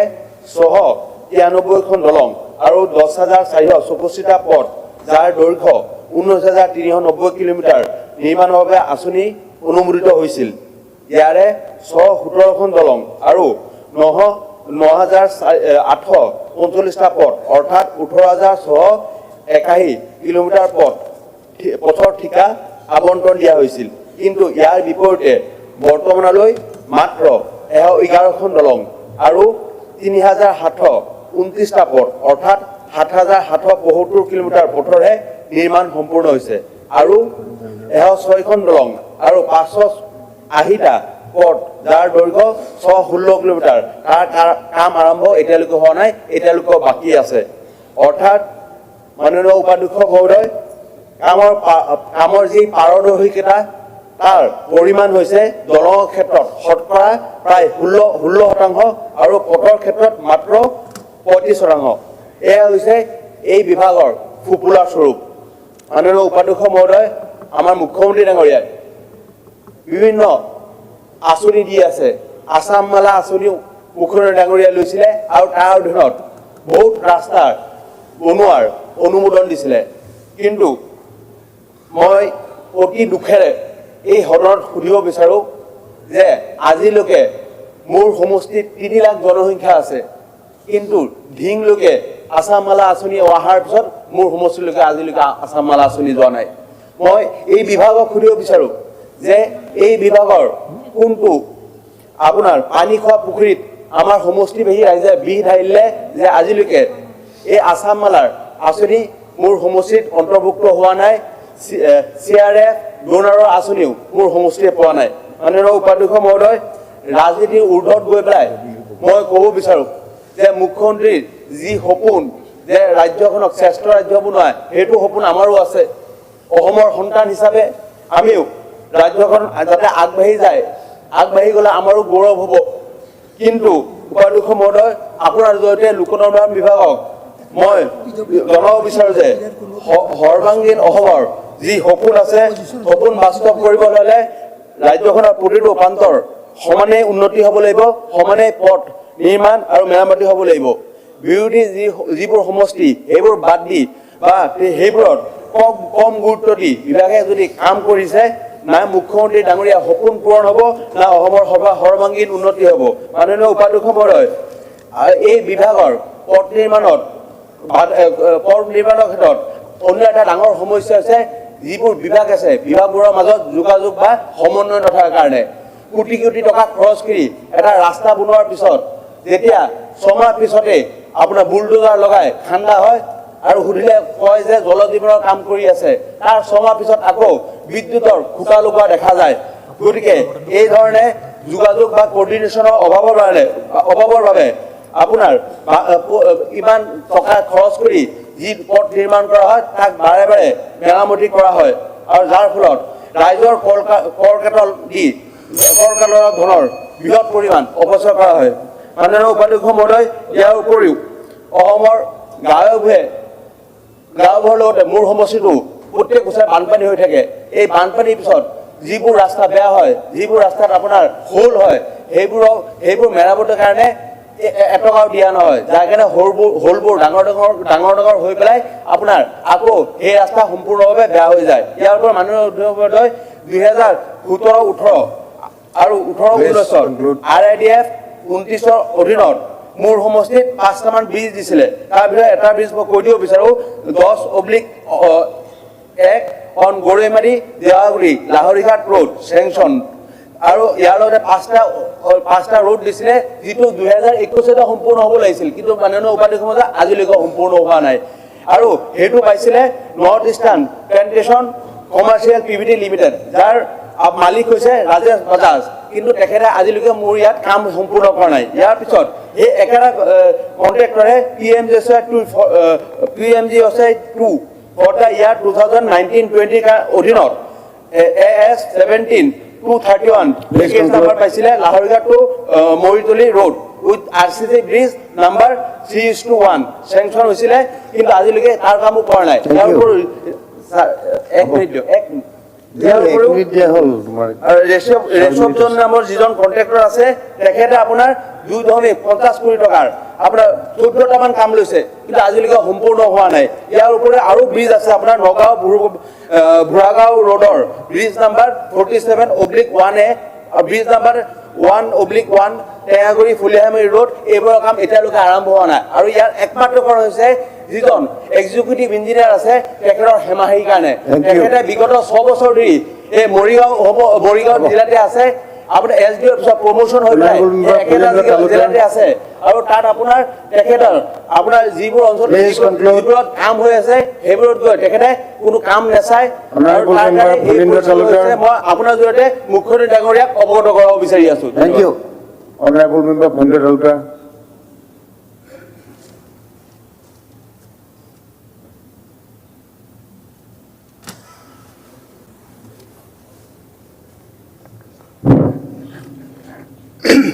মাননীয় উপাধ্যক্ষ মহোদয়, অৰ্গপ্তানি বিভাগৰ কৰ্তন প্ৰস্তাৱৰ বিৰোধিতা কৰি মই 2 আষাৰ ক'বলৈ দিয়াৰ কাৰণে উপাধ্যক্ষ মহোদয়ক ধন্যবাদ জ্ঞাপন কৰিলোঁ। গড়কাপ্তানি বিভাগ মানে মানৱ সম্পদৰ ওপৰত ডাইৰেক্ট প্ৰভাৱ পৰা এটা বিভাগ, আৰু এই বিভাগটোৱে অসমৰ ইমূৰৰ পৰা সিমূৰলৈ, শদিয়াৰ পৰা ধুবুৰীলৈ গোটেই অসমখন এটা বেলেগ দৃশ্যপটত লৈ যাবলৈ সমৰ্থ হৈছে। আৰু এই বিভাগটো আমাৰ আজিৰ মুখ্যমন্ত্ৰী মহোদয় আৰু আজি 8 বছৰ ধৰি তেখেতে নিজেই এই বিভাগটোৰ দায়িত্ব লৈছে, আৰু এই বিভাগটোৰ দায়িত্ব লোৱাৰ পিছতে এটা গড়কাপ্তানি বিভাগে নদন বদন ৰূপ লৈছে। আৰু প্ৰত্যেক সমষ্টিতে এই বিভাগটোৰ দ্বাৰা বিভিন্ন প্ৰকল্প SOBD, মুখ্যমন্ত্ৰীৰ পকীপথ আঁচনি, মুখ্যমন্ত্ৰীৰ উন্নত পকীপথ আঁচনি, অসম মালা ইত্যাদি ইত্যাদি কৰি প্ৰকল্পৰ যোগেদি সকলোবিলাক ৰাস্তা উন্নত মানৰ কৰিবলৈ সমৰ্থ হৈছে, যাৰ কাৰণে আজি আমাৰ মানৱ জীৱনৰ অৰ্থনৈতিকত বাদেও আমাৰ সময়ৰ বহুত ৰাহি হৈ গৈছে, যাৰ কাৰণে আমাৰ জীৱনৰ পৰিকল্পনাখিনি বহুত পৰিমাণে আগবঢ়াই নিয়াৰ কাৰণে সমৰ্থ হৈছে। যিয়ে নহওক, আজি মই সিদিনাখন 15 দিন আগতে লখিমপুৰলৈ গৈছোঁ। আগতে লখিমপুৰলৈ গ'লে আমাৰ 8 ঘণ্টা টাইম লৈছিলোঁ। এই 8 ঘণ্টাৰ পিছত লখিমপুৰ যাই পাম। সৌভাগ্যৰ কথা যে সিদিনা মই গুৱাহাটীৰ পৰা আৰম্ভ কৰি 4.5 ঘণ্টাৰ ভিতৰত লখিমপুৰ আহিছোঁ। সৌভাগ্যৰ কথা, মোৰ সমষ্টি সৰভোগ ভৱানীপুৰ, আগতে আছিল ভৱানীপুৰ। আগতে আমি সৰভোগ ভৱানীপুৰ পাই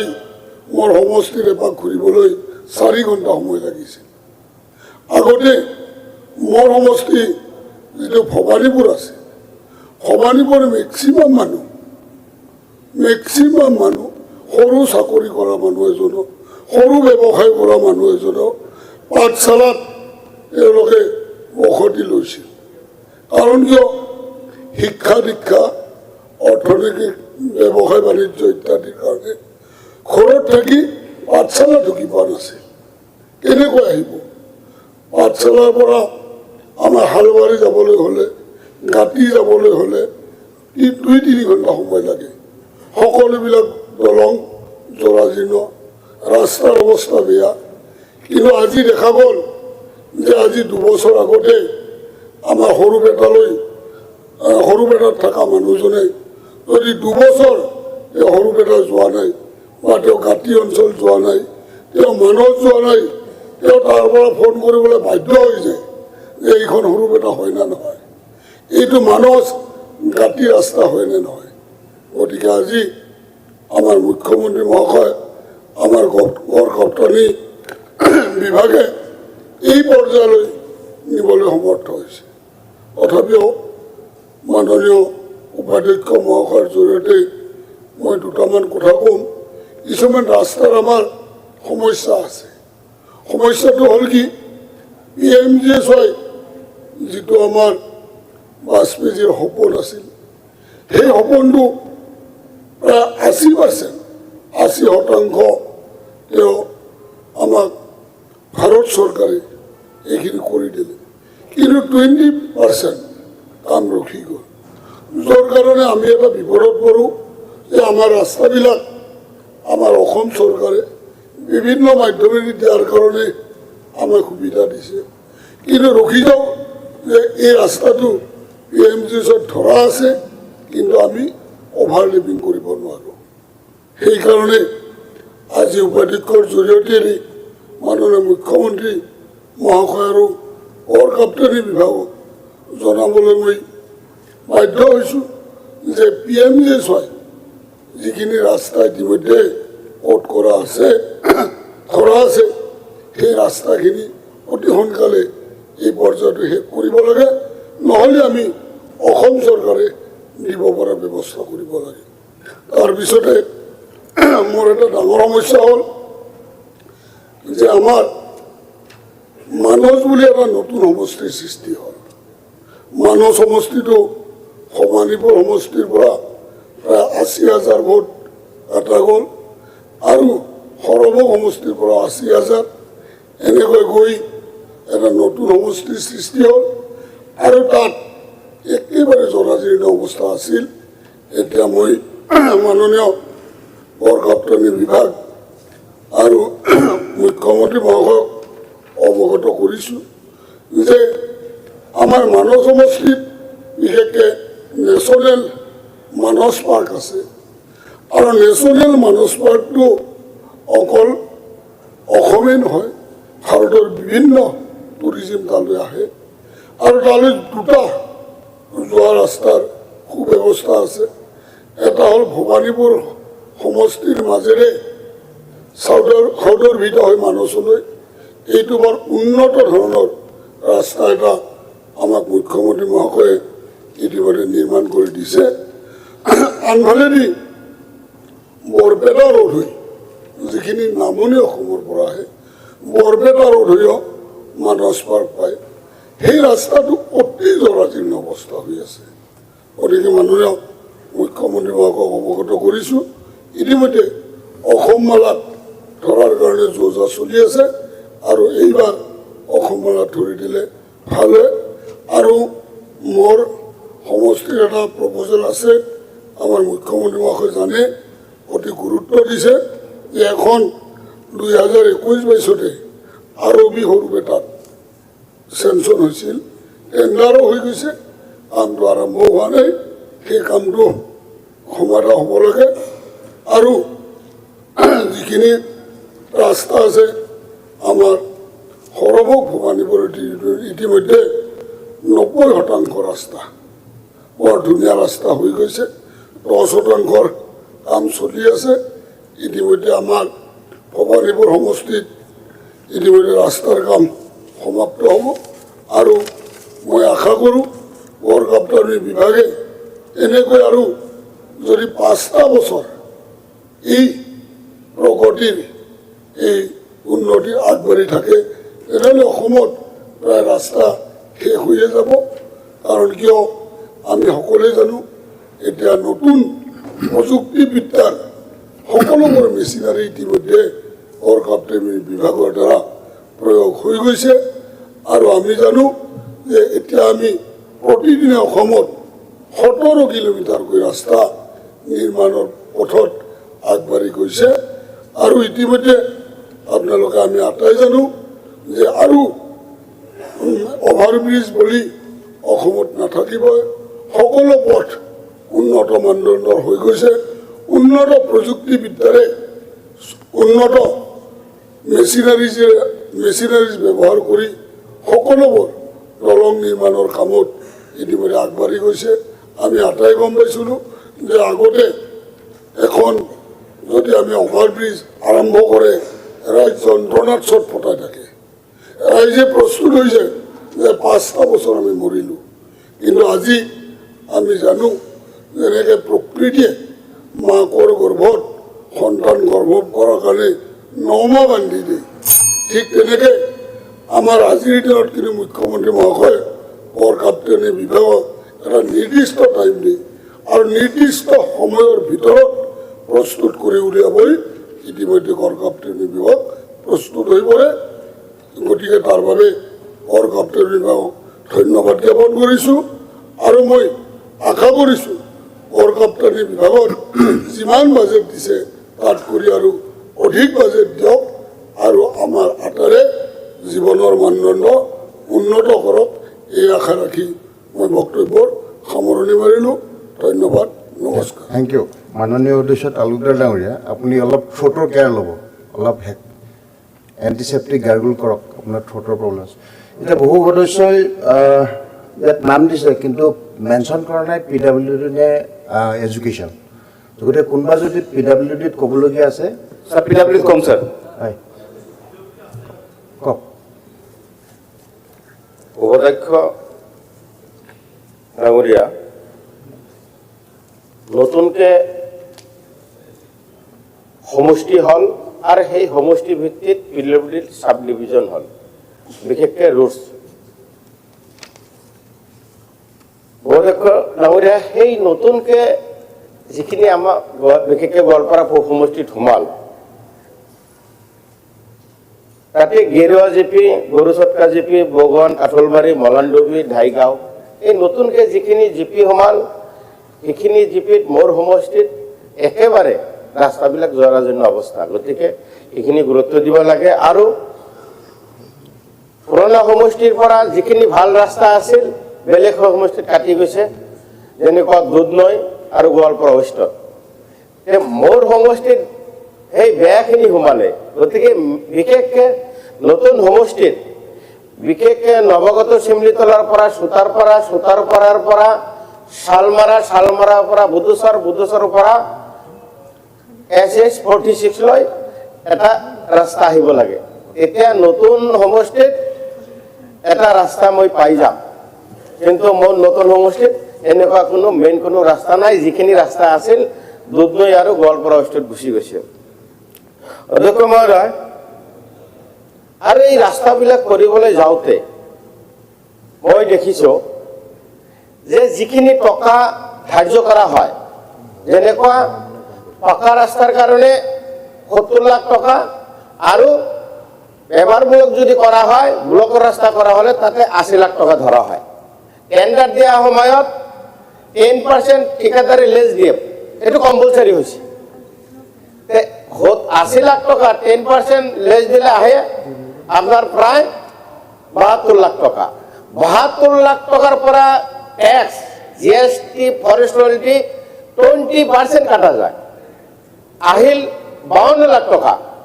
52 লাখ টাকার মাজত আকৌ বিভিন্ন বিষয়া কর্মচারী একেবারে উপরলৈকে কমিশন এই কামটো লব যাওঁতে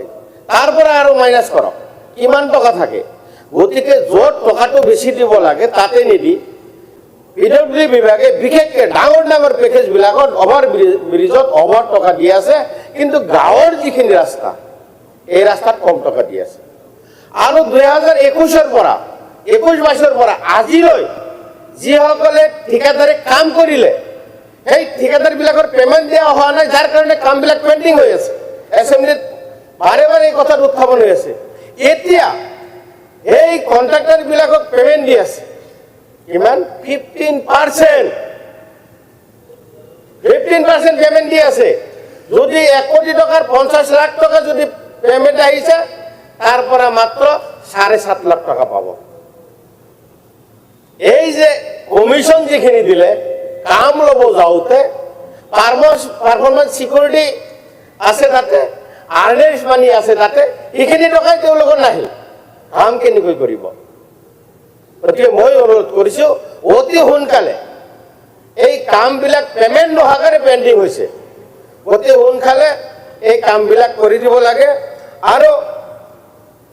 বিশেষকৈ ইয়াতে বিভাগৰ বিষয়াসকল আছে তেওঁলোকক অৱগত কৰাইছোঁ গোৱালপাৰাত এটা ইলিগেল হৈছে যি ৰাস্তাৰ নামত ওলাল সেই ৰাস্তাটো নকৰি এলাইনমেন্ট চেঞ্জ কৰি বেলেগ ৰাস্তা কৰিছে গোৱালপাৰাত স্যাৰ টাউনৰ পৰা SS46 ৰাস্তাটো আছিলে কিন্তু কৰিলে বিওচিৰ পৰা ডিসি অফিসলৈ SS46 এলাইনমেন্ট আছিলে ওলালে কিন্তু কামটো কৰিলে আগে ৰোডত এটো কেনেকৈ সম্ভৱ মই স্কিমৰ নামটো কৈ দি আছো improvement and upgradation of SS46 from chain number 31 kilometre to 31.6 মানে 600 মিটাৰ এই কামটো চেঞ্জ কৰি কামটো কৰিলে আগে ৰোডত এটো কেনেকৈ সম্ভৱ ওলালে এটা এলাইনমেন্ট চেঞ্জ কৰি কেনেকৈ কৰিব পাৰে গতিকে এইটো এটা বিভাগে ইনকুৱাৰি কৰিব লাগে আৰু যিসকলে ব্যস্ত আছে দেখুৱাত আমাৰ আৰু এজন বক্তা নাই আত্মবুদ্ধিন তেওঁৰ টাইমটো অলপ হৈ ল'ম এডুকেশ্যন ক'ব না যিহেতু আকৌ উপাধ্যক্ষ ডাঙৰীয়া শৈলমাৰীৰ পৰা গোৱালপাৰা টাউনলৈ শৈলমাৰীৰ পৰা গোৱালপাৰা টাউনলৈ মেইন ৰোড ইমান জৰাজীৰ্ণ অৱস্থা গতিকে মই প্ৰত্যেকবাৰ এছেম্বলিত কোৱেশ্যনো কৰি আছো এই ৰাস্তাটো যদি অতি সোনকালে যদি 4 লেন বা ডাঙৰ কৰা নহয় আৰু বিভাগেও জানে গোৱালপাৰা জিলাৰ 95% অফিস সিভিল হস্পিটালৰ পৰা আৰম্ভ কৰি DT office court building IS office DO office post office DRDA Zila Parishad গোটেই তাতে গতিকে যদি শৈলমাৰীৰ পৰা গোৱালপাৰা টাউনলৈ আহা যদি ৰাস্তাটো বহল নকৰে তেনেহলে কেইদিনমান পিছত আমি অহা যোৱা কৰিব নোৱাৰিম থ্যাংক ইউ গতিকে উপাধ্যক্ষ ডাঙৰীয়া মই এইখিনি কথা ক'লো আৰু এই বহু দিনৰ পৰা PMGS ৰাস্তাবিলাক হোৱা নাই অতি সোনকালে যিখিনি প্ৰপ'জাল গৈছে নিশ্চয় বিভাগৰ মন্ত্ৰী আমাৰ মুখ্যমন্ত্ৰী ডাঙৰীয়া অতি সোনকালে যিখিনি ষ্টেটৰ পৰা প্ৰপ'জাল গৈছে অতি সোনকালে আনাৰ ব্যৱস্থা কৰে এইখিনিয়ে কৈ মোৰ বক্তব্য খলিলুদ্দিন মজুমদাৰ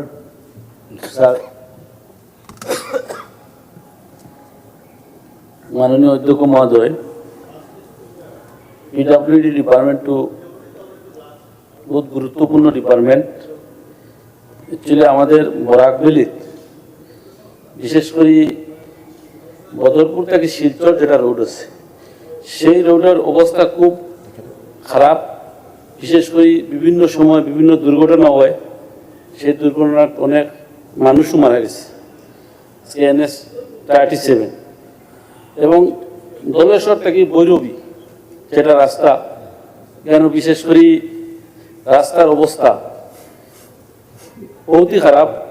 সেই বিভিন্ন আলগাপুর থেকে বিভিন্ন এলাকার মধ্যে বিশেষ করে যে গর্ত আছে সেই গর্ত কয়েকদিন পরে পরে বিভিন্ন দুর্ঘটনা হয় এখানে অনেক মানুষ মারা গেছে বিশেষ করে আমাদের আসাম মালার যেটা কাজ চলে আমাদের সমষ্টির এই আসাম মালের কাজের যেভাবে কন্ট্রাক্টর অন্য একজন কন্ট্রাক্টরের সাব কন্ট্রাক্ট দিয়েছে সেই কন্ট্রাক্টর অ্যাকচুয়ালি অনেক স্লো হিসাবে কাজ করে এবং বিশেষ করে বাজার থেকে বাইপাস হয়ে আসাম মালা যাওয়ার কথা ছিল কিন্তু বিশেষ করে বাজারের মধ্যে বর্তমানে এটা বাজারের দিকে যাওয়ার পথে এইদিকে বিশেষ সমস্যা আর এই বাজার কমিটির এটা বিশেষ করে সরকারের দেখার জন্য অনুরোধ রইল এবং বিশেষ আমাদের সমষ্টির মধ্যে একদিকে ইন্টারন্যাশনাল বর্ডার স্টেট বর্ডার সেইখানে 2021-এর মধ্যে আমরা একটা এস্টিমেট দিয়েছিলাম বিল্ডিংয়ের জন্য আইবি বিল্ডিং আছে একটা শিয়ালটের আর একটা গুমলাত আইবি বিল্ডিং সেই বিল্ডিংটা ড্যামেজ হয়েছে সেটা ব্যবস্থা করার লাগি মাননীয় মুখ্যমন্ত্রীর কাছে একটা এবং একটা এস্টিমেট হয়েছে 2021 কিন্তু এখন পর্যন্ত বিল্ডিংয়ের কোনো স্যাংশন হয় নাই আমাদের সমষ্টির মধ্যে এই তারিনপুর জিপির মধ্যে যে মডেল বিল্ডিং দেওয়া হয়েছে সেই ইলেকশনের সময় বিশেষ করে এটা শিলান্যাসও করা হয়েছে 2023-24 কিন্তু এখন পর্যন্ত বিল্ডিংয়ের কাজ হয় নাই তারিনপুর ভারতমালা যেটা কাজ চলে সেখানে অ্যাকচুয়ালি ভারতমালায় কাজ করার জন্য আমাদের PMGS রাস্তা আছে গ্রামীণ রাস্তা আছে এই ধরনের রাস্তা যেভাবে কাজ করে কারণ ভারতমালা যারা ডিপার্টমেন্ট আছে ডিপার্টমেন্টের মধ্যে গুরুত্বপূর্ণ কাজ না করার কারণে এখানে গত 2 দিন আগে আমাদের একজন মানুষ বাইক অ্যাক্সিডেন্ট হয়ে মারাও গেছে কেন বহুত আন্দোলন হয়েছে এবং বিশেষ করে এই মানুষ যে মারা গেছে তার সরকারি সাহায্য দেওয়ার লাগি আমার বিশেষ করে অনুরোধ রইল কালাইনটা কি শিলচর যে রোড আছে এই রাস্তা অনেক খারাপ আজকে বিগত 1 বছর থেকে এখানে একটা বাঙ্গারপার একটা ব্রিজ আছে কেন এই ব্রিজটা মেরামতির জন্য বিগত 1 বছর থেকে রাস্তা খারাপের জন্য মানুষের বিশেষ সমস্যা হওয়ার এই কারণে এই সরকারে এই ব্যবস্থা করে দেওয়ার লাগি বিশেষ অনুরোধ রইল এবং বিশেষ করে ডিগরখাল যে টুল গেট আছে সেই টুল গেটের মধ্যে আমাদের বরাকের এবং আসামের প্রত্যেক মানুষই জানে টুল গেটটা অ্যাকচুয়ালি বন্ধ আছে কিন্তু এখানে একটা টিম বসে বিশেষ করে গাড়ি কন্ট্রোলিংয়ের জন্য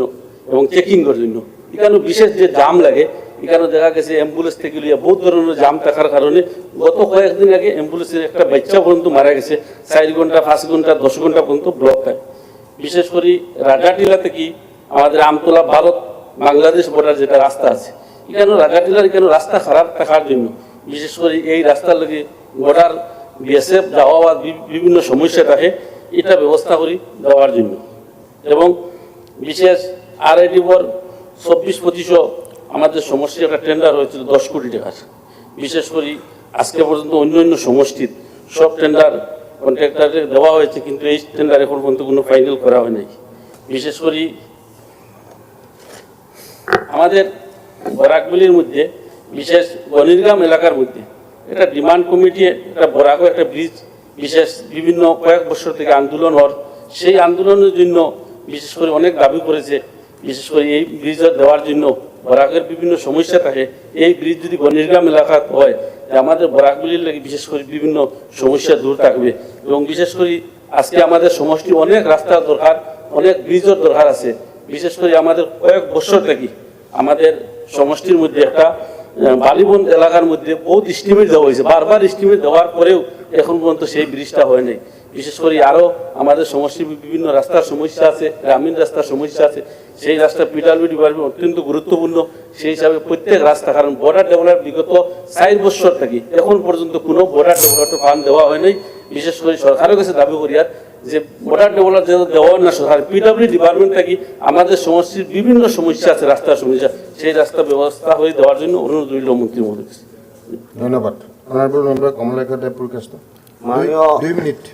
স্যার, 2 মিনিটের কেনে দিন বড় স্যার। এটা আসলে আমাদের বিরোধী দলের দলবর্তী যে কাঠমোশন এখানে আনলেন, সেই কাঠমোশনের পক্ষে বা বিপক্ষে আমি কথা বলছি না অধ্যক্ষ মহোদয়। আসলে আমি 2-4টা সত্যি কথা তুলে ধরছি উপাধ্যক্ষ মহোদয়। সত্যি কথা বলতে গেলে 2জন মানুষের দরকার হয়, একজন সত্য বলবে আর একজন সত্য শুনবে। এখন জানি না কেউ সত্য কথা শোনার ক্ষমতা আছে। মিনিস্টার আছেন না, শুনবো বলেন। তো আমি বুঝতে পারছি না। আমি বিশেষ করে আমি আমার ভাইদেরকে বলছি, এই জন্য বলছি উপাধ্যক্ষ মহোদয়, যে আজ কালকে থেকে ডিসকাশন চলছে এবং প্রত্যেকটা ডিসকাশন শাসক বিরোধী সবাই একটা কথা বলছেন যে লোকনির্মাণ বিভাগে, পিডাব্লিউডি বিভাগে কাম হয়েছে, সেটাকে অস্বীকার করতে পারছেন না। কামই যদি হয় ডিপার্টমেন্টে যদি রাস্তাঘাটই যদি হয়, তাহলে আমি সবাইকে অনুরোধ করব, আমাদের একটা প্রস্তাব নেওয়া হোক, মাননীয় মুখ্যমন্ত্রীকে ধন্যবাদ জানানো হোক, যেভাবে উনি কাজ করছেন সেই কাজকে ত্বরান্বিত করা হোক। এবং আমি বিশ্বাস করি এই 5 বছর যেভাবে কাজ হলো, সেই 5 বছরের তুলনায় যদি আরো 5 বছর কাজ হয় যদি, তাহলে আসামের যেভাবে উন্নয়ন হবে আমরা সেটা চিন্তা করতে পারবো না উপাধ্যক্ষ মহোদয়। বিশেষ করে সেই কথাগুলো আমি তথ্যভিত্তিক বলছি উপাধ্যক্ষ মহোদয়। এই জন্য তথ্যভিত্তিক বলছি যে 2001 থেকে 2015 অব্দি 22,411 কিলোমিটার কাজ হয়েছিল উপাধ্যক্ষ মহোদয়, এবং 15 থেকে 25 অব্দি, অর্থাৎ এই 25 সাল অব্দি 43,017 কিলোমিটার কাজ হয়েছে উপাধ্যক্ষ মহোদয়। এবং আমরা যে দেখি, যে আমরা দেখতে পারবো, আশ্চর্যজনক ব্যাপার। এই জন্য বলছি উপাধ্যক্ষ মহোদয়, সত্যি কথা শুনতে পারবেন না। এই জন্য বলছি শুনতে পারবেন না যে বিগত 21 থেকে 25 অব্দি 19,393 কিলোমিটার কাজ হয়েছে উপাধ্যক্ষ মহোদয়। এবং যদি আরো 5 বছরের কাজ হয় তাহলে সেটা কি দাঁড়াবে 25,000 কিলোমিটার। অর্থাৎ 5 বছরে একটা সরকার 25,000 কিলোমিটার কাজ করেছে। সেটা একটা ইতিহাস, আসামের বুকে সেটা একটা ইতিহাস। আপনারা বিগত 15 বছরে আপনারা 22,000 কিলোমিটার কাজ করলেন, এবং বর্তমান মাননীয় মুখ্যমন্ত্রী হেমন্ত বিশ্ব শর্মার নেতৃত্বে 5 বছরে সেটাতে প্রায় 25,000 কিলোমিটার কাজ হলো উপাধ্যক্ষ মহোদয়। সবচেয়ে বড় ব্যাপার হচ্ছে কি উপাধ্যক্ষ মহোদয়, আমি একটা জিনিস শুনছি, এখানে সবাই বলছেন যে কাজ হচ্ছে, কোন জায়গায় 30 কোটি দেওয়া হচ্ছে, আমাদেরকে 20 কোটি টাকা দেওয়া হলো। আমি প্রশ্ন করতে চাই উপাধ্যক্ষ মহোদয়, আজকে এই বিধানসভায় দাঁড়িয়ে এই কথা বলতে চাই যে আপনারা বলছেন আপনাদেরকে 10 কোটি টাকা দেওয়া হলো। 2011 আমি বিধায়ক হয়েছিলাম অধ্যক্ষ মহোদয় এবং উপাধ্যক্ষ মহোদয়। 2011 যখন আমি বিধায়ক হলাম, আমাদের সমষ্টি ওয়াইজ মাত্র 1.5 কোটি টাকা দেওয়া হতো উপাধ্যক্ষ মহোদয়। ধরে নিলাম 1.5 কোটি টাকা, আজকে 11 থেকে 25 অব্দি ধরে নিলাম 10 বছরের টাকার মূল্য হয়ে আছে 3 কোটি টাকা বা 2 কোটি বা 3 কোটি পাওয়ার কথা ছিল। আজকের দিনে একটা সমষ্টিতে 30 থেকে 35 থেকে 40 কোটি টাকা দেওয়া হয় অধ্যক্ষ মহোদয়। সেটা চারটিখানে কথা নয়। তাই আমি বলছি যে ডেভেলপমেন্ট হয়েছে, এবং এমন ভাবে ডেভেলপমেন্ট হয়েছে, কদিন আগে অ্যাডভান্টেজ আসাম হলো, আমরা এখানে ছিলাম উপাধ্যক্ষ মহোদয়। মানুষ যখন, ইনভেস্টার যখন দিল্লি থেকে এসে সেই রাস্তা দিয়ে যখন সেই স্থলে যাচ্ছে, আমার সামনে বসে কথা বলছে যে আমরা কোথায় আসলাম, এই আসাম যে আসামে আমরা 10 বছর আগে এসেছিলাম, এবং এই আসাম যে আসামে আমরা বর্তমানে এসেছি, এই যে একটা পরিবর্তন, এই যে একটা সুষ্ঠু সুন্দর পরিবেশ, সেটা আমরা অস্বীকার করতে পারি না। আসলে first impression is the last impression. এবং আসাম বর্তমানে গোয়িং স্টেট, একটা মানে ডেভেলপমেন্ট এইভাবে চলছে। আমি মনে করি এই ডেভেলপমেন্ট আজকে বিদ্যুতের বাইরে আমরা বিধায়করা যারা আমাদের স্বীকার করতে হবে যে যদি 5 বছরে 25,000 কিলোমিটার কাজ হয়, সেই 5 বছর আরো 5 বছর যদি আরো 25,000 কিলোমিটার কাজ হয়, তাহলে 50,000 কিলোমিটারের কাজ হবে। সেটা আমাদের জন্য ইতিহাস, সেটা আমাদের জন্য নজির হয়ে যাবে। তাই ধন্যবাদ জানাই মাননীয় মুখ্যমন্ত্রীকে, ওনার মানসিকতার জন্য, ওনার চিন্তাধারার জন্য। সেটা ত্বরান্বিত হোক, সবাই আমরা সাপোর্ট করছি, সবাই সাপোর্ট করে এই গভর্নমেন্ট যাতে ওর কাজ যারা ত্বরান্বিত করতে পারে সেই কথাগুলো বলে আমরা বক্তব্য শেষ করছি। নমস্কার, ধন্যবাদ। এটা অনারেবল চিফ মিনিষ্টাৰ হয়, পাৰ্লিয়ামেণ্টাৰী এফেয়াৰ্ছ মিনিষ্টাৰ। মোৰ আছিলে, মোৰ সংকটো নি দিয়া আছে, কাটমোচন দিয়া আছিলে ছাৰ। তোমাৰ উদ্দেশ্যটো কম বুলি কোৱা নাই, কওক। মই এতিয়াতে সুধিছিলোঁ আপোনালোকে কোনে কোনে ক'ব আৰু। ছাৰ, অতি কম সময়তে মই শেষ কৰিম। PWD ডিপাৰ্টমেণ্ট আমাৰ অতি পুৰণা ডিপাৰ্টমেণ্ট, আৰু এই কথাও একেমুখে ক'ব লাগিব যে অন্যান্য বিভাগৰ তুলনাত এই বিভাগৰ ক্ৰেডিবিলিটি যথেষ্ট ভাল, এই কথাও ক'ব লাগিব। কিন্তু মাননীয় উপাধ্যক্ষ মহোদয়, অতি সম্প্ৰতি এই বিভাগটোৰ কিছুমান ঠিকাদাৰৰ প্ৰতি অলপ অহৈতুক প্ৰীতি দেখা গৈছে। মই 3টামান উদাহৰণ উল্লেখ কৰিম। Package number A01523 PMGSY package, এই পেকেজটো এলটমেণ্ট হ'ল 25 ফেব্ৰুৱাৰী 2021, 9 মাহৰ টাইম দিয়া হ'ল। অৰ্থাৎ 25 নৱেম্বৰ 2021 শেষ হ'ব লাগিছিলে, আজি 2025। 21ৰ পৰা ষ্টিপুলেটেড ডেট অফ কমপ্লিশ্যনৰ পৰা 4 বছৰ পিছত কাম শেষ হোৱা নাই। মই 2 দিন আগতে ধৰ্ণা দিয়াৰ পিছত এতিয়া অলপ স্পীডত চলিছে। 2 নম্বৰ কথা হ'ল, এই ঠিকাদাৰজনে ফৰ্মেশ্যন উইথ 9 মিটাৰ ৰাস্তাটো কৰিব লাগিছিলে, কৰিছে 7 মিটাৰ। মই মন্ত্ৰী মহোদয়ক অনুৰোধ কৰিছোঁ যে মোৰ সমষ্টিত আহক, আপুনি চাওক। আৰু এই ঠিকাদাৰজনক কমেও 2-3 কোটি টকা এক্সেছ পে'মেণ্ট দিয়া হৈছে। 4 বছৰ দেৰি হ'ল, কেঞ্চেল নকৰিলে। 2-3 কোটি টকা এক্সেছ পে'মেণ্ট কৰিছে, যাৰ কাৰণে কেঞ্চেল কৰিব নোৱাৰে। এই ধৰণৰ অহৈতুক প্ৰীতি দেখা হৈছে। মই আৰু এটা উদাহৰণ দিম মাননীয় উপাধ্যক্ষ মহোদয়। A01522 PMGSY পেকেজ, একে ঠিকাদাৰ গুণজিৎ নাথ 1.5 বছৰ পেলাই থলে, কামেই আৰম্ভ নকৰিলে। তাৰপিছত মই বহুত প্ৰেছাৰ দিলোঁ, কাম কেঞ্চেল কৰিলে। কিন্তু তেওঁৰ চিকিউৰিটি, নিয়মতে চিকিউৰিটি ফৰফিট হ'ব লাগে, পেনাল্টি দিব লাগে, কাৰণ 1.5 বছৰত কষ্ট এস্কেলেশ্যন হৈছে, এইবোৰ একো নকৰে। আৰু এটা উদাহৰণ দিছোঁ মাননীয় উপাধ্যক্ষ মহোদয়। A01211 মোৰ এটা ৰাস্তা PMGSY 1 উজিৰেশ্বৰ ৰোড, এলটমেণ্ট হৈছিলে 2017। ষ্টিপুলেটেড ডেট অফ কমপ্লিশ্যন আছিলে 31/3/2020। 2020ৰ 31 মাৰ্চত শেষ হ'ব লাগিছিলে। 2025লৈ তেওঁ কামটো শেষ নকৰিলে, ডিপাৰ্টমেণ্টেও কেঞ্চেল নকৰিলে। এতিয়া 2025ৰ জানুৱাৰীত মই 100 বাৰ প্ৰশ্ন কৰাৰ পিছত এইবাৰ কেঞ্চেল কৰিছে, কিন্তু তেওঁৰ চিকিউৰিটি ফৰফিট কৰা নাই এতিয়ালৈ। আৰু এটা উদাহৰণ দিছোঁ মাননীয় উপাধ্যক্ষ মহোদয়। মন্দিয়া আঞ্চলিক কলেজৰ নামত MSDPৰ আণ্ডাৰত বয়েজ হোষ্টেল চেংচন হৈছিলে 4/3/2014। 2014 চনৰ 4 মাৰ্চত শেষ কৰিব লাগিছিলে, 2015ৰ 4 মাৰ্চত আজিলৈ শেষ হোৱা নাই। 10 বছৰ পাৰ হৈ গ'ল। মৃগেন সূত্ৰধাৰ বুলি এজন ঠিকাদাৰে পাইছিলে, 2015ত শেষ হ'ব লাগিছিলে, তেওঁৰ কেঞ্চেল কৰিলে। প্ৰায় 6 বছৰ ডিপাৰ্টমেণ্ট ৰখি থাকিলে, 1 ফেব্ৰুৱাৰী 2021। Unfortunately, the most unfortunate thing is that neither Mrigen Sutradhar has been blacklisted, nor he has been penalized, nor his security has been forfeited. Why this extra favor of the department, Iman Purana department, renowned department, why the quality has eroded? Why we have developed an extra affection towards the contractors? That is the important thing. শেষ কৰিম এইটোতে sir. আভা trading, এই কামটো cancel কৰি দিলে। আভা trading হওক 13 জানুৱাৰী 2022,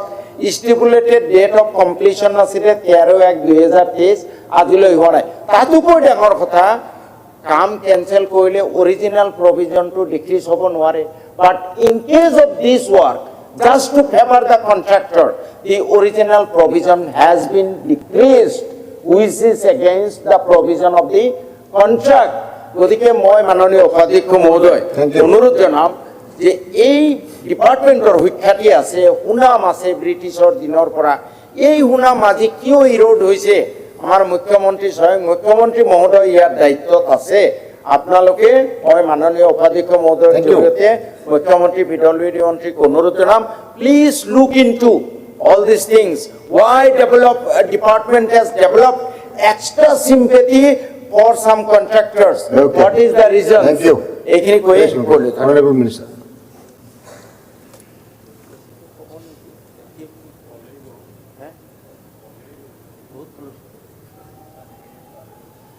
মাননীয় উপাধ্যক্ষ মহোদয়, আমাৰ 64 নম্বৰ অনুদানৰ ওপৰত আমাৰ মাননীয় বিৰোধী পক্ষৰ সদস্যসকলে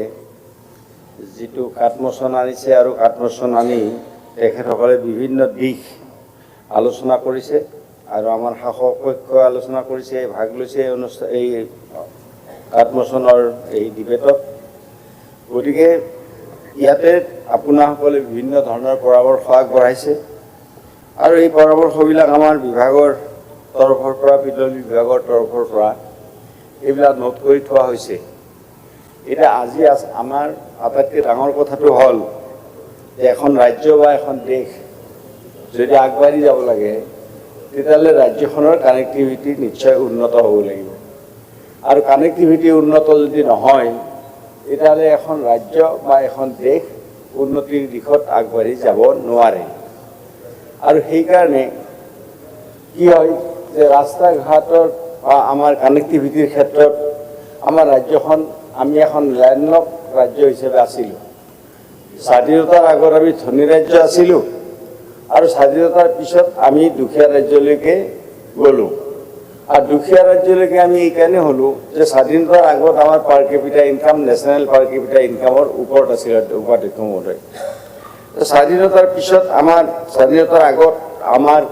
গোটেই পৃথিৱীত আমাৰ এক্সেছ আছিল, কানেক্টিভিটি আছিল, আৰু আমাৰ চাহপাত, তেল, কয়লা ইত্যাদি আমি ট্ৰেডিং কৰিছিলোঁ আৰু আমি সেই হিচাপে ধনী ৰাজ্যত মানে ধনী ৰাজ্যলৈকে ৰূপান্তৰিত হৈছিল। তাৰপিছত যেতিয়া মংলা আৰু চিটাগং পৰ্টৰ আমাৰ এক্সেছ বন্ধ হ'ল, গতিকে we are disconnected from the ocean, সাগৰৰ ৰাস্তা আমাৰ বন্ধ হৈ গ'ল। তাৰ উপৰিও আমি যিটো আমি লেণ্ডলক ষ্টেট হিচাপে আমাৰ বেপাৰ বাণিজ্য, উদ্যোগ, কৃষি খণ্ডৰ উন্নয়ন আমাৰ বহুত পিছ পৰি গ'ল। গতিকে মাননীয় মুখ্যমন্ত্ৰীয়ে এইবাৰ এই ক্ষেত্ৰত তেখেতে বিশেষ গুৰুত্ব দিছে যে আমাৰ কানেক্টিভিটি যাতে আমাৰ উন্নত হয়, আৰু কানেক্টিভিটি উন্নয়নৰ কাৰণে আজি উপাধ্যক্ষ ডাঙৰীয়া কানেক্টিভিটি উন্নয়নৰ কাৰণে মুখ্যমন্ত্ৰীয়ে সকলো ধৰণৰ প্ৰচেষ্টা তেখেতে হাতত লৈছে। যে আজি প্ৰথম কানেক্টিভিটিৰ ক্ষেত্ৰত ৰাস্তা, আজি ৰাস্তাৰ ক্ষেত্ৰত আমি এইটো কথা ক'ব লাগিব যে আমাৰ প্ৰতিগৰাকী মাননীয় সদস্যই এই কথাখিনি অনুভৱ কৰিব যে এতিয়া যিমান ৰাস্তাৰ কাম সমষ্টিবিলাকত চলি আছে বা আমাৰ জিলাসমূহত চলি আছে, আগতে কেতিয়াও এনেকুৱা ধৰণৰ কাম আমাৰ হোৱা নাছিল। আজি আমাৰ বৰক্ষেত্ৰী সমষ্টি বিধায়ক ইয়াত আছে, আমাৰ বৰবন ডাঙৰীয়া, যে তেখেত আৰু মোৰ সমষ্টিৰ মাজেৰে এটা ৰাস্তা আমি গৈছে, জাগৰা মোকালমোৱা ৰাস্তা। তো সেই ৰাস্তাটো হ'ব বুলি তেখেতেও ভবা নাই, ময়ো ভবা নাই। তেখেতেও কোনোদিন ভবা নাই যে এটা ৰাস্তা এনেকুৱা হ'ব পাৰে, ময়ো কোনোদিন ভবা নাই যে এটা ৰাস্তা এনেকুৱা হ'ব পাৰে। যে এনেকুৱা ধৰণৰ আজি এটা বৈপ্লৱিক উন্নয়ন মাননীয় মুখ্যমন্ত্ৰী ডাঙৰীয়াৰ নেতৃত্বত হৈছে। আজি পৰ্যায় ভিত্তিত দলংসমূহ, কাঠৰ দলংসমূহ লাহে লাহে পকী দলঙলৈ পৰ্যবেক্ষিত হৈছে। আৰু এই যিটো কানেক্টিভিটিৰ ক্ষেত্ৰত গ্ৰাম্যাঞ্চলৰ কানেক্টিভিটি আজি যথেষ্ট পৰিমাণে উন্নত হৈছে। আৰু আজি PMGSY-4 যিটো আহিছে, গতিকে তাত আমি আগতে 500লৈকে আছিল পপুলেশ্যন, এতিয়া 500 পপুলেশ্যনৰ ভিতৰত আমি যিখিনি অঞ্চল কানেক্টেড হোৱা নাই সেইখিনি অঞ্চল কানেক্টেড কৰাৰ কাৰণে বৰ্তমান প্ৰস্তুতি চলি আছে। ঠিক তেনেধৰণে দলঙৰ ক্ষেত্ৰত আজি আপোনালোকে দেখিছে যে ব্ৰহ্মপুত্ৰৰ দলং, আমি আগতে ব্ৰহ্মপুত্ৰৰ দলং, গুৱাহাটীৰ দলংখনে দেখিছিলোঁ আমাৰ ছাত্ৰ জীৱনত, আমি যেতিয়া ছাত্ৰ আছিলোঁ। কিন্তু এতিয়া আজি গুৱাহাটীত দ্বিতীয়খন দলং হ'ল, সেই দলংখনৰ লগতে আজি তাৰ উপৰিও আমাৰ গুৱাহাটী উত্তৰ গুৱাহাটীৰ এখন দলং হ'ল। তাৰ উপৰিও আমাৰ আজি দেখিবলৈ পাইছে যে আমাৰ চৰকাৰৰ দিনতেই আমাৰ শুৱালকুছি আৰু কলাবাৰী সংযোগী দলঙৰ কাম আৰম্ভ হৈছে। তাৰ উপৰি আমাৰ এইফালে কুৰুৱাৰ পৰা গুৱাহাটী সংযোগী দলঙৰ ছাৰ্ভে চলি আছে, কাম হ'ব। তাৰ উপৰিও দৰঙৰ পৰা আমাৰ মৰিগাঁও সংযোগী অন্য এখন ব্ৰহ্মপুত্ৰৰ ওপৰত দলং হ'ব। গতিকে তাৰ উপৰিও আমাৰ বোকাখাতৰ পৰা ব্ৰহ্মপুত্ৰৰ তলেৰে সুৰংগ হ'ব, সুৰংগ হৈ ৰাস্তা হ'ব। তাৰ উপৰিও আমাৰ মাজুলী সংযোগী ব্ৰহ্মপুত্ৰৰ ব্ৰীজৰ কাম আৰম্ভ হ'ব এতিয়া। তাৰ উপৰিও আমাৰ শিৱসাগৰৰ পৰা আমাৰ টেকেলি ফুটালৈকে তেনেকুৱা এখন দলঙৰ কামৰ কথা চলি আছে। ইতিমধ্যে বগীবিল দলং উদ্বোধন হৈ গ'ল, ঢলা-শদিয়া উদ্বোধন হৈ গ'ল। আজি ধুবুৰী ফুলবাৰী আমাৰ মানকাছাৰৰ বিধায়ক আছে ইয়াত, বা আজি আমাৰ গোৱালপাৰা ধুবুৰী বিধায়কসকলে অনুভৱ কৰিব নিশ্চয় যে আজি ধুবুৰী ফুলবাৰী ব্ৰিজখন প্ৰায় 22.5 কিলোমিটাৰ দীঘল এখন ব্ৰিজ। কিন্তু আমি কেতিয়াও সপোনে দেখা নাই, আমি সপোনো দেখিব পৰা নাছিলোঁ এটা সময়ত। কিন্তু আজি সেইবিলাক কথা বাস্তৱত ৰূপায়িত হৈছে, কাৰণ মাননীয় মুখ্যমন্ত্ৰীৰ যিটো প্ৰচেষ্টা, এই প্ৰচেষ্টাই আজি ৰাজ্যখনৰ কানেক্টিভিটিৰ ক্ষেত্ৰত আগবঢ়াই লৈ গৈছে। আৰু তাৰ উপৰিও কানেক্টিভিটিৰ ক্ষেত্ৰত আজিৰ দিনটোত আপোনাসকলে জানে যে আজি ৰোড কানেক্টিভিটি আমাৰ কিমানখিনি ডেভেলপ হৈছে, আমি সকলোৱে এই কথাখিনি অনুভৱ কৰোঁ। তাৰ উপৰি ৱাটাৰ কানেক্টিভিটিৰ ক্ষেত্ৰতো আজি অধ্যক্ষ ডাঙৰীয়া যে আমাৰ মংলা চিটাগং পৰ্টৰ আমি এক্সেছ পোৱাৰ পিছত আজি বৰাক নদী সম্পূৰ্ণ ড্ৰেজিং হ'ল, ব্ৰহ্মপুত্ৰৰ ড্ৰেজিং চলি আছে, যাতে আমাৰ বেপাৰ বাণিজ্য কানেক্টিভিটি আমি আগবঢ়াই লৈ যাব পাৰোঁ। গতিকে আমাৰ ব্ৰহ্মপুত্ৰ নদীৰ ধুবুৰীৰ দৈঘৰ পৰা বাংলাদেশলৈ সেই পাৰ্টটো বাংলাদেশত পৰিছে। আৰু ইফালে বৰাকৰ উপাধ্যক্ষ মহোদয় বৰাক নদীৰো জাকিগঞ্জৰ পৰা মানে বাংলাদেশলৈকে সেই পাৰ্টটো বাংলাদেশত পৰিছে। গতিকে সেইটো ভাৰত চৰকাৰে এছিয়ান ডেভেলপমেণ্ট বেংকৰ জৰিয়তে পইচা দিছে, তাৰো ড্ৰেজিং চলি আছে আজিৰ দিনটোত। গতিকে পাণ্ডু পৰ্ট আজি প্ৰায় সম্পূৰ্ণ হোৱাৰ পথত, ধুবুৰী পৰ্ট আজি যথেষ্টখিনি উন্নত হৈছে। Multi modal logistic park, international multi modal logistic park যোগীঘোপাত সম্পূৰ্ণ হৈছে, য'ত নেশ্যনেল হাইৱে আছে সোমাই গৈছে পাৰ্কখনত, আৰু য'ত আমাৰ পৰ্ট তাৰ লগত সংযোগ হৈছে। ঠিক তেনেধৰণে আজি ৰেলৱে তাৰ লগত সংযোগ হৈছে, multi modal logistic park Jogighopa. গতিকে তেনেকৈ আজি আমাৰ আগন্তুক দিন ৰাজ্যখন আমি ধনী ৰাজ্য হ'ব লাগিলে এই কানেক্টিভিটিবিলাক আমাৰ প্ৰয়োজন আছে। তাৰ উপৰিও আমাৰ ৱাটাৰ কানেক্টিভিটি হ'ল, ৰেল কানেক্টিভিটি হ'ল। আমাৰ চকুৰ সন্মুখত আমি বাহিৰত আগতে যেতিয়া গৈছিলোঁ, আমি ইলেক্ট্ৰিক ৰেল দেখিলে আমি ভাবিছিলোঁ ইলেক্ট্ৰিকত এনেকৈ ৰেল চলেনে বাৰু। কিন্তু আমাৰ চকুৰ সন্মুখত আমি দেখিলোঁ ডাবলিং ৰেলৱে হ'ল, ইয়াত ইলেক্ট্ৰিক ৰেলৱে আৰম্ভ হৈ গ'ল। আজি আমাৰ নেইবাৰিং ষ্টেটসমূহৰ বৰ্ডাৰলৈকে আজি ৰেল যাবলৈ সক্ষম হ'ল। গতিকে ৰেলৱে কানেক্টিভিটিটো বাঢ়িছে। আৰু তাৰ উপৰিও আমাৰ এয়াৰ কানেক্টিভিটি, আজি গুৱাহাটী যিটো এয়াৰপৰ্ট, এই এয়াৰপৰ্টৰ পৰা য'ত 50খন ফ্লাইট যোৱা নাছিল, আজি 125খন ফ্লাইট তাৰ পৰা যায়। 60 লাখ পেছেঞ্জাৰ প্ৰতি মাহে তাৰ পৰা যোৱা আৰম্ভ হৈছে। ইণ্টাৰনেশ্যনেল উড়ান স্কিমৰ জৰিয়তে আছিয়ান কাণ্ট্ৰিজ 6টা ডেষ্টিনেশ্যনৰ লগত গুৱাহাটী সংযোজিত হ'ব, তাত VGF থাকিব। গতিকে তেনেকৈ আজি ৰূপসী এয়াৰপৰ্ট ইমান দিন দ্বিতীয় বিশ্বযুদ্ধৰ পৰা পৰি আছিল, কিন্তু আজি ৰূপসী এয়াৰপৰ্টৰ পৰা ফ্লাইট চলিব পৰা হৈ গ'ল, পৰি আছিল দ্বিতীয় বিশ্বযুদ্ধৰ পিছৰ পৰা। গতিকে তেনেকৈ ধৰণত আজিৰ দিনটোত আমাৰ ৰাজ্যখন তেনেকৈ আগবাঢ়ি যাবলৈ আজি সক্ষম হৈছে এয়াৰ কানেক্টিভিটিৰ ক্ষেত্ৰত। ঠিক তেনেধৰণে ৰেল কানেক্টিভিটিৰ ক্ষেত্ৰত আমি আগবাঢ়ি যাবলৈ সক্ষম হৈছোঁ। এতিয়া আজিৰ দিনটোত ইণ্টাৰনেট কানেক্টিভিটিটো বঢ়াবৰ কাৰণে আমাৰ চৰকাৰে ব্যৱস্থা গ্ৰহণ কৰিছে। আমাৰ এক্ট ইষ্ট পলিচি এফেয়াৰ্ছৰ যিখন মিটিং আমাৰ ইণ্ডো বাংলা ছামিট হৈছিল, গতিকে ইণ্ডো বাংলা ছামিট হোৱাৰ সময়ত আমি বাংলাদেশ গভৰ্ণমেণ্টক সেই সময়ত আমি কৈছিলোঁ যে আমাৰ ইয়াতে 2টা IT গেট আছে, চেন্নাই আৰু মুম্বাই। গতিকে এই চেন্নাই মুম্বাইৰ পৰা আমি যি কানেকশ্যন পাওঁ, গতিকে সেইটো গোটেই চাউথ ইষ্ট এছিয়ান কাণ্ট্ৰি আৰু ASEAN ঘূৰি পেলাই আমাৰ অসমলৈ আহে। এইকাৰণে আমাৰ নেট শ্ল'। গতিকে আমি কৈছোঁ যে কক্সবাজাৰৰ যিটো IT গেট আছে, সেইটো অকল আমেৰিকা গৈ আমেৰিকাৰ পৰা ডাইৰেক্ট অসমলৈ আহিব পাৰে। গতিকে আমি বাংলাদেশ গভৰ্ণমেণ্টক সেই সময়ত আমি যেতিয়া আহ্বান জনাইছিলোঁ, তেওঁলোকে এগ্ৰী কৰিছে। আৰু ভাৰত চৰকাৰে আজিৰ দিনটোত তেওঁলোকে অপটিকেল ফাইবাৰৰ জৰিয়তে সেই কানেকশ্যনটো অসমলৈকে আনি আছে আজিৰ দিনটোত কক্সবাজাৰৰ পৰা। গতিকে IT, 5টা connectivity, highways, railways, waterways, highways, Airways, 5টা কানেক্টিভিটি য'ত নাথাকে তাত সেই ৰাজ্যখন আগবাঢ়ি যাব নোৱাৰে কেতিয়াও। গতিকে আমাৰ মুখ্যমন্ত্ৰী ডাঙৰীয়াৰ দূৰদৰ্শিতাৰ ফলত এই 5টা ৱেজ আজি আগবাঢ়ি যাবলৈ সক্ষম হৈছে। ইয়াতে মাননীয় সদস্যসকলে নিজৰ নিজৰ সমষ্টিৰ কথা কৈছে আৰু সেই সমষ্টিৰ কথা যি 2-এটা সমষ্টিৰ সমস্যা আছে, যেনে এতিয়া মানকাছাৰত আমাৰ ৰাস্তাৰ অসুবিধা আছে আৰু অসুবিধাটো মই নিজে অনুভৱ কৰিছোঁ। মই মানকাছাৰত যেতিয়া গৈছোঁ তো মই মেঘালয় হৈ গৈছোঁ মানকাছাৰত যাওঁতে উপাধ্যক্ষ ডাঙৰীয়া। গতিকে মানকাছাৰৰ সমস্যাটো আছে। গতিকে মানকাছাৰৰ যিটো ৰাস্তা মানে হালদিয়াগঞ্জ টু মানকাছাৰ, এইটো মেইন ৰাস্তা। গতিকে সেই ৰাস্তাটো এইবাৰ অসমমালা 3ৰ পৰা সেই ৰাস্তাটো এইবাৰ নিৰ্মাণ কৰা হ'ব। গতিকে এটা সমস্যা, ডাঙৰ সমস্যা মানকাছাৰৰ কাৰণে এইবাৰ সমাধান হৈ গ'ল। গতিকে সেই বস্তু DPR বনাই আছে। গতিকে আছামমালা 3ত সেই ৰাস্তাটো হৈ যাব। আমিনুল ইছলাম ডাঙৰীয়াই বক্তব্য ৰাখিছিল এই দুখ কৰি। গতিকে এতিয়া দুখ কৰিবলগীয়া নাই, আপোনাৰ কাৰণে ভাল খবৰে হ'ল, এইটো ভাল খবৰ। গতিকে এইটো হৈছে কথা। আৰু তাৰ উপৰিও আমাৰ সৰু সুৰা 2-এটা সমস্যা, আমাৰ জনীয়া সমষ্টিৰ বিধায়ক ডাঙৰীয়া এটা সমস্যাৰ কথা কৈ থাকে সদায়, মই নিজেও দেখিছোঁ। সেইটো কথা লাগি আছোঁ আমি, সেইটো কিবা এটা কৰিব লাগিব। এইটো আছে, মনত আছে এইটো কথা?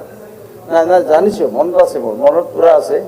আৰু মই নিজেও গাৰ্জেন মিনিষ্টাৰ তাৰে, গতিকে মোৰ মনত আছে কথাটো আৰু মই নিজে দেখিছোঁ। গতিকে এইবিলাক সমস্যা সমাধান হৈ যাব। এইবিলাকত বেছি মানে গুৰুত্ব আপোনালোকে বেছি টেনশ্যন নল'ব। এইবিলাক সমস্যা সমাধান হ'ব।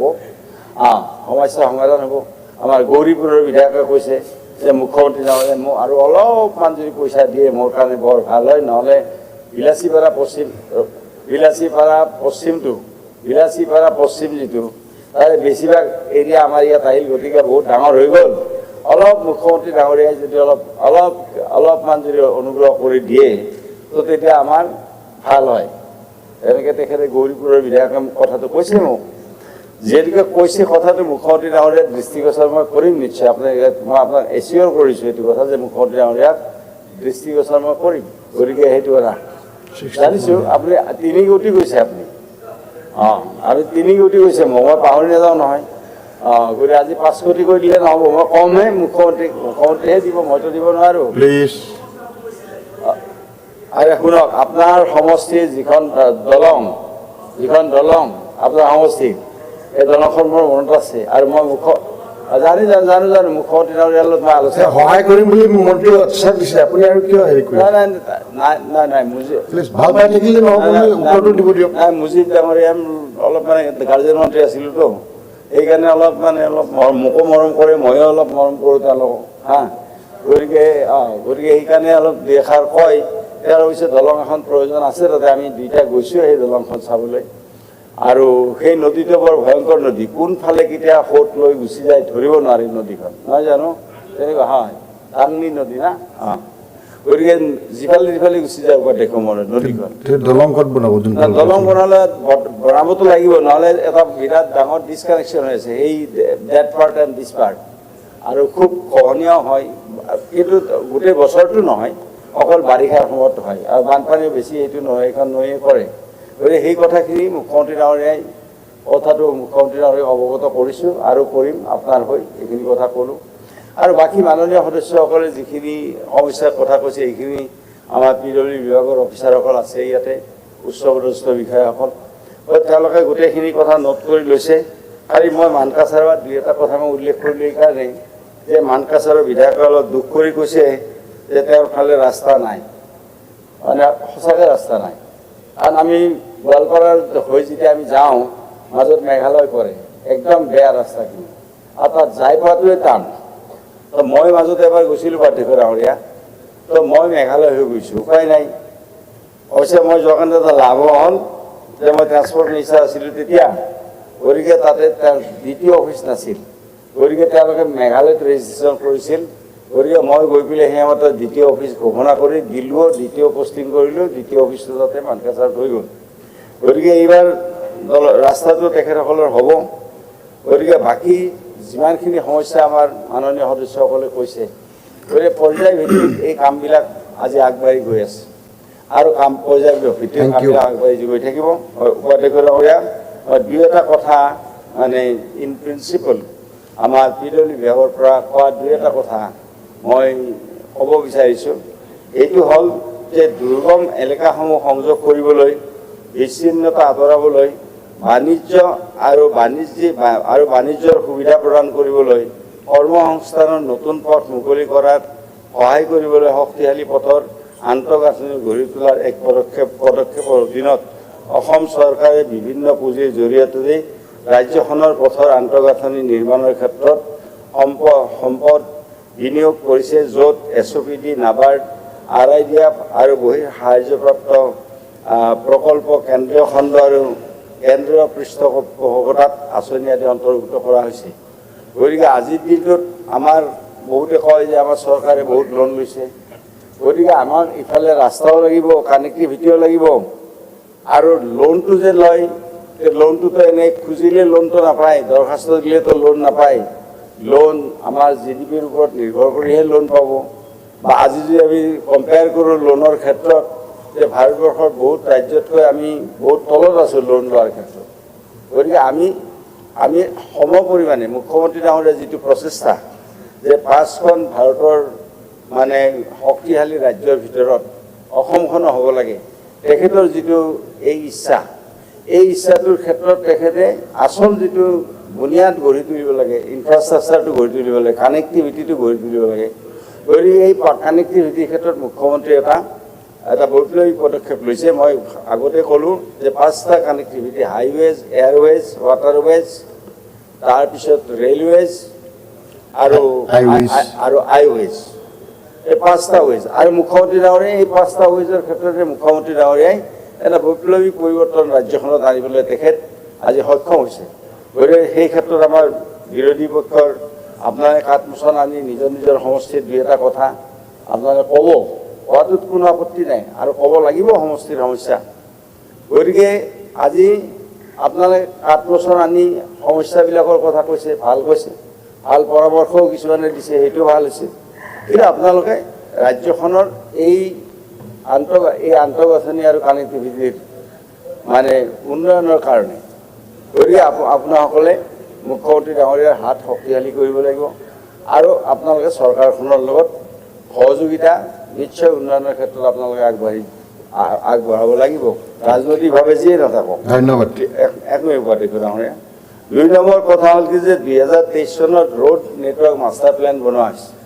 আৰু এই মাষ্টাৰ প্লেনত যিবিলাক ৰাস্তাৰ কথা আপোনালোকে কৈছে, যিবিলাক দলঙৰ কথা কোৱা হৈছে, এই মাষ্টাৰ প্লেনত এই সকলোখিনি অন্তৰ্ভুক্ত হৈ আছে। SOPD Gৰ অধীনত অসমমালাৰ অধীনত 26খন দলঙৰ সৈতে 343 কিলোমিটাৰ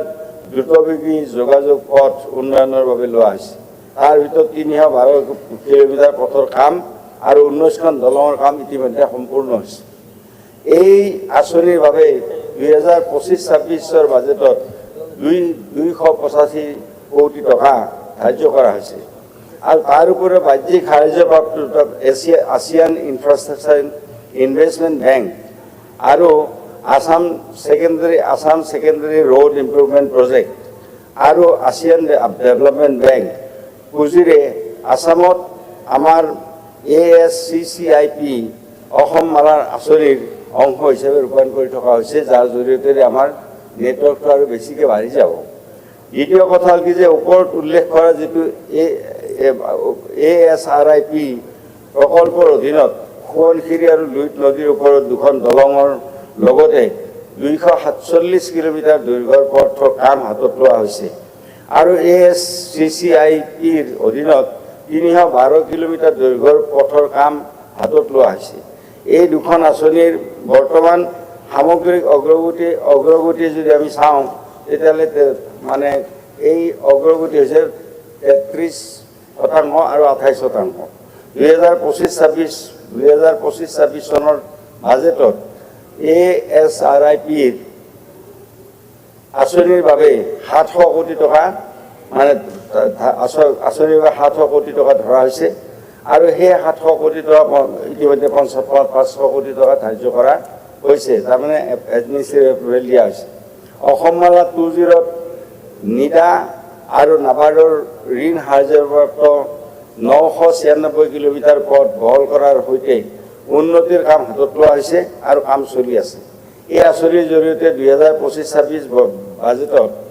937.50 কোটি টকা ধাৰ্য কৰা হৈছে। দ্ৰুতবেগী পৰিবহণ নিৰ্মাণৰ পদক্ষেপত আগুৱাই নিবলৈ অসমৰ সকলো জিলাকে সমানে উপকৃত কৰি অসম মালা 3.0 আৰম্ভ কৰিবলৈ লোক নিৰ্মাণ পথ বিভাগত প্ৰস্তুতি বৰ্তমান চলি আছে। চাহ বাগিচাৰ শ্ৰমিকসকলৰ লাইনৰ অল ৱেডাৰ ৰোডছ প্ৰদান গ্ৰহণ কৰা হৈছে আৰু নাবাৰ্ডৰ RIDF ঋণৰ জৰিয়তে নতুন পৰ্যায়ৰ আঁচনি গ্ৰহণ কৰাৰ ব্যৱস্থা মানে অব্যাহত আছে আৰু ইয়াৰ বাবে নতুন হেড অফ একাউণ্ট সৃষ্টি কৰা হৈছে। এই আঁচনিৰ জৰিয়তে 2025 আৰু 2026 চনত 180.39 কোটি টকা ধাৰ্য কৰা হৈছে চাহ বাগিচাৰ কাৰণে। মুখ্যমন্ত্ৰীৰ পকীপথ নিৰ্মাণ আঁচনি, মুখ্যমন্ত্ৰীৰ পকীপথ নিৰ্মাণ আঁচনি 2 আৰু 3, মুখ্যমন্ত্ৰীৰ মথাউৰি পকীকৰণ আঁচনিৰ বিকাশৰ বাবে নতুন পদক্ষেপ হাতত লোৱা হৈছে। মুখ্যমন্ত্ৰীৰ পকীপথ নিৰ্মাণ আঁচনিৰ অধীনত 4,846 কিলোমিটাৰ দৈৰ্ঘ্যৰ পথৰ কাম 3,861 কোটি টকাত অনুমোদন জনোৱা হৈছে। 3,861 কোটি টকাত অনুমোদন জনোৱা হৈছে। ইয়াৰ ভিতৰত 1,361 কিলোমিটাৰ পথ নিৰ্মাণ সম্পূৰ্ণ হৈছে আৰু বাকী কামখিনি চলি আছে। এই আঁচনিৰ বাবে 2025-26 বাজেটত 1200 কোটি টকা ধাৰ্য কৰা হৈছে। মুখ্যমন্ত্ৰীৰ উন্নত পথ নিৰ্মাণৰ অধীনত 3,357 কিলোমিটাৰ দৈৰ্ঘ্যৰ পথৰ কাম 4,156 কোটি টকা 4,154 কোটি টকাত অনুমোদন জনোৱা হৈছে। ইয়াৰ ভিতৰত 741 কিলোমিটাৰ পথ নিৰ্মাণ সম্পূৰ্ণ হৈছে আৰু বাকী কাম বৰ্তমান চলি আছে। এই আঁচনিৰ বাবে 2025-26 বাজেটত 1,023.43 কোটি টকা ধাৰ্য কৰা হৈছে। মুখ্যমন্ত্ৰীৰ মথাউৰি পকীকৰণ আঁচনিৰ অধীনত 990 কিলোমিটাৰ দৈৰ্ঘ্যৰ ৰোড কাম এম্বেকমেণ্ট কাম 1,648 কোটি টকাৰ অনুমোদন জনোৱা হৈছে। ইয়াৰ ভিতৰত 461 কিলোমিটাৰ ৰোড কাম এম্বেকমেণ্টৰ নিৰ্মাণৰ কাম সম্পূৰ্ণ হৈছে, বাকী কাম বৰ্তমান চলি আছে।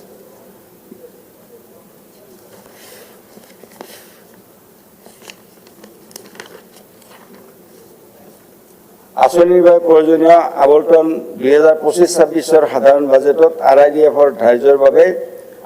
ধাৰ্য কৰা হৈছে 890.19 কোটি টকা।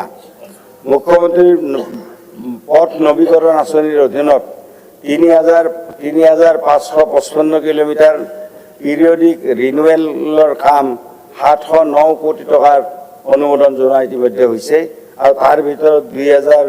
2,239 কিলোমিটাৰ পথৰ কাম সম্পূৰ্ণ হৈছে, বাকী কাম চলি আছে। এই আঁচনিৰ বাবে 2025-26 বাজেটত 190 কোটি টকা ধাৰ্য কৰা হৈছে। তাৰ উপৰিও ৰাজ্যখনৰ 601 কিলোমিটাৰ নগৰীয়া পথ নিৰ্মাণৰ বাবে মুখ্যমন্ত্ৰীৰ নগৰীয়া পকীপথ নিৰ্মাণ আঁচনিও আৰম্ভ হৈছে। ইয়াৰ ভিতৰত 163 কিলোমিটাৰ পথৰ কাম সম্পূৰ্ণ হৈছে আৰু বাকী কাম চলি আছে। এই আঁচনিৰ বাবে 2025 আৰু 26 চনত 237.50 কোটি টকা ধাৰ্য কৰা হৈছে। কেন্দ্ৰীয় চৰকাৰৰ নিৰ্দেশনাৰ অধীনত প্ৰধানমন্ত্ৰী গ্ৰাম চড়ক যোজনা আঁচনিত ৰূপায়ণৰ কাম চলি আছে আৰু PMGSY 3 অধীনত অনুমোদিত 3,677 কিলোমিটাৰ পথৰ ভিতৰত 3,417 কিলোমিটাৰ পথৰ কাম সম্পূৰ্ণ হৈছে আৰু বাকী কাম চলি আছে। তদুপৰি ভাৰত চৰকাৰৰ PMGSY 3 অধীনত 5,564 কিলোমিটাৰৰ পথ অনুমোদন জনাইছে। এই কামসমূহৰ নিবিদাৰ কাম বৰ্তমান চলি আছে। ইয়াৰ উপৰিও বিভাগটোৱে কাৰিকৰী প্ৰক্ৰিয়াসমূহ সম্পূৰ্ণ কৰি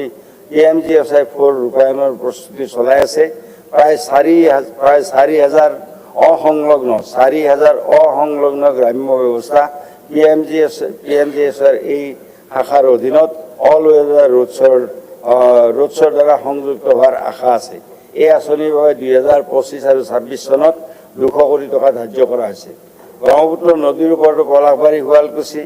এইবিলাক মই ইতিমধ্যে ক'লোঁ। তাৰোপৰি অসম চৰকাৰৰ বহু ৰেলপথৰ লেভেল ক্ৰছিং চিনাক্ত কৰে, য'ত যাত্ৰীসমূহে সঘনাই ৰেল পাৰ হ'বলৈ অপেক্ষা কৰিবলগীয়া হয় আৰু যথেষ্টখিনি সময় অপচয় কৰিবলগীয়া হয়। এই স্থানসমূহৰ ওপৰত ৰোড অভাৰব্ৰিজ আৰবি নিৰ্মাণৰ আঁচনি ৰেলৱে কৰ্তৃপক্ষৰ সৈতে 50-50 হিচাপত ব্যয় কৰি এই আৰবিসমূহ বনোৱাৰ সিদ্ধান্ত কৰিছে আৰু বৰ্তমান 21খন আৰবিৰ কাম চলি আছে আৰু 6খনৰ নিবিদা প্ৰক্ৰিয়া চলি আছে। এই আঁচনিসমূহৰ বাবে 2025-26 চনত 146.93 কোটি টকা ধাৰ্য কৰা হৈছে। ব্যস্ত নগৰ অঞ্চলত যান জঁটৰ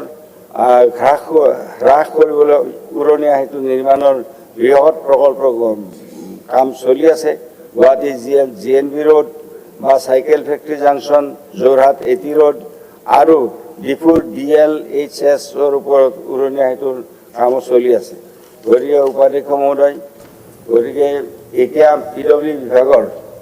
মানে কাম যিখিনি চলি আছে, এই কামটো মই নিজেই মোৰ অভিজ্ঞতাৰ ফালৰ পৰা কওঁ, এটা দীৰ্ঘদিনীয়া অভিজ্ঞতাৰ ফালৰ পৰা কওঁ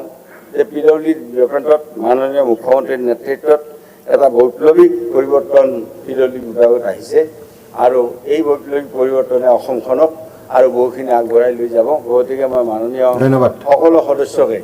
অনুৰোধ কৰিছোঁ যে তেখেতসকলৰ কৰ্তন প্ৰস্তাৱ উঠাই আমাৰ যিটো দাবী মঞ্জুৰী 64 নম্বৰ দাবী মঞ্জুৰীটো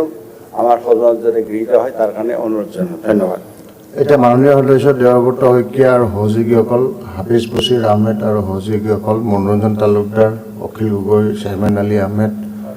আপোনালোকৰ কৰ্তন প্ৰস্তাৱ কেইটা প্ৰত্যাহাৰ কৰিবনে?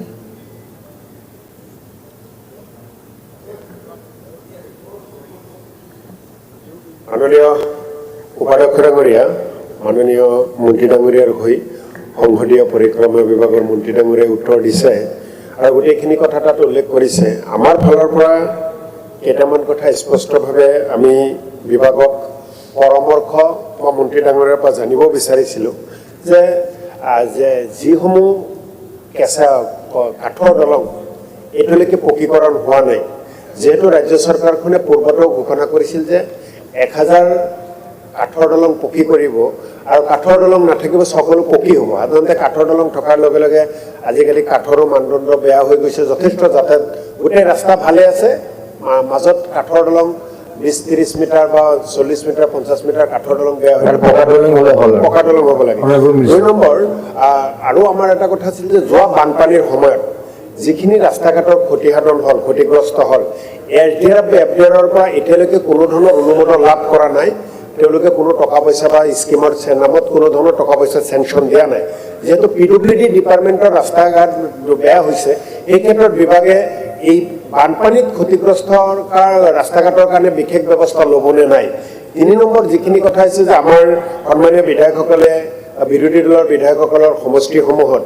বিভিন্ন ৰাস্তা ঘাটৰ ক্ষেত্ৰত যিমান অনুমোদন লাভ কৰিব লাগে, যিমান বেয়া ৰাস্তা আছে, কেঁচা ৰাস্তা আছে, এই অনুপাতে অনুমোদন কমকৈ লাভ কৰে। তাৰ কাৰণেও যাতে যাতায়াতৰ ক্ষেত্ৰত যাতে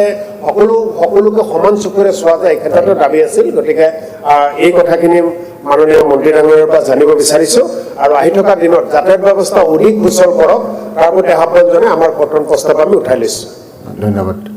হাফিজ বছিৰ আহমেদ আৰু সহযোগীসকল। মাননীয় উপাধ্যক্ষ মহোদয়, যেহেতু আমাৰ বিভাগীয় মন্ত্ৰীৰ হৈ আমাৰ সংসদীয় পৰিক্ৰমা বিভাগৰ মন্ত্ৰী ডাঙৰীয়া উত্তৰ দিছে আৰু খালি মই দুটামান সংযোজন কৰিব বিচাৰিছোঁ। অলৰেডি মই আমাৰ দলৰ ফালৰ পৰা মই অলৰেডি এই কথাটো ক'ব বিচাৰিছোঁ, যিটো বৈষম্য আৰু কিছু ঠাই আছে তাত মাটি পেলাবই নালাগে, কিছু অঞ্চল আছে যে তাত 7 ফুট 8 ফুটকৈ মাটি পেলাব লাগে ৰোডছবিলাক। এই ৰোডছবিলাকৰ যিটো ডিফাৰেঞ্চ, কিন্তু এভাৰেজ যিটো ছিষ্টেম কৰিছে যে 1 কোটি 20 লাখ টকা বা 80 লাখ টকা বা 70 লাখ টকা পাৰ কিলোমিটাৰ, এই যিটো এভাৰেজ কৰিছে দ ঠাইবিলাকৰ কাৰণে, ৰিভাৰাইন ঠাইবিলাকৰ কাৰণে এইটোৰ ডিফাৰ কৰিব লাগে, এইটো এটা অত্যন্ত গুৰুত্ব সহকাৰে বিবেচনা কৰিব লাগে।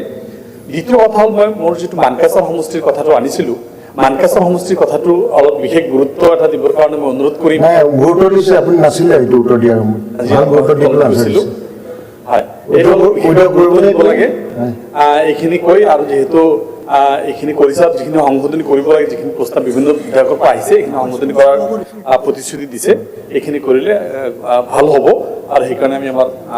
যিটো কৰ্তন প্ৰস্তাৱ উঠাই ল'লোঁ মনোৰঞ্জন তন্ত্ৰ মোৰ স্বাভাৱিকতে দুটা মই বিশেষ প্ৰশ্ন উত্থাপন কৰিছিলোঁ মোৰ বক্তব্যত এটা হৈছে নিৰ্মাণৰ সকলো কাম নৱেম্বৰ মাহত আৰম্ভ কৰা 1 তাৰিখে টেণ্ডাৰ প্ৰচেছটো যদি মাৰ্চলৈকে গুচি যায় তেতিয়াহ'লে কাম কৰাৰ সময়টো আমাৰ কম আৰু মুখ্যমন্ত্ৰীয়ে এছুৰেঞ্চ দিছিলে যে নৱেম্বৰৰ 1 তাৰিখে সকলো ৰাস্তাৰ কাম আৰম্ভ হৈ যাব নিৰ্মাণৰ কাম আৰম্ভ হ'ব এই ক্ষেত্ৰত মন্ত্ৰী মহোদয়ৰ উত্তৰটো মই পোৱা নাই দুটা কথা আন এটা কথা মই কৈছিলোঁ GST সম্পৰ্কত যেতিয়া এষ্টিমেট কৰে 12% GST ধাৰ্য কৰে আৰু আদায় হৈ আছে 18% GST এই যে এক্সট্ৰা 6% GST আদায় কৰি থকা হৈছে তাৰ ফলত কামৰ কোৱালিটি নষ্ট হৈছে কোৱান্টিটিও কমিছে এই দুটা বিষয়ত তেওঁ নিশ্চয় উত্তৰটো দিব উত্তৰটো দিলে মই কঠোৰ প্ৰস্তাৱটো নিশ্চয় উঠাই লৈছোঁ কঠোৰ প্ৰস্তাৱ উঠাই লৈছোঁ এই দুটা কোৱেশ্যনৰ উত্তৰ যাতে দিয়ে উত্তৰ দিব নে নিদিয়ে আমি নিদিয়ে যদি ভোটিঙত গুচি যাম তেখেতে মাননীয় সদস্য এবচেণ্ট আছিল আপুনি উত্তৰ দিওঁতে গতিকে মইতো গতিকে তেওঁ ধুনীয়াকৈ উত্তৰ দিছে গোটেইখিনি নোট কৰিছে আমাৰ অফিচাৰসকলে সেইটো চাব বুলি কৈছে আৰু মানকাছৰ গতিকে আপুনি মই নাছিলে সেইকাৰণে মই আচলতে শুনা নাই বস্তুটো গতিকে আভাৰ হৈছে আপোনাৰ কথাখিনি উত্তৰখিনি দিছোঁ মই আৰু মানকাছৰ কথাটো মই স্পেচিয়েলি কৈছোঁ তেখেত নাছিল উচিত আছিল খালি কামটো এই বছৰ ষ্টাৰ্ট হ'ব ধন্যবাদ প্লিজ সময় নাই 7 আপুনি উইড্ৰ কৰিছে মনোৰঞ্জন তন্ত্ৰ মাননীয় উপাধ্যক্ষ মহোদয় মই জাষ্ট এটা অনুৰোধ ৰাখি যিখিনি উদাহৰণ দিলোঁ যে the bad contractor should not be given indulgence and the good contractor should be encourage আৰু PMGSY ৰাস্তাবোৰৰ মেইনটেনেঞ্চ নাই 5 বছৰ হ'ল PMGSY 1 ৰেক্টিফিকেশ্যন কোনো ঠিকাদাৰে মেইনটেনেঞ্চ কৰা নাই যাতে সময়মতে মেইনটেনেঞ্চ কৰা হয় স্পেচিফিকেশ্যন মতে কৰা হয় এইখিনি অনুৰোধ জনাই মই কৰ্তন প্ৰস্তাৱ উদ্যোগ কৰিলোঁ ধন্যবাদ যিহেতু অখিল গগৈ ডাঙৰে কৰ্তন প্ৰস্তাৱটো অনা নাছিল তেওঁ এবচেণ্ট আছিল আৰু বাকী সকলো সদস্যই কৰ্তন প্ৰস্তাৱ উঠাই লৈছে কৰ্তন প্ৰস্তাৱকেইটা প্ৰত্যাহাৰৰ সদনৰ সন্মতি আছেনে সদনৰ সন্মতি সাপেক্ষে আছেনে নাই কৰ্তন প্ৰস্তাৱকেইটা প্ৰত্যাহাৰ কৰা হ'ল